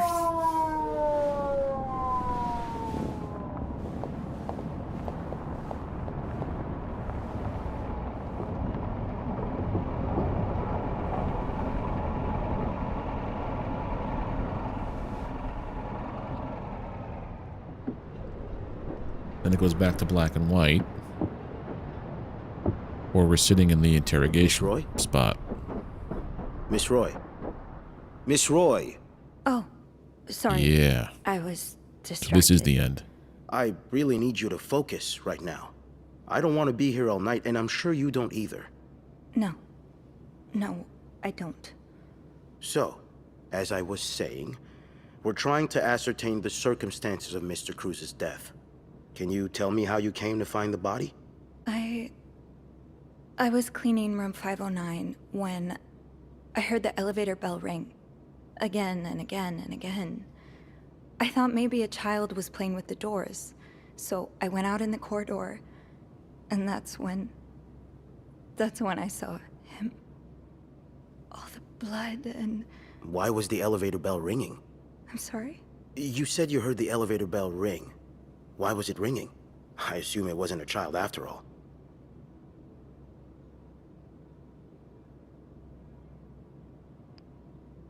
Mr. Cruz's body was blocking the doors. Well, Mr. Cruz's body was preventing the doors from closing.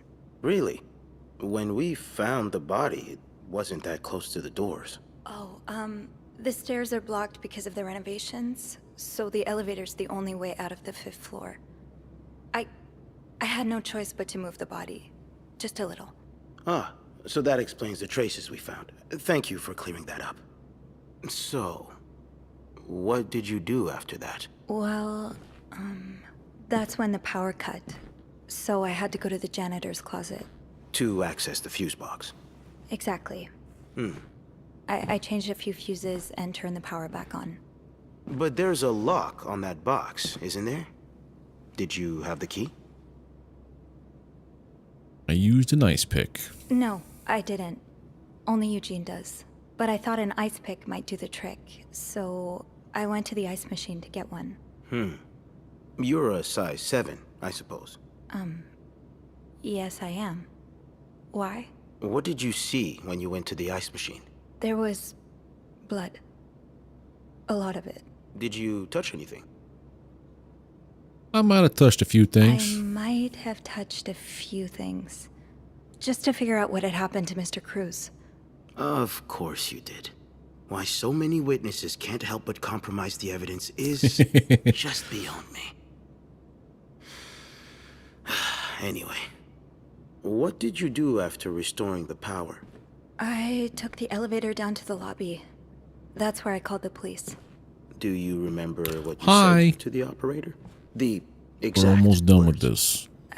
I'm literally, I can't do anything. It's I'm like afraid I don't. the story's doing its own You thing. said there's a man dead. He's been murdered. That's possible. What makes you so sure it was murder?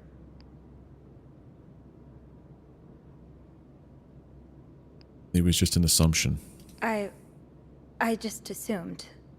What with all the blood. It just didn't look like an accident, you know? I see. Would you say you're an observant person, Miss Roy? I think I would, yes. Good. Then maybe you can help me fill in a few details about this case. I'll do my best. Let's start with the victim's wife, Marcella Cruz. Apparently she left in quite a hurry this morning. What can you tell me about her? I don't know anything about her. I don't really know anything. She just looks like a loving, caring wife. Really? That's odd, because we learned a lot about Mrs. Cruz when we went through her room. And let's just say that loving, caring wife are not the first words that would come to mind. Oh? She's a lesbian, involved in some sordid affair with the guest from room 507, Mrs. Beaumont. Have you ever witnessed them engaging in immoral behavior? What do you mean? I'm asking if you've seen them being, you know, intimate. No. No. I haven't. No. And did you hear them discuss their deviant ways in front of Mrs. Beaumont's son, perhaps? Imagine what kind of effect such perversion can have on a young child. 50s were wild, man. Hear anything. Did you hear them express their hatred of men? Did they ever talk about using violence against men? Did you hear them speak ill of Mr. Cruz?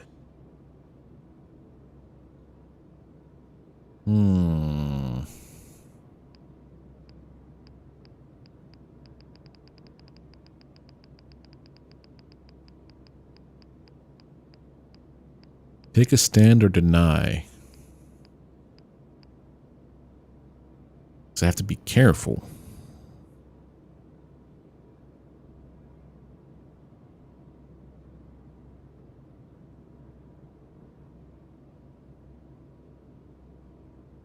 Deny. No, I didn't hear any of that. I'm sorry I can't be of more help. No, I'm sure you are. But we're not quite done yet, Miss Roy. We've learned from one of your colleagues that the victim had a fight with a guest named Mr. Spade. What can you tell me about him?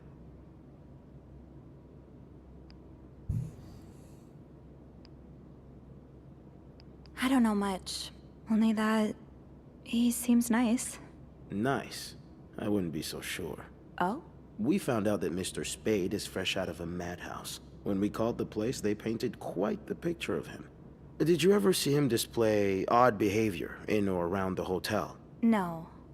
I mean, we've all got our little quirks, don't we? Did he seem obsessed with Mrs. Cruz? A little, maybe, but... Obsessed enough to kill her husband? No, nothing like that. We all have our obsessions. Me, for instance.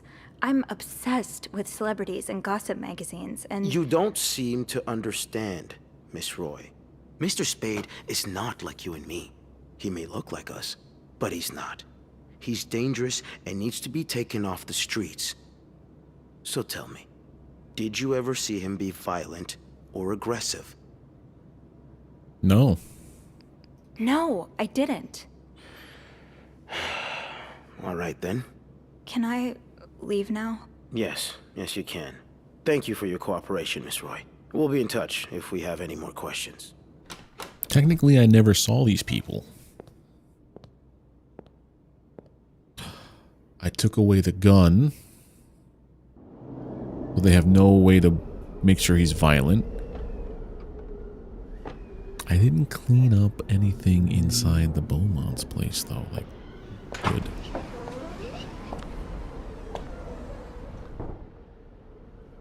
Bernard was strangely chipper on the phone. That can't be a good sign. I guess I'll know soon enough. The atmosphere is so different in here. Will it ever feel like it used to? Where am I supposed to go? Bernard's probably in his lair. It'll probably be a while before the hotel reopens. Ugh, go to hell. Beth! Hey. Are you okay? I'm out of a job. But other than that, yeah, everything's just peachy. What? No, I hope you're luckier than I am. Come join me when he's done with you, all right? I'll be questioning my life choices on the mezzanine. Yeah. Yeah, okay.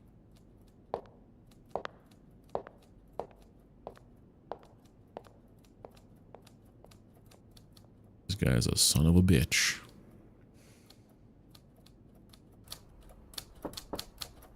Ah, Miss Roy. Come in.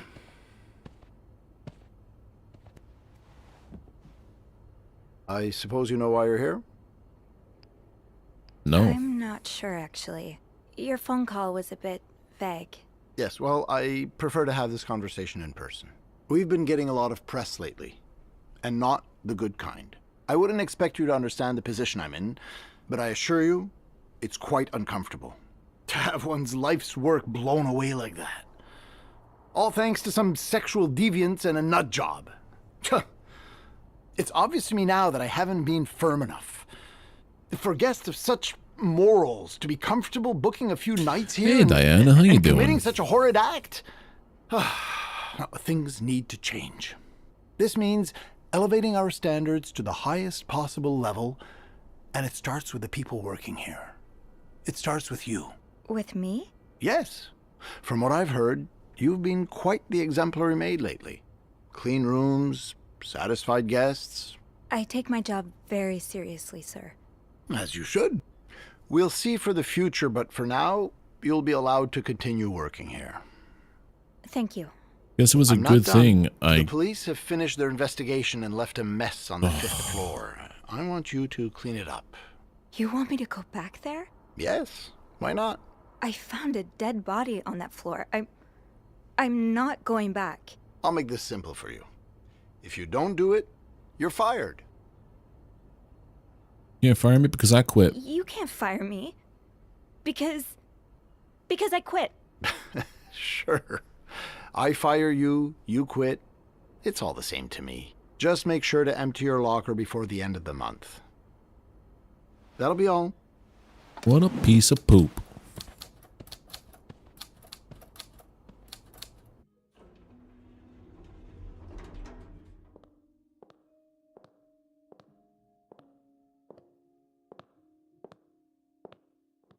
Hey. Hey. What a week. Yeah. So, what did he's very mean. Bernard want with you? Well, he was being kind of a jerk, so I quit. You what? I quit. I figured there was no point in staying if you were leaving.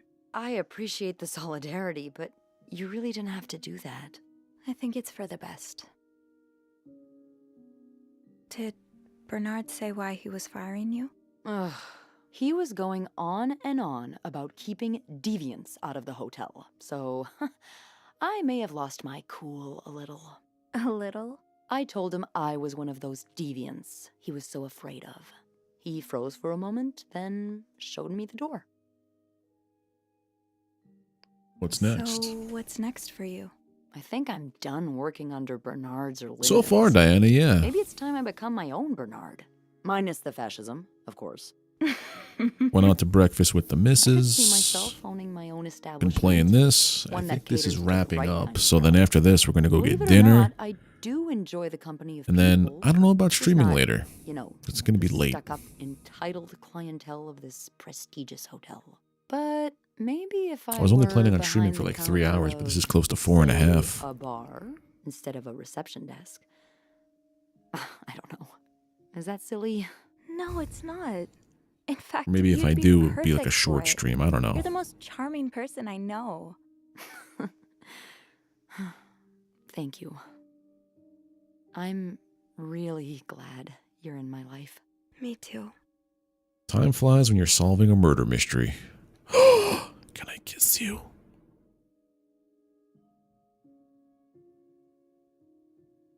Yes. Can I? Kiss. We worked so hard for this. Now kith. You never ask. Romancing complete. Yeah. That was...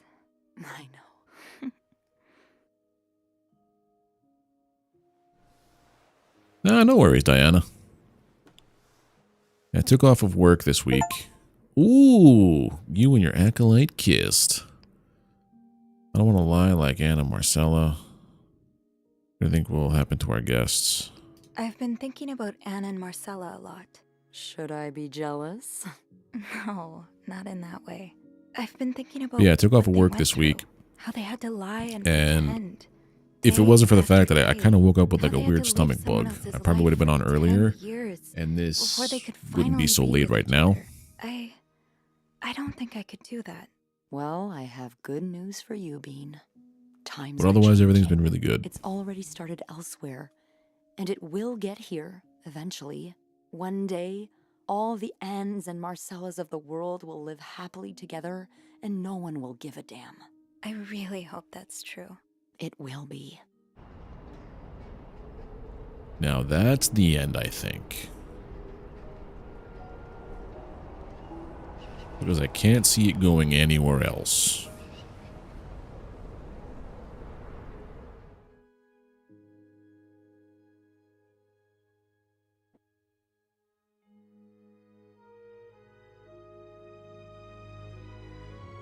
Three conspirators charged in Clarington Hotel murder case. Is that really what happened, though? Or is that just what they're pinning it on?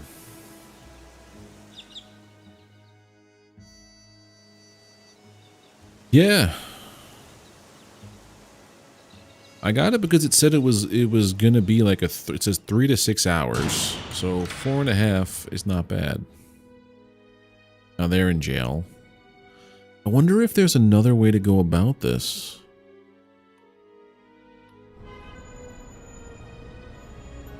He goes back to being with Dad, the abusive dude.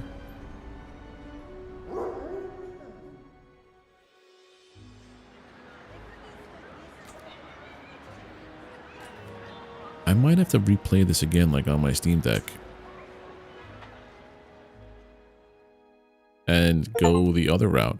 You should have stand up to Bernard and quit, but now you have no money and a lot of regrets. Oh. Yeah, there's multiple endings. You completed the game. But I got Beth. I'm broke. But I get to hang out at the White Cat now.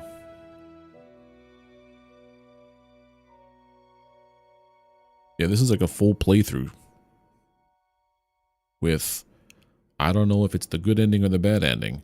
But yeah, there we go. Zoom. I also lowered the music because in the beginning it was playing some French song, which I'm like, oh boy, we're probably going to have problems with copyright. But let's just see what happens when we get to the end, if there's a thing. Yep, there we go. Cool beans. Yeah, that is this bed we made, and that is the day stream. Ooh, that went a little bit longer than I thought. So, what I'm thinking is, I'm gonna kill the stream in a minute or two. I'm gonna go with Pixie, we're gonna go get some dinner, and then maybe just hang out the rest of the night. Or come back and do a night stream, but a later night stream, just not like right at 7. Yeah, so thank you guys for coming around hanging out. Thank you to Enra and Delta Creator for their super chats. Thank you to Enra for becoming a member of the stream, a supporter. Really means a lot. But you guys are great. Thank you for hanging out with me. If I don't see you later tonight, have a good rest of your night and a good weekend, and we'll pick back up on Monday with Valheim, I believe, with Enra and Delta. If not, if I come back later, we're going to pick up on Grim Dawn where we left off last night. But take care, everybody, have a good one, and I will maybe see you soon. Bye.